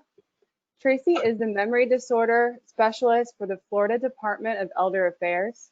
She works with the state's 17 memory disorder clinics, the Florida Brain Bank, the Alzheimer's Disease Advisory Council, and serves on the 6 subcommittees for the Florida State Health Improvement Plan Priority Area Number 9, which focuses on Alzheimer's disease and related dementias. Tracey has over 25 years in healthcare working. She has a master's in social work. She has worked in acute care, assisted living facilities, nursing homes, and hospice. And prior to her role with the department, she was the coordinator for the Tallahassee Memorial Memory Disorder Clinic. Next up, we have Ms. Charlotte Mather-Taylor.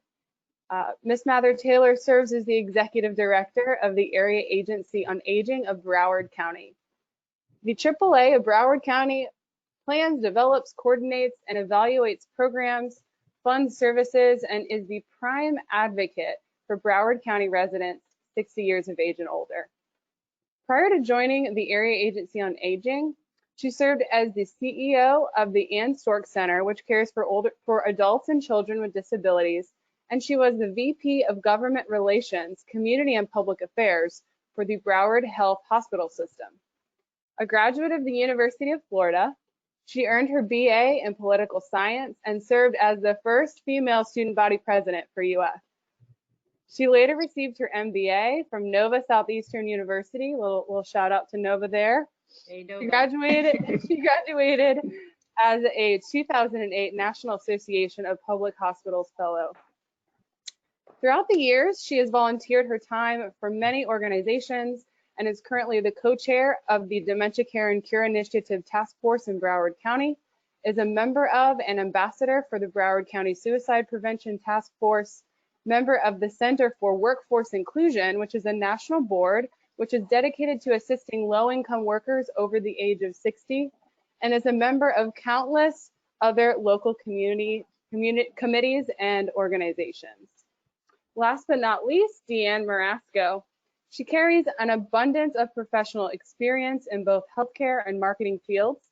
Ms. Marasco studied gerontology at the University of South Florida, quickly beginning her career as an advocate for some of the country's most seldom represented populations. Throughout her career, she has been best known for her leadership ability, public speaking, and efficient program management. Deann has been with the Alzheimer's Association for nearly 3 years, where she serves as the Director of Health Systems for the state of Florida. She is excited to bring her knowledge of health systems, strategic planning, and consultative coaching to promote awareness for this challenging disease. All right, there's our fabulous panelists.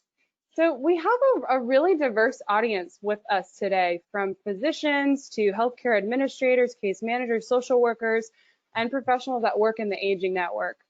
In honor of promoting one of the domains of age-friendly public health, this panel presentation really aims to connect multiple sectors and professions that provide services for older adults and caregivers.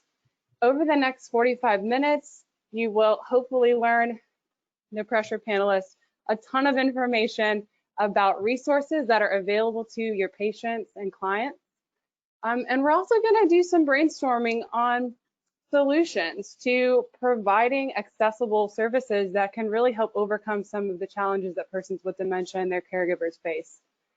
So without further ado, well, actually, so we're going to hear from our panelists. They're going to each present for a few minutes about their organization, where their organization fits into the state's dementia care services network, perhaps some comments on what communities are doing to support persons with dementia, and we're going to have plenty of time for questions from the audience.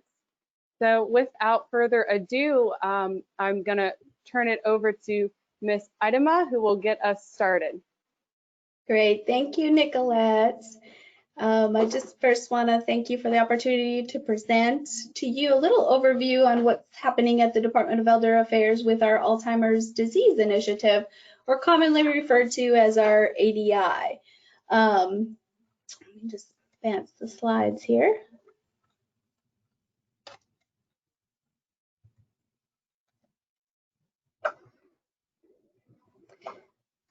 So our ADI, this lovely timeline that we have here, the ADI was created in 1985 because our Florida legislators actually recognized that there was a large number of people living with Alzheimer's disease or related dementias in the state of Florida, and they quickly identified we needed to put some programs and services in place.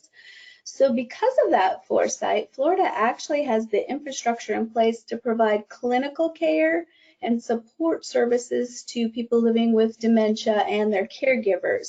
Additionally, we can provide education, relief, and research. And then our next slide is kind of a little bit more of an overview of our ADI program. So statutorily, we have 4 program components under ADI. We have our Florida Brain Bank, our Alzheimer's Disease Advisory Committee, our ADI Respite Care Program, and our 17 memory disorder clinics. Additionally, ADI has kind of expanded recently, and we have some supporting components, which include our Alzheimer's disease and related dementia training program. Alzheimer's disease is now a part of the State Health Improvement Plan under Priority Area 9. We have 14 Dementia Care and Cure Initiative task forces, and then the Florida Silver Alert. So I'm going to briefly talk a little bit about each of these programs. Our ADI Respite Care program is provided through our area agencies on aging. And I just feel it's important for people to really understand our organization of our aging network, and as far as like accessing these services. So this pyramid really provides a great outline of what takes place within the aging network. So with the Department of Elder Affairs being on top, where we manage and oversee those state and federal funds that are then distributed to our 11 area agencies on aging across the state. Then each of our area agencies on aging contract with one or more community care for the elderly, or CCCE lead agencies that coordinate and provide services for elders across the state. So one of the foundational components of ADI is really the network of our 17 designated memory disorder clinics. These clinics provide comprehensive assessments, diagnostic services, treatment, support services, education, and research to people across the whole state. And as you can see, this map really shows the locations of where each of our clinics are, and then the service areas that they cover.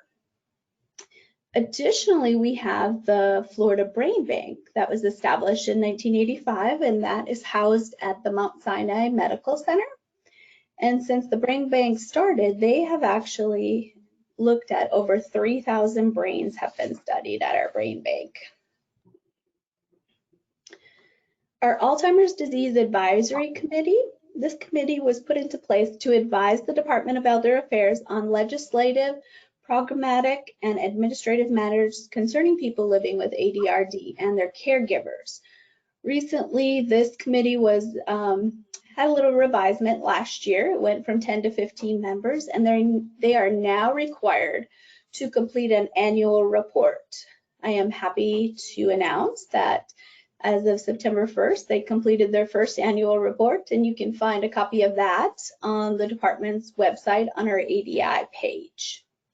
So in that report, they provided recommendations and strategies to the department for the state plan. So that'll be the next step. The department will begin work on putting out a new updated Alzheimer's disease state plan. Our Alzheimer's disease and related dementia training program is really in place to ensure that employees that are working in licensed facilities receive specialized training on Alzheimer's disease and related dementia. The department contracts this program out with the University of South Florida, the Training Academy on Aging. So in order to be able to teach a class, you must be a certified trainer with a certified curriculum through the Training Academy on Aging. So if you're interested in getting a training at your agency, you can log on to their website and locate a trainer. One of the most recent accomplishments, as I mentioned earlier, is the Florida State Health Improvement Plan, or SHIP. A priority area was created in the SHIP to work on specific goals and strategies and objectives related to Alzheimer's disease and related dementia. Florida is the only state in the nation to have a SHIP priority area that is devoted exclusively to people living with Alzheimer's disease and their caregivers. This priority area is a collaborative effort among the Department of Health, the Department of Elder Affairs, and the Alzheimer's Association. And one of my favorite initiatives is the establishment of our Dementia Care and Cure initiatives. I was fortunate to be a part of the first pilot that took place here in Tallahassee when I was working at the TMH Memory Disorder Clinic. So DCCI is a statewide initiative that focuses on engaging communities across the state to be more dementia caring. Very similar to the dementia friendly model, but Florida is unique. We came up with our own and we wanted to be the Dementia Care and Cure initiative. So, and our goals is really to promote communities where people can continue to live and be engaged within their community. So since the pilot, I'm happy to report we now have 14 dementia care and cure task forces across our state. And this map kind of outlines where each of those task forces are located across the state.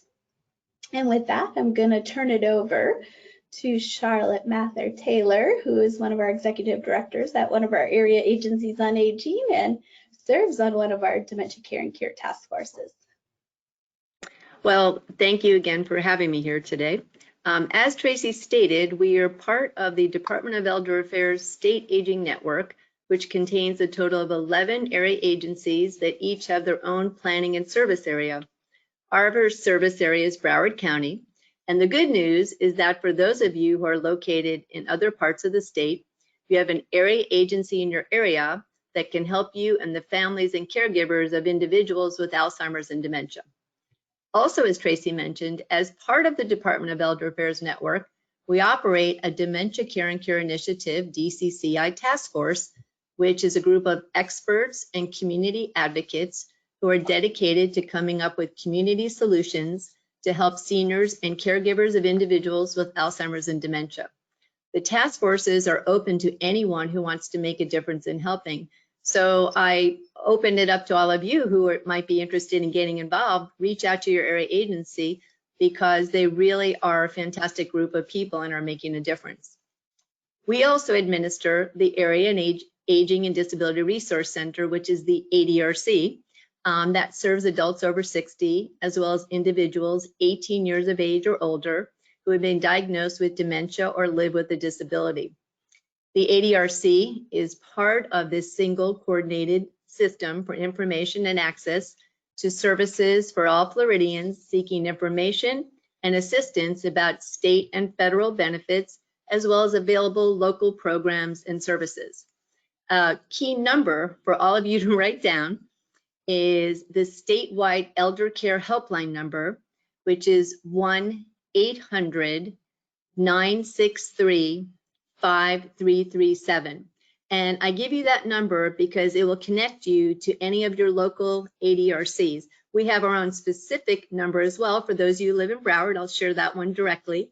It's 954-745-9779. But again, that 800 number will connect you to any area agency helpline, which is fantastic.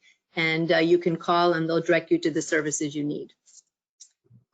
Through the area agency, you can choose a variety of services. And when you call that ADRC helpline, there'll be an information specialist who will assist you in connecting to the right services for you or your loved one.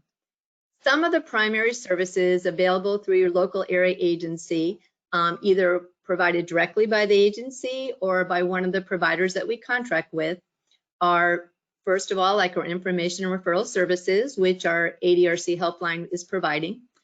We also have congregate and home delivered meals, food assistance.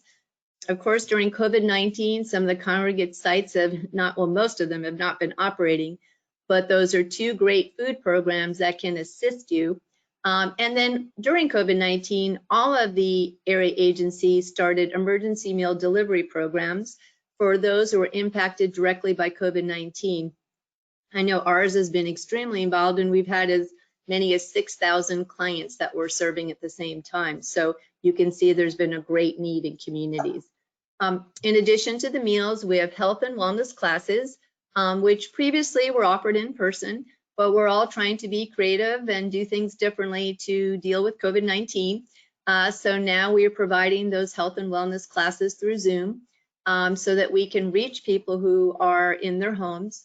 And those classes will cover topics such as powerful tools for caregivers, Tai Chi for arthritis, and many other topics that are helpful to caregivers and our seniors. In addition to the health and wellness classes, we have legal services for those who are seeking legal assistance. They are again now being offered virtually, but they are a great resource for people who don't know where to turn when they're trying to get legal advice involving their loved one. The other major program we offer is called SHINE. SHINE stands for Serving Health Insurance Needs of Elders. The SHINE program is a volunteer peer-to-peer program that provides Medicare and health insurance counseling and information from an unbiased source. And that's what's really important about it. It's unbiased. Since open enrollment starts October 15th, our SHINE team will be particularly busy coming up soon. Again, it used to be in-person, one-on-one counseling, but now we're doing it through a variety of different ways virtually so that we can continue that great service. They cover everything from how to understand your Medicare benefits, how to choose the Medicare prescription drug coverage that's best planned for you.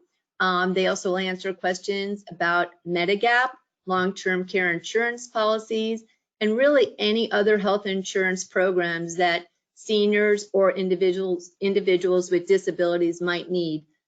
They will assist you with your Medicare claims and appeals as well, which is another great service they provide. And they'll give you details about benefits available in your area and refer you to other helpful programs. In addition to SHINE, I'd like to mention our telephone reassurance program called Connecting with You. That is something that they have different names, but all of the areas do offer a telephone reassurance program, which has been particularly powerful and helpful to individuals and their caregivers during this time, because they need to be reaching out to people to get that support that they need, to know that there's someone on the other end of that phone line who can help them and listen to them, is there to, just for them. So the Connecting with You program has been a great program for both seniors and caregivers. A few other programs, we have our senior centers, adult daycare centers, Alzheimer's daycare centers, and transportation services, which year-round are very busy and utilized heavily. Again, unfortunately, with COVID-19, many of those programs have had to stop because we want our seniors to stay at home and be safe. And again, that's been a big issue I want to mention for caregivers in particular, because they haven't had that support they need where their loved one can go to a daycare program and provide that provides the services they need, and then the loved one can take care of some of the things they need to do. We're hoping again that someday we can open these up soon because they're very, very important. And then I want to mention that our helpline is the entry point for the statewide Medicaid managed long-term care program. So anyone looking for that service should call our helpline. And last, Tracey mentioned the Alzheimer's Disease Initiative program. Such an important program to all of you. And that program helps individuals and families living with Alzheimer's disease and similar memory disorders. They have respite services, which include in-home support, adult daycare, emergency and extended care up to 30 days for caregivers who serve patients with memory disorders. And they have support services that include everything from case management to specialized medical equipment and supplies, caregiver counseling and support groups, caregiver training, and just a lot of other great programs that can help. So all of these services can be obtained by calling our ADRC helpline. And that's just like a little bit about your area agency on aging and what we can do to support all of you. Thank you. Wow, thank you so much for explaining all of the many programs that are available, and those are available statewide, but funneled through your region's area agency on aging. And they're not limited to income levels. They're really accessible to the public. Awesome. Yes, thank you. That's exactly right. Thank you so much. And last but not least, Deann, we are excited to hear what the Alzheimer's Association has for our audience. Absolutely. So I'm going to do this in two parts. Obviously, in my role in health systems, I'm going to talk a little bit about what we're doing in the age-friendly world, and then also the community resources and support solutions we have to our local community. So I'm going to start by talking about health systems. My role in health systems is to support access to quality care and timely diagnosis. To increase access to quality care, we need to drive early detection, and to achieve this at scale, we must shift our focus to influencing the healthcare system to change behavior. So how do we help motivate change to increase timely diagnosis and access to quality care? Most importantly, how do we make this a priority in this current environment? We've talked about age-friendly a lot today, and it's important that we build a social movement within age-friendly environments to include volunteers, staff, caregivers, patients, and our community-based organizations. As you've heard, age-friendly uses a set of 4 evidence-based elements to organize care of older adults, known as those 4 M's. So all of them were talked about today: what matters, medication, mentation, and mobility. It takes the patient-centered to a person-centered approach. While we sit best in mentation as we look at dementia, delirium, depression, we have the ability to have impact on all 4 M's. The 4 M's are an essential element of high-quality care for older adults. When implemented together, they're expected to result in significant improvement in the care of these individuals. Your health system, or even the practice, is an ideal place to begin. The goal is to focus on communication and leadership across all aspects of implementation, particularly during care transitions. Health systems can also further increase access to dementia care. beyond their initial implementation of age-friendly by committing to improvements to align with the 4 M's framework and our dementia specifically. This area allows me in my work to become consultative in nature to assist and assess quality improvement opportunities, provide coaching, and support a collaborative action plan to achieve these goals. Some of you that know me, I am a storyteller, so I really want to share from what I just shared in the 4 M's, what we're doing with health systems. So what matters while assessing mentation? I'm currently working with a health system that's in their 2nd year as an age-friendly health system. We meet on a regular basis. We look at areas that we can identify opportunities. And recently I received a call to review a situation in this COVID-19 environment. Presented to me was a patient who entered the hospital with non-COVID related acute crisis. And after a week in the hospital, their geriatric specialist was called in to the patient. He was identified as a patient undiagnosed with dementia. While talking to the patient and assessing, the geriatric specialist didn't feel that they had dementia. Yes, the patient was disoriented, but from her evaluation wasn't really showing signs of dementia. He was asking for his wife and to go home. The geriatric specialist called his wife and they were able to FaceTime, and the patient had a conversation and it improved their mentation. By identifying what mattered, it was calling his spouse. What might have appeared as disoriented and undiagnosed dementia was a change in the surroundings in response to an acute medical crisis. The patient was referred, however, to their memory disorder clinic upon discharge, but at that moment, what really mattered was the conversation with their loved one and reducing the adverse effects to social isolation. Now I'd like to take time to share a little bit about the resources that we have available to you and for those that you care for. As many of you know, the Alzheimer's Association offers a variety of care and support that is available at no charge. These services include our 24/7 helpline. The helpline is available in more than 200 languages.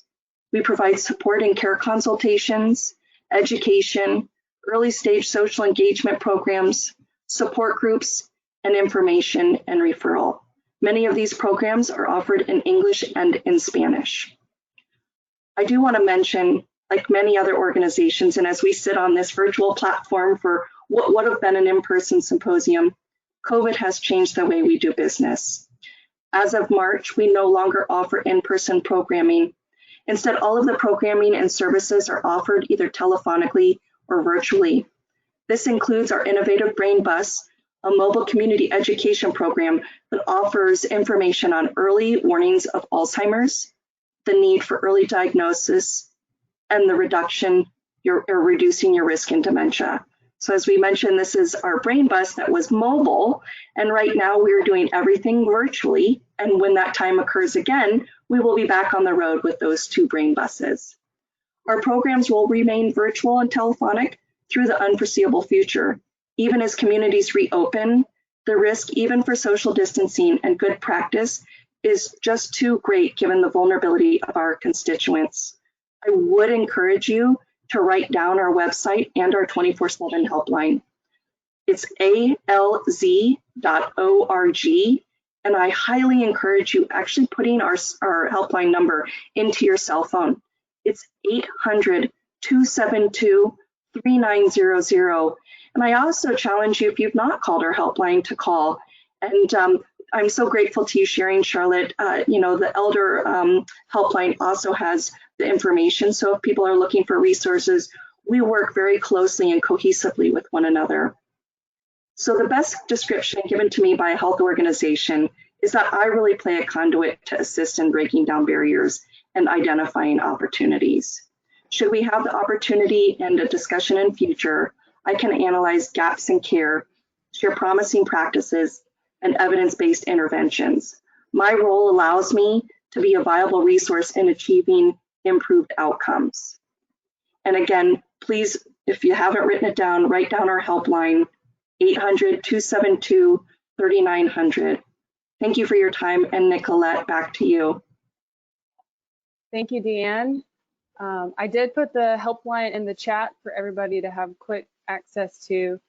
And as Deann just mentioned, all of you, if you're struggling within your organization on some of the kind of clinical logistics about referring folks, what to do in your workflow, what's available for your patients, Alzheimer's Association is there to brainstorm with you about that, as well as the area agencies. So I hope that this just really kind of painted a picture of what's out there in our state and in our communities as far as dementia care supports and services for persons with dementia, as well as caregivers.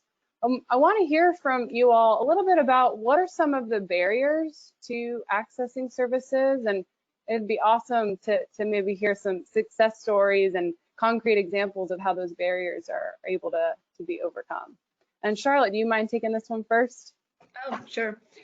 You know, speaking of stories, specific success stories, one of the barriers that I've noticed is just the reaction of family members once their individual has dementia or Alzheimer's. And one of the most recent stories we had was a daughter called us, and her father was in denial that her mother had dementia. And it was to the point where it was actually kind of dangerous, because he was actually headed out to work. She was at home, and a few times she'd wandered and done a few other things that were not very safe. And even though they were trying to talk to him, he just did not want to admit to himself that his wife had dementia.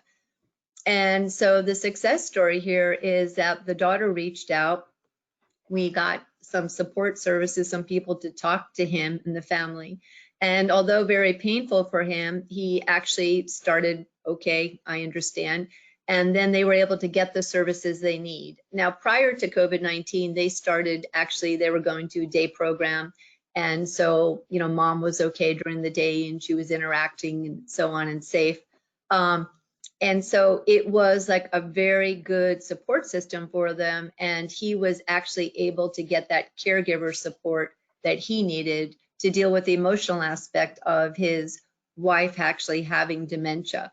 And that was a real success story, because we were able to help him emotionally as well as get mom what she needed. And then post COVID-19, I've checked in with them. They're still moving along nicely, and you know, the kids are very involved, and you know, they are dealing with things remotely and doing the best they can with that. But the good news is they're all emotionally dealing with that. I want to share, you know, Deann, I frequently refer people to the Alzheimer's Association, and at that time I gave them your number as well, because we have programs, but you also have fantastic programs, and people can get a lot of great information from you. I'd like to just briefly share one other recent group that reached out to us as well. I had a woman who I hadn't spoken to for many years, actually, knew her and her parents in a prior life, and she reached out, and unfortunately her mom now has dementia as well. And she was so busy trying to abide with all these COVID-19 guidelines, not going to their house, but you know, trying to make their food, bring it to the house. Then her father got sick and ended up in the hospital. And she actually put him in another apartment that she had. So she's running back and forth, trying to take care of both of her parents, giving them food.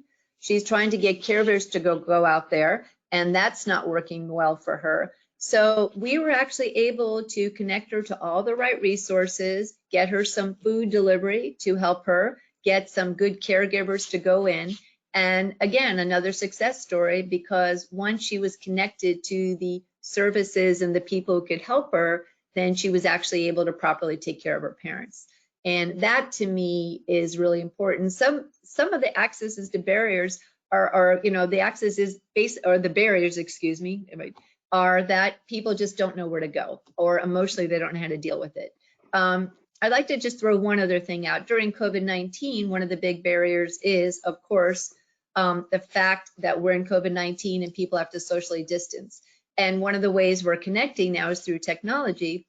But again, for a lot of our seniors and their caregivers, a lot of caregivers are older. They don't know how to use the technology. So we've been trying to actually teach them how to use the technology as well, so that they can actually connect in that way. So again, technology is fantastic and it's really helpful, but at the same time, it's a challenge for a lot of people. So those are a couple of things I'd like to mention just at the moment. Thank you very much. So being that primary entryway, you were able to connect them to a lot of different services and even address the kind of emotional denial related barriers that were present for that first family you discussed. Get them to the right services is critical. Exactly. Thank you. Do either Tracey or Deann have briefly any other, there's a lot of barriers and solutions, but just in lieu of time, do either of you have something quickly to add to that? Did you want to go ahead, Tracey, or? Sure, just to piggyback on what Charlotte said, I think that is something that you're absolutely right. Charlotte, the Alzheimer's Disease Advisory Committee did find the same thing when they did a couple of community listening sessions and the survey that they put out last year. That was some of the feedback they received, that people just don't necessarily know where to start or where to go for help. So I think increasing awareness is very important. I would agree with Tracey. Yeah, I would agree with Tracey, and what Charlotte's saying is not only breaking down the barriers, but also going beyond where we can reach the underserved and those rural populations is so critical. Not only do they not know where to find the resources, but really don't tend to have the solutions for themselves. And so being able to reach out and provide the support, whether it's through the area agency or even with DCCI and the support we have as well, that coming together, it's breaking down the barriers and breaking down the silos to combined as community-based organizations, I think is truly valuable. I wanted to throw out one other thing. I think COVID-19 has been particularly hard on caregivers because they do such a wonderful job in caring for their loved one. But during COVID-19, many of them are working at home and they don't get a break. And they do need those breaks.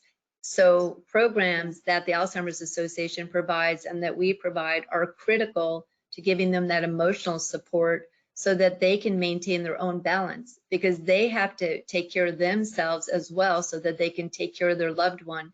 And those are some of the things I think that are extremely important right now, finding ways to provide support services to our caregivers, whatever way that looks, so that they can actually keep caregiving, because we've all heard about caregiver burnout, and I know our professionals deal with that all the time. And so that's one of the key things we're really looking at.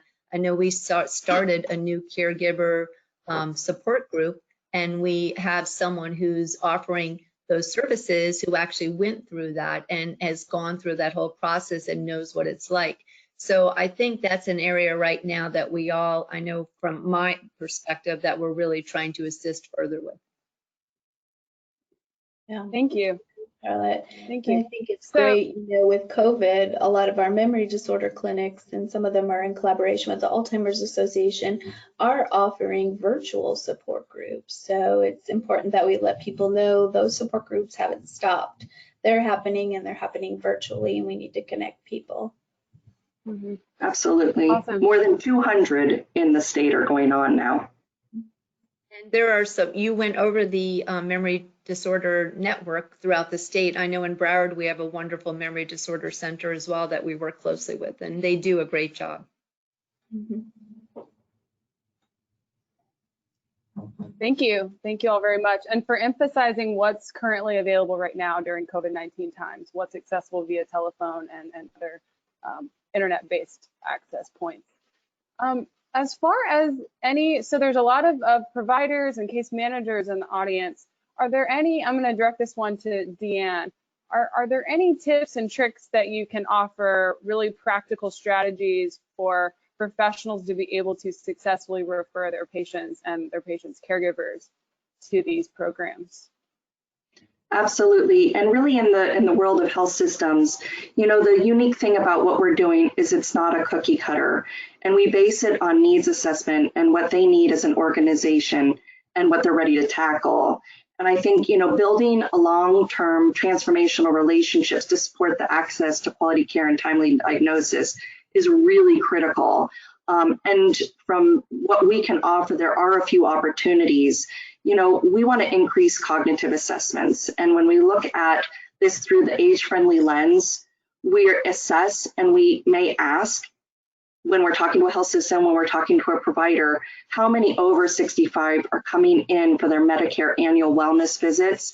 And of those, how many are receiving the recommended cognitive assessment to determine baseline? Because we know we need more earlier intervention and we need a baseline. So the other thing that we might ask them is, out of those 65 and older, how many are being hospitalized or entering the emergency department with or without a diagnosis? You know, again, that kind of goes back to the referring with in our memory disorder clinics. If we've identified some barriers, we want to encourage the use of those memory disorder clinics. And we really feel that if we can have intervention for timely diagnosis, that it is going to help in the reduction of admissions into the hospital. I'm here to look at really the entire continuum.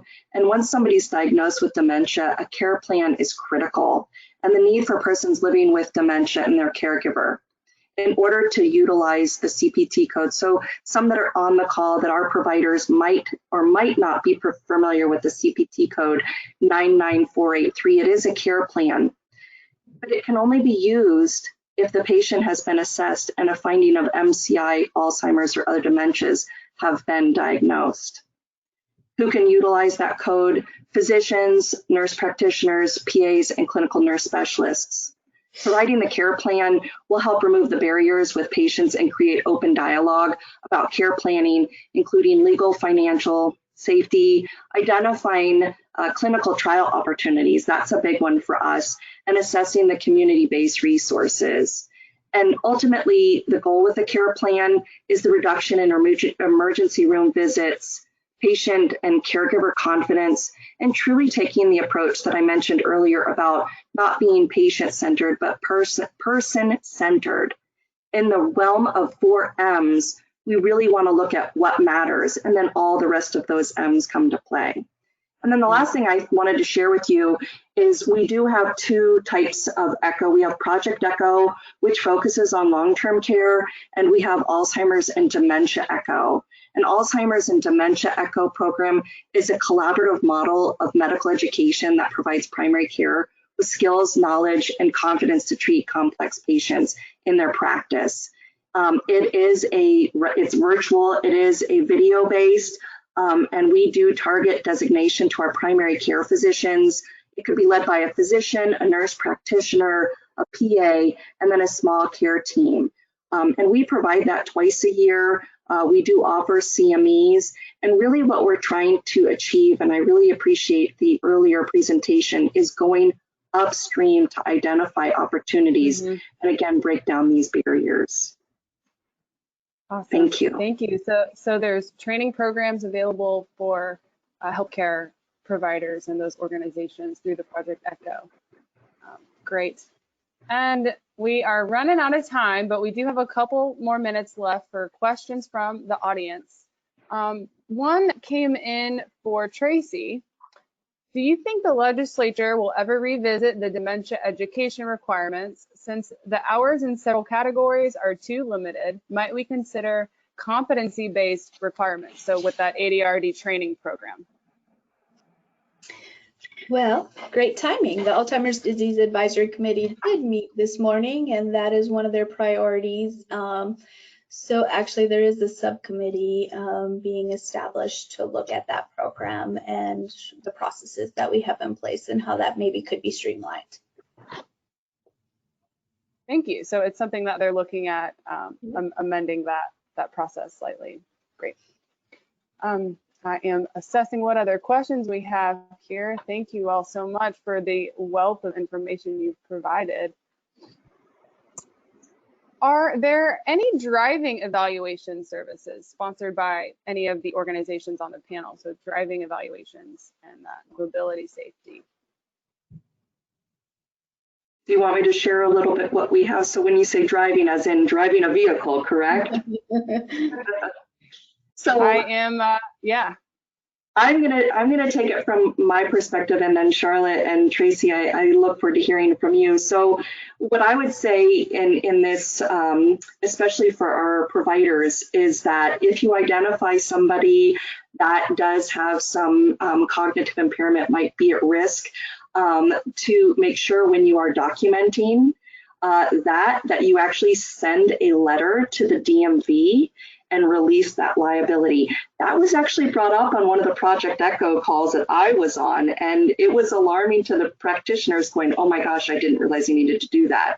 So what I will say, and I'll pass it to Charlotte or Tracey, is that what that does is it flags the DMV so that when they do go to renew, it is a requirement for those evaluations.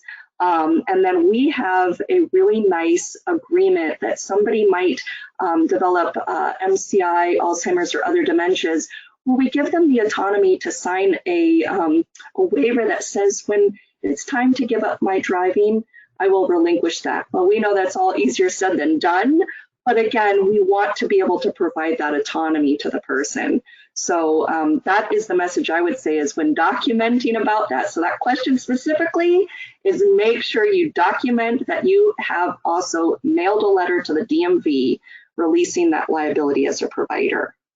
So Charlotte, Tracey? You're absolutely right, Deann. And it is important to know that anybody can really report somebody too. It doesn't have to be a physician, you know, it could be anybody could report to the DMV. And really what that starts is an investigation that goes into the person's medical record and make sure it's legit. And then they will call them in for a road test. So it's not really put on anybody, it's their performance on the test. But there are Drive Able programs across the state. A lot of our clinics, some of them have programs within their clinics or within their health systems that they refer people to. So those are great. And CarFit is always good. We partner with CarFit across the state. They have different locations and events throughout the state where you can go and make sure you have all the, you know, right fits and options with your car. So those are great programs that we often refer to. I would say that Tracey and Deann covered it, and the bottom line is definitely document it. It's definitely a challenging situation. I've heard from others are trying to deal with taking the car away for their own safety, and the person doesn't want to do that. So Tracey and Deann gave great advice. So yeah, and I'll just give a shout out to the Safe Mobility for Life Coalition. Has really great resources for how families can have the conversation. Another important part of the driving process. Well, we are out of time. I think we could probably spend another hour talking about all the intricacies around dementia care supports, but I hope that this session gave all of you a clear picture about our dementia care network, what is available for you, how to access that, and go forth and prosper and refer to these programs for your folks. Thank you all so much. Thank you. Thanks so much, Nicolette and panelists, for a great session.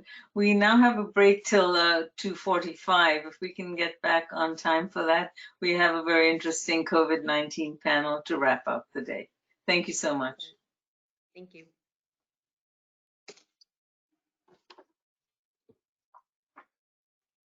Okay, good afternoon, everybody, and thanks for staying with us. It's been a very interesting day full of good information, and we've had some excellent speakers and panelists. So now we have our last panel, but not least, our COVID-19 panel. And before we get started, I'd like to introduce our moderator, my colleague and friend, Dr. Sweta Tewary. She is assistant professor in the Department of Geriatrics at NSU Kiran Patel College of Osteopathic Medicine, and she's the administrative director of our HRSA-funded Geriatrics Workforce Program and our COVID-19 grant. She's worked on multiple grants funded through PCORI, Children's Trust, HRSA, and the Retirement Research Foundation. Most of her work has included developing program evaluations, identifying data trends, using data to explore and develop sustainability, and collaborating with healthcare providers for project implementation. She's passionate about data analytics and investigating questions that can improve health of the community and promote health equity and contribute to a culture of health. Dr. Tewary has been involved in multiple projects with innovative outcomes that have led to organization success. Please give a warm welcome to Dr. Sweta Tewary. All yours. Thank you, Dr. Pandya. Thank you so much. First of all, I want to thank all our subject matter experts, our speakers, our panelists, our listeners who have been really engaged, and participating in this symposium, especially on a Friday afternoon. Now, COVID-19, I know that throughout the day we have heard multiple presentations about 4M and how important 4M is, in providing age-friendly healthcare. However, things have changed with COVID-19. And this session, we would like to discuss some of those key challenges which we have faced during the COVID-19 pandemic, which has turned our world upside down. Now, COVID-19, as all of us know, it has impacted all age groups, but has specifically impacted mostly our older adult vulnerable population. We do have 3 panelists, although I'm reordering their presentation at this point of time. So first we have Dr. Swati Gaur. Dr. Gaur is a geriatrician in Gainesville, Georgia, and is also the chair of Infection Advisory Committee with the Society of Post-Acute Long-Term Care, formerly known as AMDA. She's a member of the Georgia Antimicrobial Stewardship Committee and has several publications on COVID-19. Next, we'll have Dr. Kevin O'Neill. Dr. Neal graduated from Boston College magna cum laude and Georgetown University School of Medicine. He's certified by the American Board of Internal Medicine in both internal medicine and geriatric medicine. Currently, Dr. Neal is the Chief Medical Officer for the ALG Senior, formerly the Affinity Living Group. We also have Dr. Agronin. If at all he's here, we can have him towards the end. Dr. Agronin has obtained his Doctor of Medicine degree from the Yale School of Medicine. He completed his residency training in psychiatry at Harvard Medical School and a fellowship in geriatric psychiatry at the VA Medical Center in Minnesota. Dr. Marc Agronin has published articles in the New York Times and Scientific American Mind and is a regular contributor on aging and retirement issues in the Wall Street Journal. So today we are really honored to welcome our panelists, Dr. Swati Gaur, Dr. Kevin O'Neill, and Dr. Marc Agronin, to provide their expert opinions on how to address this impact on geriatric populations, especially issues of social isolation, medical management, and infection control. So without further ado, I would like Dr. Gaur to present on this topic. Thank you so much for giving me an opportunity to present. My work is primarily, I'm geriatrics and palliative care. My work is primarily in long-term care, and happy to present challenges. I think we all have, realized and are very aware how COVID-19 has impacted long-term care disproportionately to any other setting, and that has definitely put up so many challenges.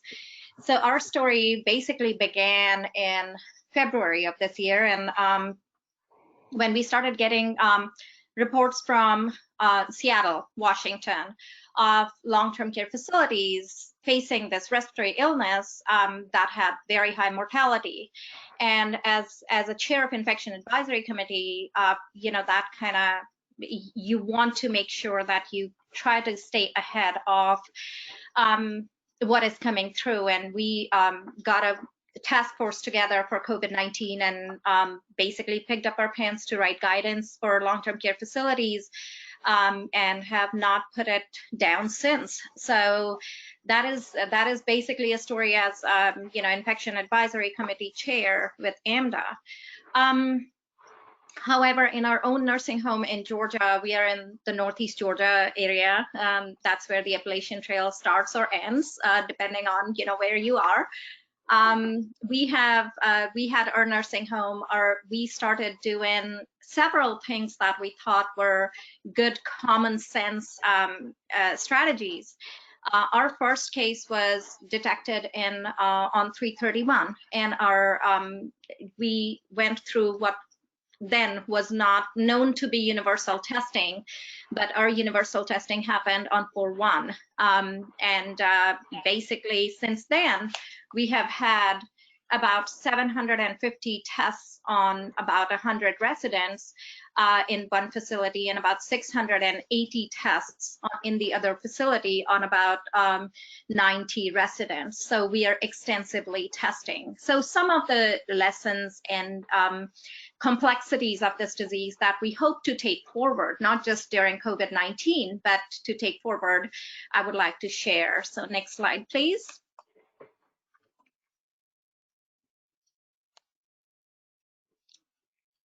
And further. So one of the things that, this is from a week back from New York Times. New York Times publishes the community prevalence of COVID-19, and this is the map, heat map of that. And as you can see, it's pretty widespread. And next slide, please. And this is the nursing home, not prevalence, but this is actually the deaths in the nursing home. However, it kind of does, these colors do represent the nursing home prevalence also. Now, the Northeast prevalence has come down, although the deaths remain very high. My point here is that there is no way to decouple what is going on in your community from what goes on in your nursing home. It just gets more concentrated. And I think that is the lesson that we have had.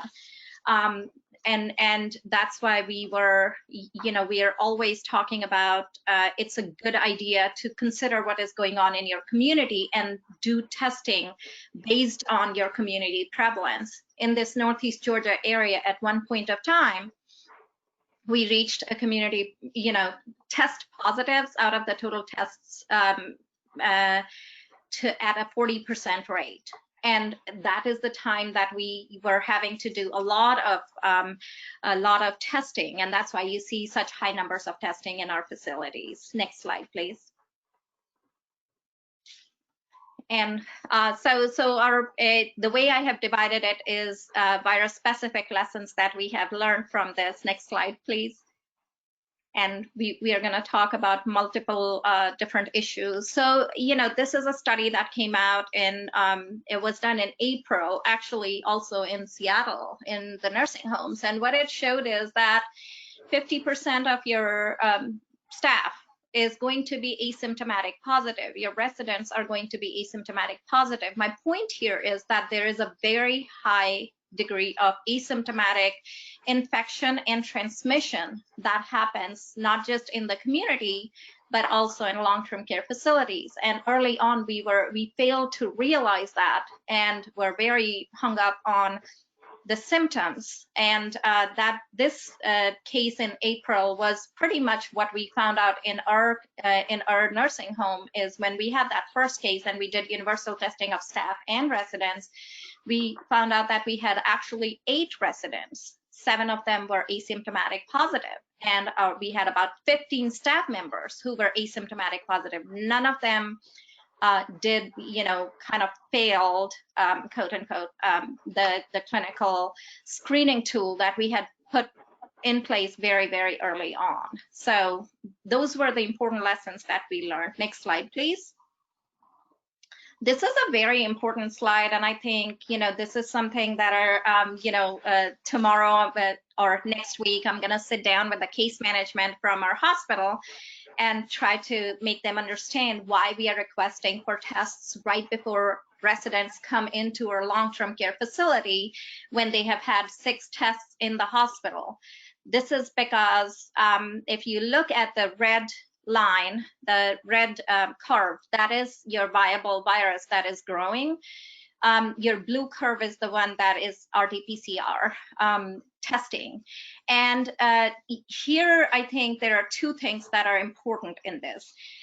It shows the PCR testing limitation, first of all.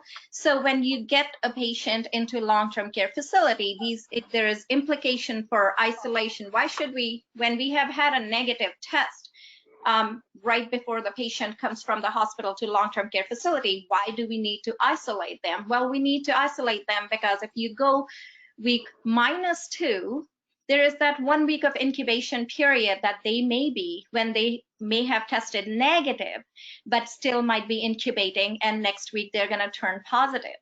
If based on that testing, if we put them with the other residents and not isolate them, then we got an outbreak. on our hands. So this is the testing implication, and it's a very, very important diagram that I always try to talk to our administrators and our nurses in long-term care facilities.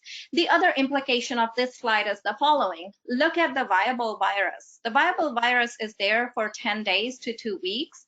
And then RT-PCR testing, which is the blue line, is going to be positive for a whole lot longer. So if you keep testing a resident that is, not showing any symptoms, then you may get this, you may chase this erroneous RT-PCR test, which may not mean much.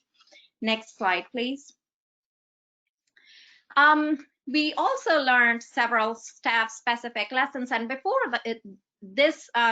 we go into staff-specific lessons, I think one of the things that we learned from the virus-specific, the way the virus behaves is the following. That even after COVID-19, I think, in long-term care facilities or any time we have any outbreak, whether it be norovirus or flu virus or any other viruses, we have to make sure that we are looking at how the virus gets transmitted. Next slide, please. Okay, so we talked a lot about mitigating staff risk, and one of a few challenges that we had there is staff were vectors, and this is something that MMWR published, CDC published, that they found that staff was going into multiple facilities to make sure that they are putting the bread on the table, and they were basically transmitting the virus from one facility to the other. So we had to very quickly change our strategy and said, we are not going to worry about overtime, but how about you spend all your time that you're spending in multiple facilities in our own facility? So those were very important implications. The other important implication or one of the challenges that we found out is our infection preventionist role. Every facility needs to have a very functioning infection preventionist who is basically, what we did is we had to train our infection preventionists on the job. They needed to do contact tracing, they need to do mapping, they needed to do logs, reporting, employee health function, etc. So CMS has basically said that every facility, more than 100, should have an infection preventionist, which is a very welcome change. The other challenge that we had was PPE. We didn't have appropriate PPEs. There are a lot of facilities even now that don't have appropriate PPEs. And the other challenge that we had is we had to teach them while we had a pandemic going on how to appropriately don and doff PPE, and had to be dependent on multiple channels to make sure that proper PPE use was had. Next slide, please. We did the buddy system. We did multiple town halls to make sure that education was done, and we finally actually involved our residents. And this is one of the resident poster that we came up with, where we empowered our residents to make sure that our people are wearing proper PPE and using hand sanitizers. Next slide, please.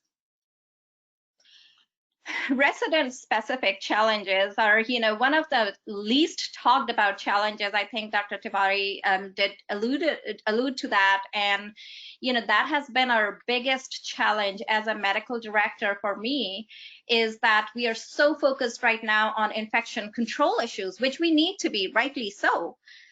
However, we also need to go ahead and talk about some of the resident-specific challenges. If you can put the next slide, please.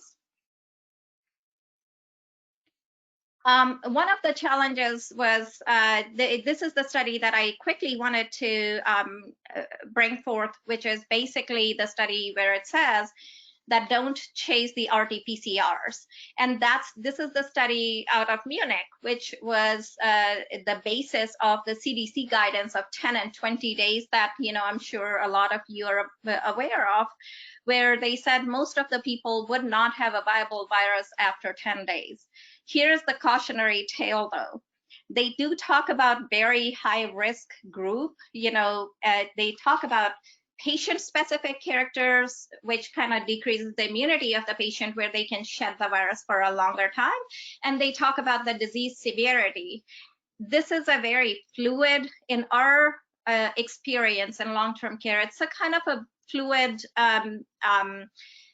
equation where you have to really make sure that you're pretty confident that your resident who has chronic kidney disease, bad lung disease, heart disease, and steroid use, even if it is less than 20 milligrams, what we have found is some of our chronic steroid use residents continued to do poorly for a longer period of time, even after we brought them back into the main unit. And we had to then subsequently send them back to the COVID unit. And that's where we kind of have a hybrid model of not just 10 and 20 days without testing, but also in a few residents, we are actually testing them to make sure that they are, 2 tests negative. So we do have a hybrid model where we have married the previous CDC guidance with the current CDC guidance. Next slide, please. And here is the most important thing that I would like to bring, present to everyone is that, these are the biggest challenges that we have. We have been trying to find ways to connect families with residents. It's entirely too long where they have been without their families. The second thing that we have noticed, there are trends on mental health issue, and I'm sure that Dr. Agronin will talk more about that, but we have found out that people who were already having a diagnosis of mental health issues are more likely to get, decompensate during this time. So what we did is we went ahead and we said, we are going to have the activities department and the therapy department focus more on those residents and try to take care of their social isolation. Decreased PO intake due to social isolation, we are seeing that all the time. We have a very low threshold of starting crisis or IV fluids because of poor hydration. Next slide, please. Facility specific challenges. I'm going to very quickly go through this because I'm kind of running out of time. Next slide. And next slide. One of the things I think, for long term is the fact that we are realizing that there's a huge role of a triad. I work in a facility where we have a very good combination of a medical director, DON, and administrator. We realize that we are doing actually daily meetings to make sure that we are doing COVID-19 meetings. We started emergency preparedness ahead of time. We figured out very quickly the cohorting that we needed to do of our residents. Town halls, very, very important. What we are doing is going and doing temperature checks of our but really check on all the department of our long-term care facilities, and that involves your environmental services, your dietary department, everyone. And what we have done is to make sure that transparency is there and make sure that that communication barriers are not there. We have gone to a town hall model where anybody can ask questions. We are having to make sure that we are learning that we need to have a better supply chain of PPE. We will need to have a fit testing program in a long-term care facility. The silver lining at the end of this all is the burden of telemedicine setup. I know it was a burden. We had to start it very, very quickly. But what we have realized is telemedicine has really brought better patient care into our facilities, and we continue to support that, and we continue to take that forward.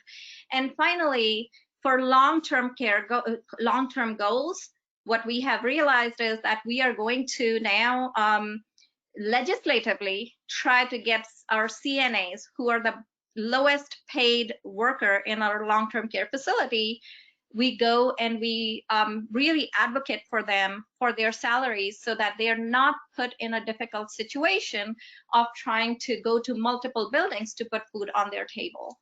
So with that, I want to end my presentation. I know it was a short thing. talking about challenges and our solutions, short-term and long-term for that.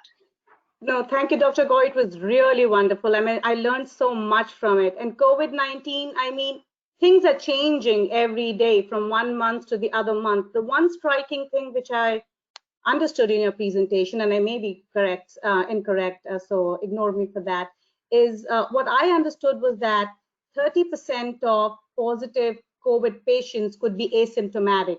But from one of your slides, I think that I saw that number is 50%. So is that age specific or it's all across?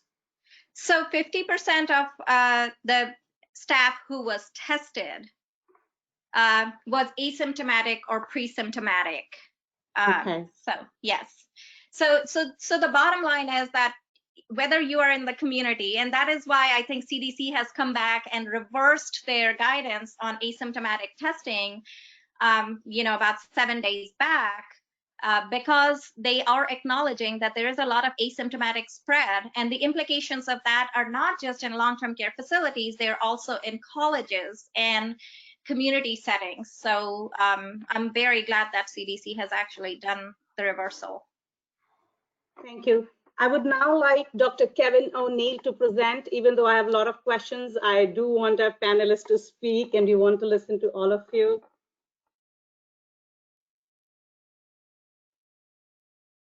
Great, can you hear me okay? Yes, we can hear you. Excellent. Hi, everyone. Thank you for inviting me to share our experience with an outbreak of COVID-19 in the assisted living community. These sites, as you know, are homes to our residents, and they're not skilled nursing facilities, so we try to avoid the term facility, but I'm going to use both terms today.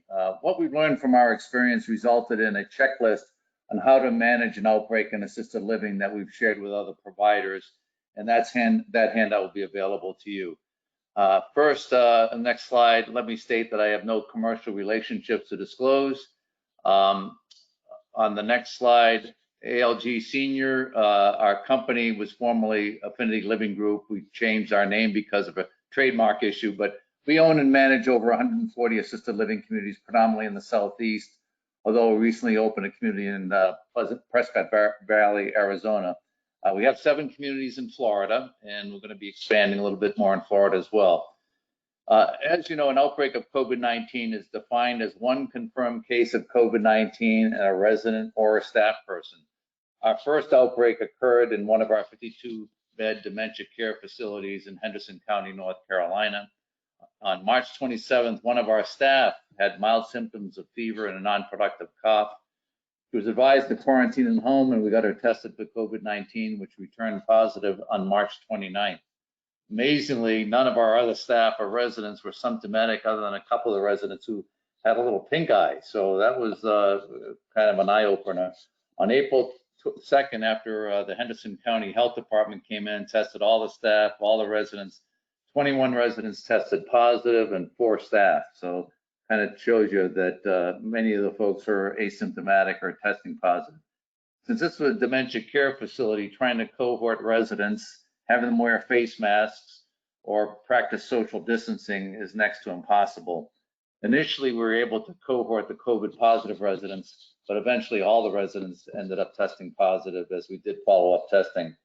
Thankfully, we had tremendous support from 2 on-site physicians, one of whom was a geriatrician, and the other a very experienced long-term care provider who was also a certified medical director. And very few assisted living communities, as you know, have medical directors. Some do, but very few. Ultimately, from this experience, we had 10 residents who expired, 8 had been on hospice and died in our community, thankfully not in the hospital or in the ICU. 2 did die in the hospital. So 42 of the 52 residents did recover. Here are the few of the challenges that we encountered on the next slide. First, access to on-site healthcare providers. Many assisted living residents have primary care providers who have their own offices, and the resident has to be transferred to the office. There are physicians, nurse practitioners, and PAs increasingly who are providing care in assisted living facilities. However, many of them have been discouraged by not being welcome into the communities. We try to do all we could to welcome them in. Many assisted living providers had fear that providers were going to introduce COVID into the building. Naturally, the reimbursement telemedicine services, as we heard, it helped address that. But securing the equipment and staff to facilitate the telemedicine visits was really not that easy. And sometimes you just need to be with someone, not to just hear their words, but to see their facial expressions and read their body language, to examine and touch, and to listen with something other than a remote digital stethoscope. Thankfully, 2 physicians that I mentioned previously agreed to manage all the residents in the facility, not just their own patients. And happily, we were able to get all the other providers to consent to that. Assisted living facilities do not have the same level of clinical staffing as skilled nursing facilities, which can be very challenging. CNAs and med aides are not trained to assess.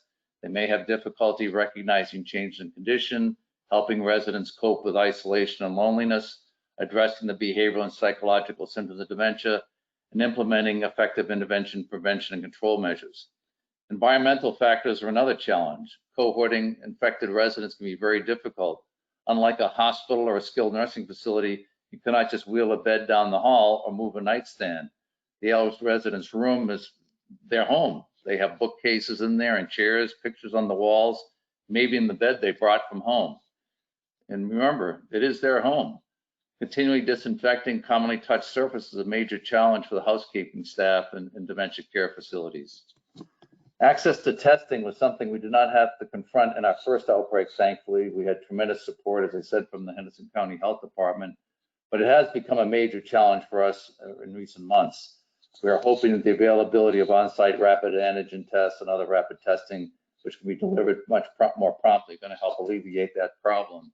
You may have heard that Israel recently reported they have developed a cheap saliva test that can be done almost instantly. And as we noted previously, the PPE issue is very serious. The supply of masks, especially surgical and N95 masks, gloves, gowns, eye shields, is something we worried about during our first outbreak. But thankfully, the emergency management services in Henderson County were able to get us adequate supplies. That has not been the case in some of the subsequent outbreaks we've had. Proper use of the PPE is necessary, and yet very few providers have done what OSHA requires for using respirators. Using an N95 mask or a higher level respirator, which is what is to be used in the direct care of COVID positive residents, requires a written respiratory protection program, a medical evaluation, and fit testing. As you may have heard, 3 nursing homes in Ohio were recently fined over $40,000 because they didn't have the elements of all the whole respiratory protection program in place. Thankfully, we've had several mandates and guidelines in place prior to our first outbreak, and we can move on to next slide. And I think they've helped us tremendously. We had a mandatory influenza immunization policy. I'm confident that was partly responsible for the fact that we had no flu outbreaks this past flu season.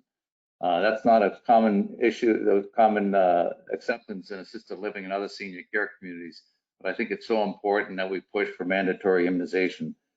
We developed an interim COVID-19 plan that identified key roles for education and training, monitoring public health advisories, communicating with residents and families, and identifying the contact person at the local health department. Really important to make friends with that person at the local health department and get to know them by name.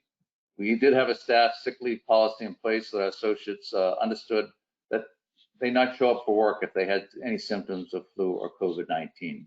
We can move on to the next slide. So these are the things that I mentioned that you need to have in place. We can go to the next slide. Reviewing all those policies and procedures, really important. Prior to an outbreak, your team needs to understand how to don and doff PPE properly, how to disinfect environmental surfaces with an EPA registered agent. They need to identify an area in the facility where COVID positive residents can be cohorted, identify the providers who are willing to come on site. Our home health, hospice, and therapy providers were indispensable to us during our outbreak. Ensure that advanced directives are updated and documented. Note if they've had POST or most forms. Most states have these forms now, which are actually physician's orders for scope of treatment. The hospice team can assist with the resident family education. Create a standard vital sign sheet that includes the temperature, pulse rate, respiratory rate, blood pressure, and O2 saturations. What happens when the outbreak occurs? We can move on. Now the outbreak has occurred, what do? Well, immediately notify the local health department, follow their guidance for isolation, and document the guidance you're given. We actually had a situation where thankfully we had it written down because the local health department was chided by the state and how they responded to something, but we documented that we followed exactly the guidance they gave us. So it's really important to document the guidance that you're given by your local and state health departments. Create a census list of the residents and know which residents have been tested for COVID, the date of symptom onset, and a general plan of care after discussing with the resident family. You may consider a wristband system to identify those residents who want to remain in place, don't want to be transferred to the hospital. Identify the roles and responsibilities of each member of your outbreak team. That's the next slide. And that help ensures accountability. And these are some of the folks that you may want to put on your outbreak team. Next slide.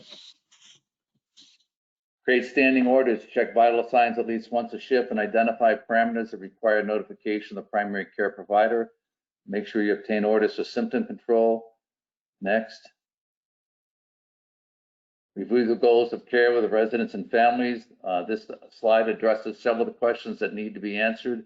Ongoing regular communication with the residents, the families, and staff is essential. Just make it constant and don't presume anything when it comes to communication. Next slide. Make referrals when it's appropriate. The home health and hospice teams were extraordinary during our outbreak. The local hospital care managers and staff can deploy resources as well. We arranged direct contact with the triage nurse in the emergency room. We discussed any case before transferring them to the hospital. That mitigated a lot of unnecessary transfers. Next. Here are some medications you might want to consider having on hand for treatment during the outbreak. In light of new information from the recovery trial, we're also including dexamethasone if a resident is starting to experience respiratory distress, and rivaroxaban for DV prophylaxis, since COVID is known to induce a hypercoagulable state. Again, this is really designed to mitigate that risk for these folks being in the hospital and the ICU. Note, we've also listed an IV fluid here. This is not something traditionally done in assisted living settings, but in the midst of the outbreak, we were able to get temporary permission from the state of North Carolina to become a temporary skilled nursing facility. So this helped us avoid many unnecessary hospitalizations. Next slide. These are some recommended medical supplies, and as previously noted, hypodermoclysis is a safe and effective way to administer fluids for dehydration, reduce the ER transfers and hospitalizations. Next slide. Make sure you have adequate PPE and use the CDC burn calculator. It can really help adjust. And again, staying in close contact with the health department really can help get access to those supplies. Next. Here are some of the cleaning supplies you need to have. The non-medical supplies are very important as well. Keeping residents connected with families and friends with phones or other devices is essential. This can help dispel the isolation and loneliness that so many feel during this time. Our staff was also very creative during the outbreak. They organized drive-bys of families and friends.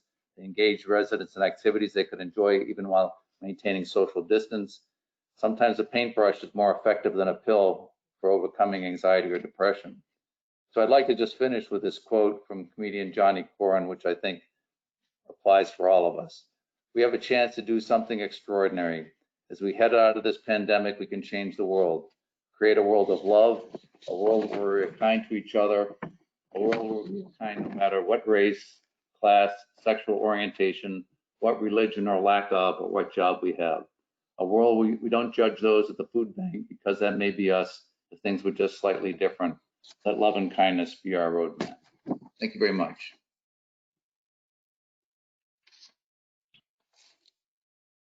Thank you, Dr. Neil. It was wonderful listening to you. I would now like to welcome Dr. Agronin to present his expert opinion and his presentation on this topic. Good. Can you hear me okay? Yes, we can hear you. Very good. And first of all, I just want to compliment my colleagues for two really outstanding presentations. You both just encapsulated everything that we've also gone through here at Miami Jewish Health during this time, and they really were just informative ones. Actually, it was fortuitous for me to go last year because I think you raised a lot of the issues that I can touch upon here in terms of mental health issues. But so thank you for those really wonderful presentations. So I just want to take a few minutes to focus on mental health issues. I work as a geriatric psychiatrist. I've been here at Miami Jewish Health for the past 21 years. And like my other faculty members here, we've also dealt with a very, very significant outbreak of COVID-19 here on our campus. I actually work at the largest nursing home in the state of Florida. We have over 400 beds. We have an additional 150 residents in independent living and assisted living. And so, you know, we literally overnight had to create 3 different COVID units, you know, with antechambers to don PPE on and take it off. My office, this window next to me, right below it, is the workshop. And there are days when it sounded like a shipyard, just banging and clanging, literally with our staff building from scratch negative pressure machines to install on our units. So it's, you know, I've been so amazed by just the heroic efforts of so many individuals, and it's been an honor to help in any way. So next slide.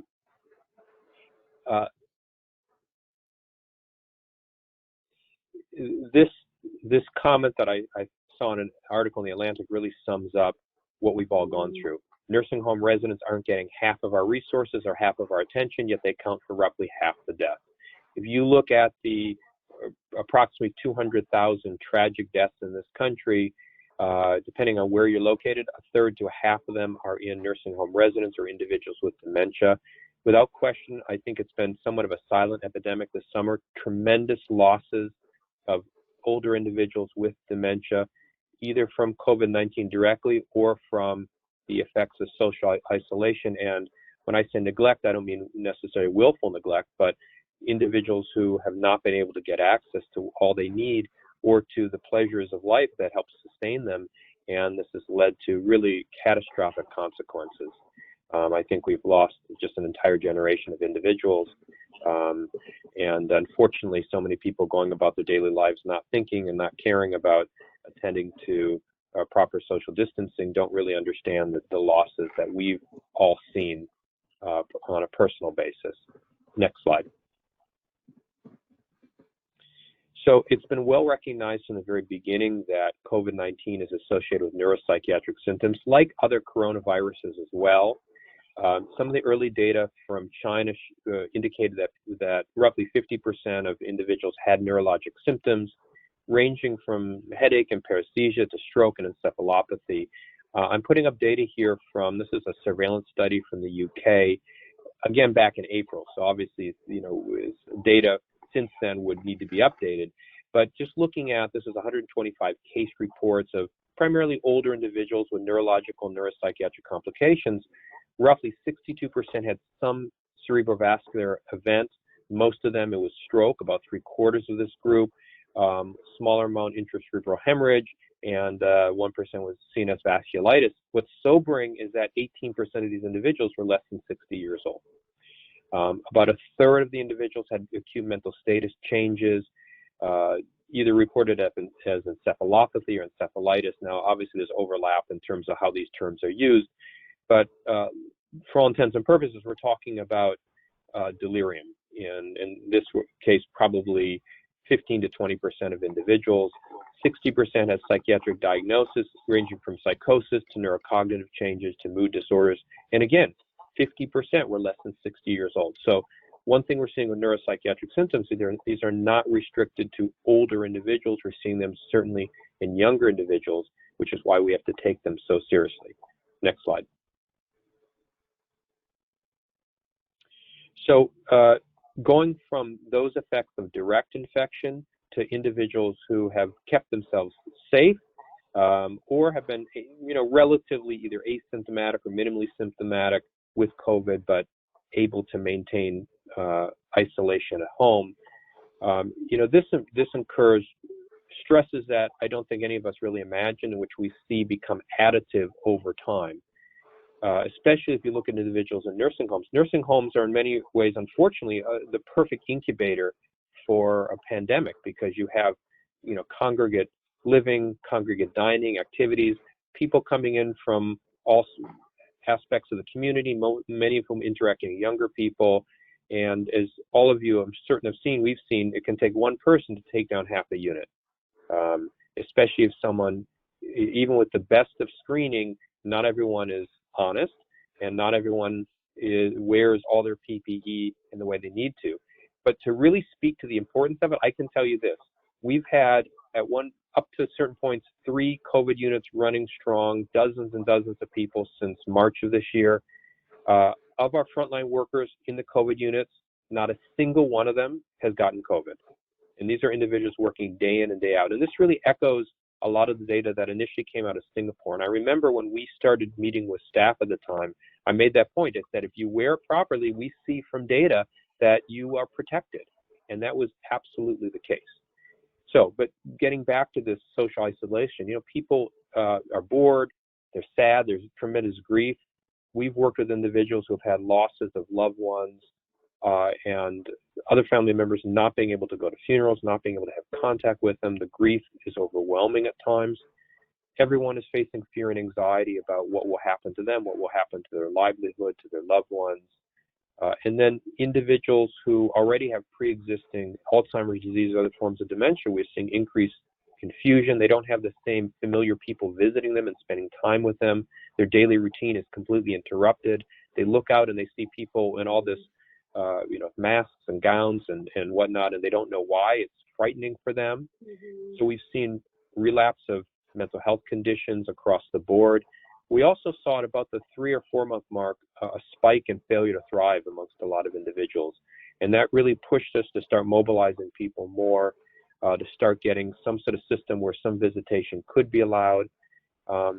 Sadly, for many people, social isolation was not a new experience. And so I have to say, for a lot of individuals in the community, it's sadly not so different from what they experienced before. If anything, this gave them new opportunities to be connected with other family members. And we saw this dynamic between young and old. We had young family members who in the past maybe had transient connections with some of their older relatives, and now suddenly they're thrust in the position of being their protectors. And so we saw a lot of ferocious, maybe overprotection with older loved ones, but by the same token, over time, really increased interactions. Next slide. We also have to think about frontline caregivers and what they go through. So this is a photo from our facility. Everyone is familiar with this, but for a period of about a month and a half, because we did not have enough gowns, we were able to acquire, you can see these. It's not quite a hazmat suit, it's more of like a plastic jumpsuit. But so you had staff wearing these one-size-fit-all jumpsuits with N95 masks, often with a surgical mask on top of that, with face shield, with gloves, double gloves, with booties, with head coverings. They are hot, sweaty, exhausted, getting dehydrated in these outfits. That alone was a major stress. Put aside anything else, then they had to walk into units or float into units they're unfamiliar with unfamiliar residents, many of which had COVID and have to deal with that and then go home and be terrified of what was going to be. And this is also early before the CDC guidelines on which are symptom-based. This is when if you got sick or you tested positive, you're out for 14 days and then you needed 2 sequential swabs, your PTO is going to be gone within a short amount of time. And some people were out 3, 4, or 5 weeks waiting to get a second negative test. But without question, there's an increased risk for acute stress reactions, for PTSD, for anxiety, panic attacks, depression. In previous pandemics, also in terms of people being suicidal, we saw nearly all of these symptoms across the board with the people we've worked with. Early on in the pandemic, this North American support team of psychiatrists and other mental health professionals actually worked remotely with Chinese healthcare officials, and they charted different stages they saw people going from just a bewilderment and shock over what's happening to anger, anxiety, and eventually burnout and desperation. And I can tell you, we've seen these stages in so many individuals now 7 months into it. What they found is the best time to intervene was during the anger stage or anxiety, and just give people time-limited professional interventions, therapeutic tools, and that would make a difference. Next slide. So knowing all this is basically what we've laid out and what we've done here, and I know many other sites have found these approaches successful. First of all, mental health issues are both acute issues and long-lasting sequelae of this infection, and maybe we'll see post-infectious as well. But whenever we see mental health changes, we want to know, could this actually represent infection? When you see changes in energy, alertness, concentration, orientation, sleep, appetite, this could be depression, it could be agitation, it could be COVID-19 as well. So, you know, we've been being very liberal with testing. It's appropriate to test in any of these situations, even if you're not seeing classic respiratory symptoms or other symptoms of fever and cough.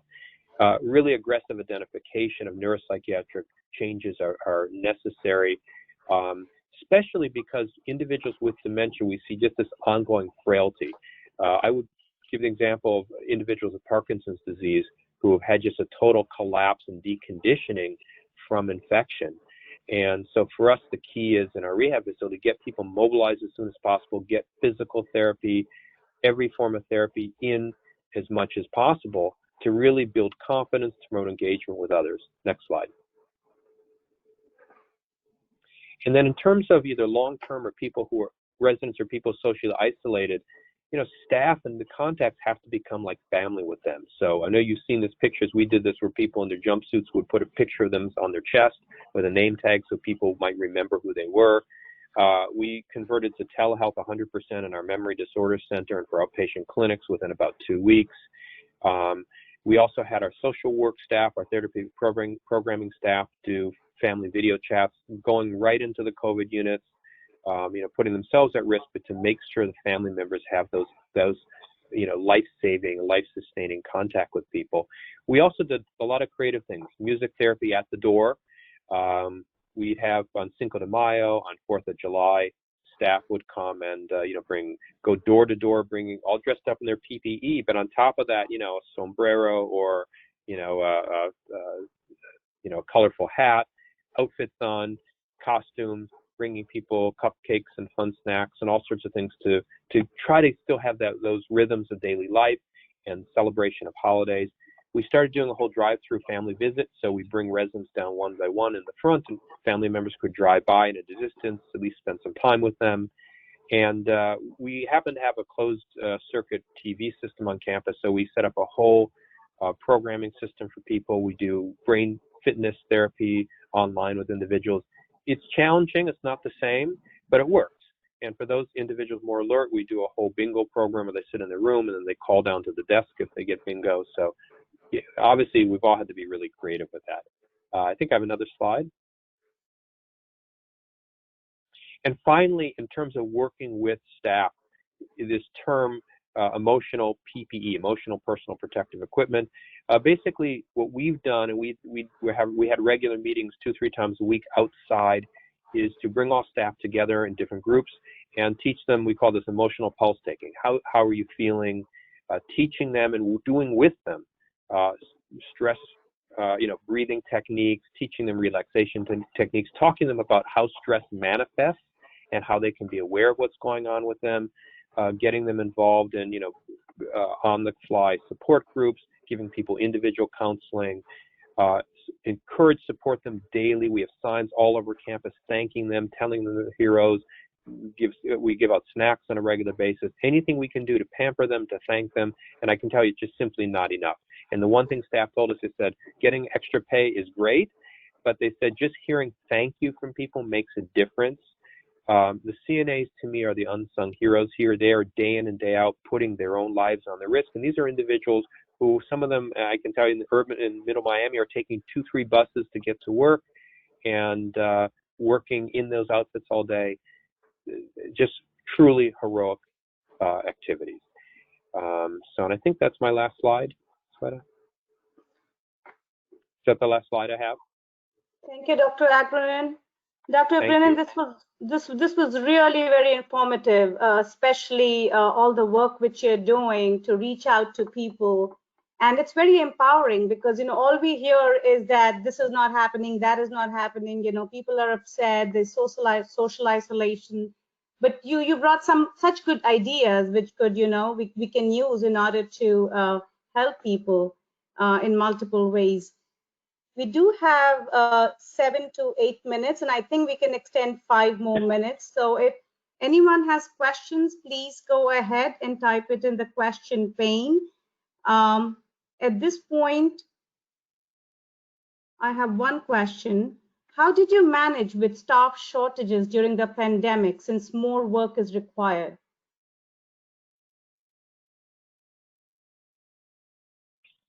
You said shortages like PPE, is that the question? Well, in terms of staff, like, initially, we had people, yeah.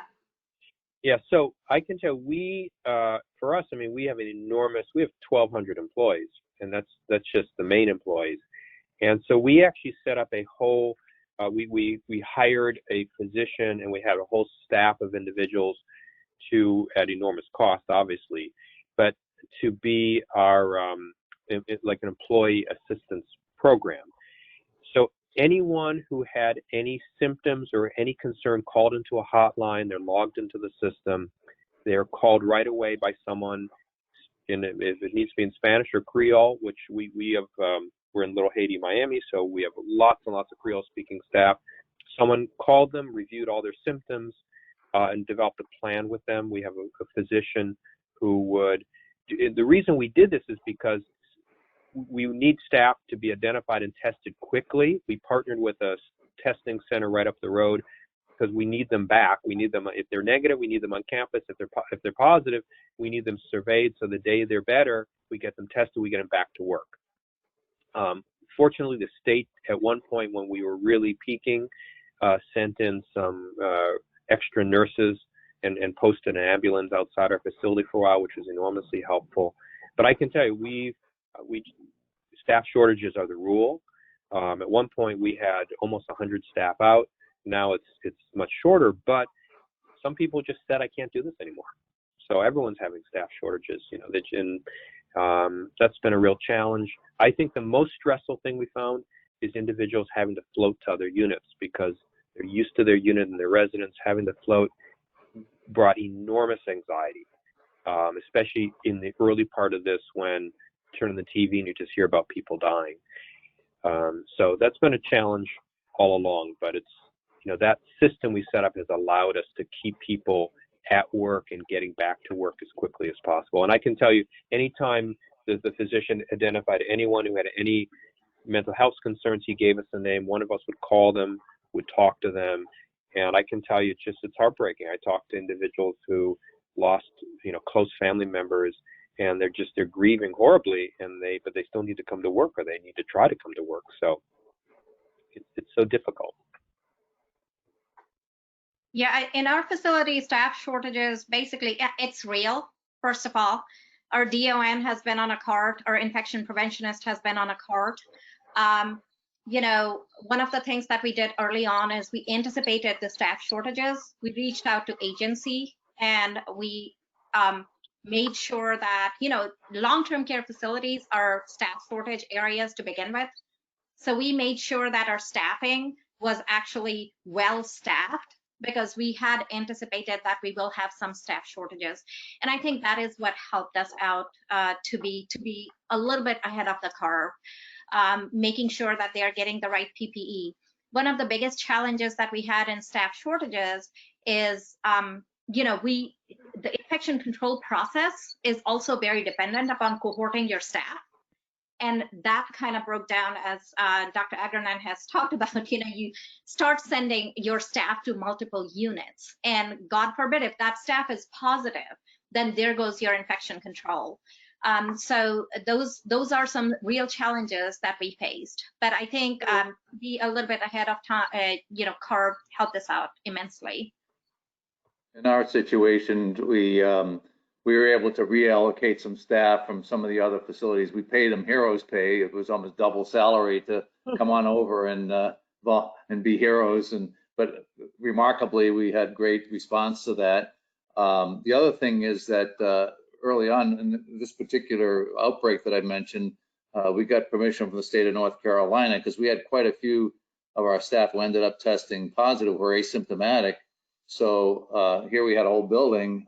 So they allowed us to, because of the critical situation, let us have the asymptomatic COVID positive staff work with the COVID positive residents. North Carolina has actually just changed their guidance on that, unfortunately, recently. So you got to go through all these hoops, including trying agency staff initially, but they don't know our policies, procedures, and it's just, I'm hoping that can be reversed.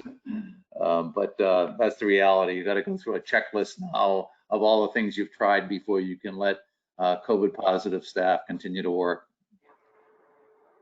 I think that would be a fear for the person who is actually being cared for as well. I mean, it's beyond the guidelines. Yeah. Nothing like Yes, it's amazing. Yeah. It's amazing what you do during this time. About a month ago, we heard from CMS, their new testing. So we had, within a week, had to find a way to do testing twice a week for 1,200 employees and about 600 residents. And somehow they put it together, but they go based on your county percentage. If you're above 10%, which unfortunately Miami-Dade has been, twice a week testing. And you think of the logistics and the expense from that is crazy. I have another question for Dr. O'Neill. Dr. Kevin O'Neill, do you have a COVID-specific advance directive document?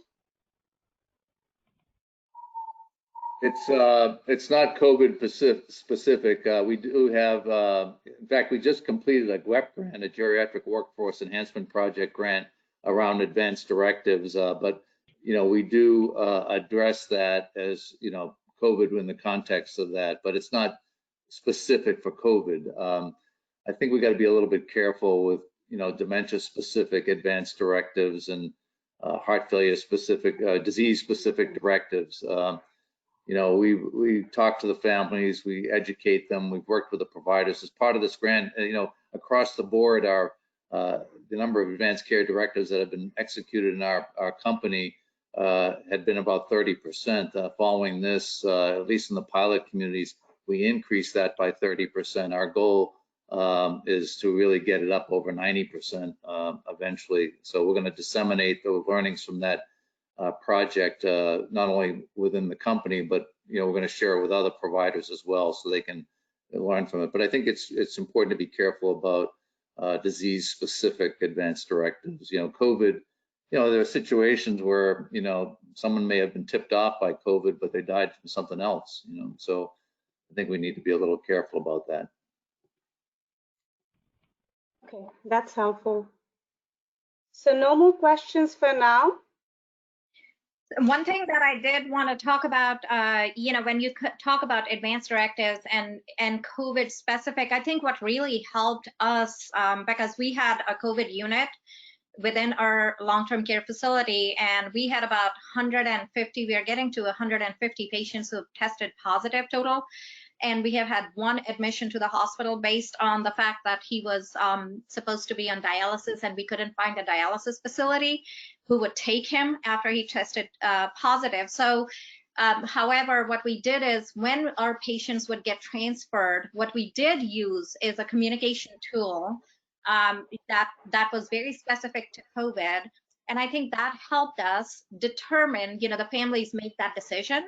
And it's a shameless plug. I think Dr. Pandya, we actually published that in JAMDA, and Dr. Pandya was, one of the co-authors, and that has been incredibly helpful for determining, not just, allowing natural death or being able to answer questions. And one of the questions that it does address is the fact, or things that it addresses is the fact that, we have a real issue with families not being able to come and meet our loved ones once they test positive for COVID. And it needs to be acknowledged. And I think that is one of the really helpful pieces of that tool, that we are just upfront acknowledging the fact that it's a real issue, that social isolation. So. Thank you, Dr. Gaur. I think we have one hand raised, and I just want to make sure that I'm not missing him or her. June Townsend. Clara, would you like to unmute June Townsend to ask the question? Yes, June, I've unmuted you from my end, but you're still self-muted. You just need to click on the icon of a microphone on the top left of your control panel to unmute yourself, please.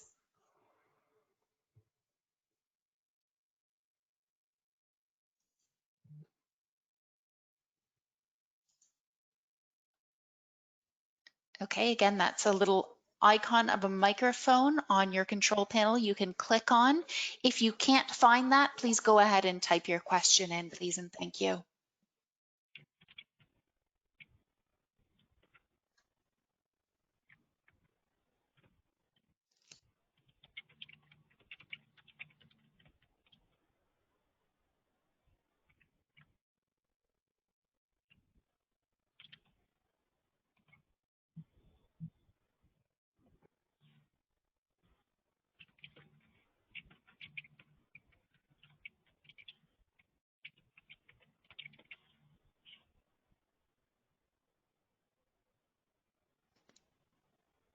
I think it may be a mistake. I think so, yes. So I just have one last comment. I can see that, and I just want to reiterate that if frontline staff are putting their health online, it may not be appropriate for physicians to resort to telehealth. The symbolism alone is critical. That's one comment which I thought I would like to highlight. I just received it.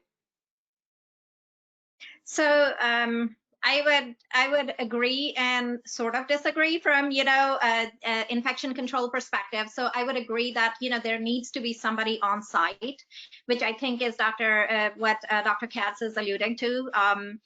And that is very, very, very important for the staff morale.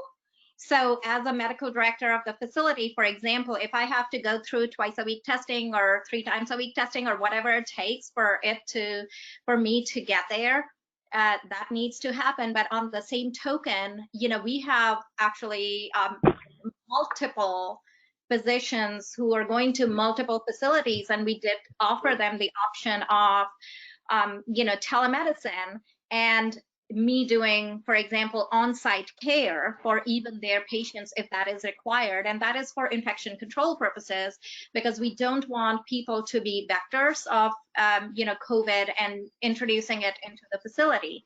The other advantage of telemedicine that we have had is the fact that we have a protocol that is set up now.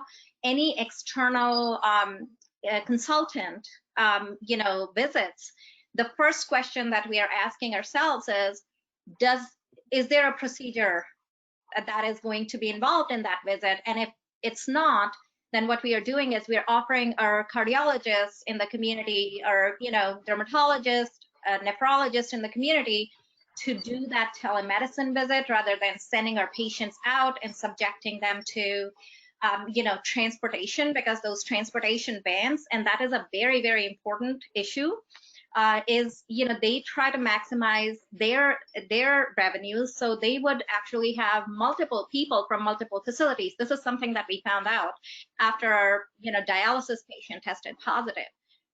They would have all of them, and then they would transport them into doctors' offices where they're sitting there for, you know, maybe an hour among other people. So to really to try to minimize, risk mitigate for those patients, we have used telemedicine very successfully. Thank you, Dr. Gaur. I have one more question, and with that, I'll end this panel, I promise. So this question is for Dr. Agronin. Dr. Agronin, your facility seems very well resourced. What do organizations do with resource constraints? Well, I wouldn't say that we're better resourced than any other place. It was just a matter of the individuals in charge of supply were extraordinarily aggressive. I mean, literally, the person in charge of supply chain would go out, was pounding on, literally pounding on doors of warehouses in the area where people had PPE and just accumulating as much as possible. It really was a matter of that. I mean, the supply chain, for one point, was near collapse. Everyone was struggling. It was a free-for-all. And so you just needed people to really do that. From a financial standpoint, I don't think we didn't have any advantages. Maybe we needed to get more supplies than others, but it's that persistence. I don't know. My guess is the other colleagues have seen the same thing, you know. Yeah, it's funny that you mention it. I mean, that's where in my slide I talked about that triad and how that triad works of the administrator, DON, and medical director. And I think, we were sitting together, and this is February end when we had our first meeting about COVID. And I said, you got to have that PPE because everybody is going to be asking. So, to get in there ahead of the curve, I think has helped a lot of facilities. Yeah, my neighbor made this. And we got just an army of volunteers making everything they could make. We had people sewing, face masks, people making these. So I'm glad you're wearing it, because even from the clinician's point of view, I mean, some of them have said that it's very claustrophobic. I mean, just the mask is claustrophobic, so to have a face shield is additional burden. And this is coming from the clinician point of view, not from the other point of view. So I'm really happy that you guys are really vested into it and, working this out. I mean, it's very, very difficult. Thank you, all of you, Dr. Gaur, Dr. Kevin O'Neill, Dr. Agronin. It was wonderful to chat with you. I learned a lot coming from a non-clinician point of view. I learned a lot of nursing home lifestyle and on how patients are taken care in nursing homes. I will now turn the mic to Clara. She has some comments, and then Dr. Pandya would close the symposium. Great, thank you so much. So thank you everyone for attending today's online symposium, Age-Friendly Healthcare in a COVID-19 World. You will receive a follow-up email on Monday that will include helpful resources from partnering organizations and a link to a conference evaluation survey. For those who paid for continuing education credits, this survey will also request required documentation for CE reporting purposes. If you are interested in receiving credits but did not prepay, you can do so on the symposium's Eventbrite website until October the 2nd, 2020. PowerPoint presentations we have received permission to share, as well as a recording of this webinar, will be posted on the FSU College of Medicine's website. That link will also be included in your follow-up email as well. And now I will turn the mic over to Dr. Pandya to make her closing remarks. Okay, thank you so much, Clara, and thanks to all the participants for being here on a Friday at almost 4 o'clock. I just want to wrap up quickly. We learned a lot of things today from all our sessions.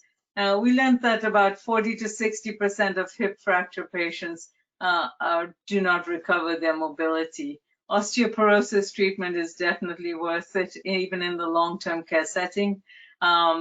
Mortality in long-term care is very high from fractures, and quality of life is significantly reduced.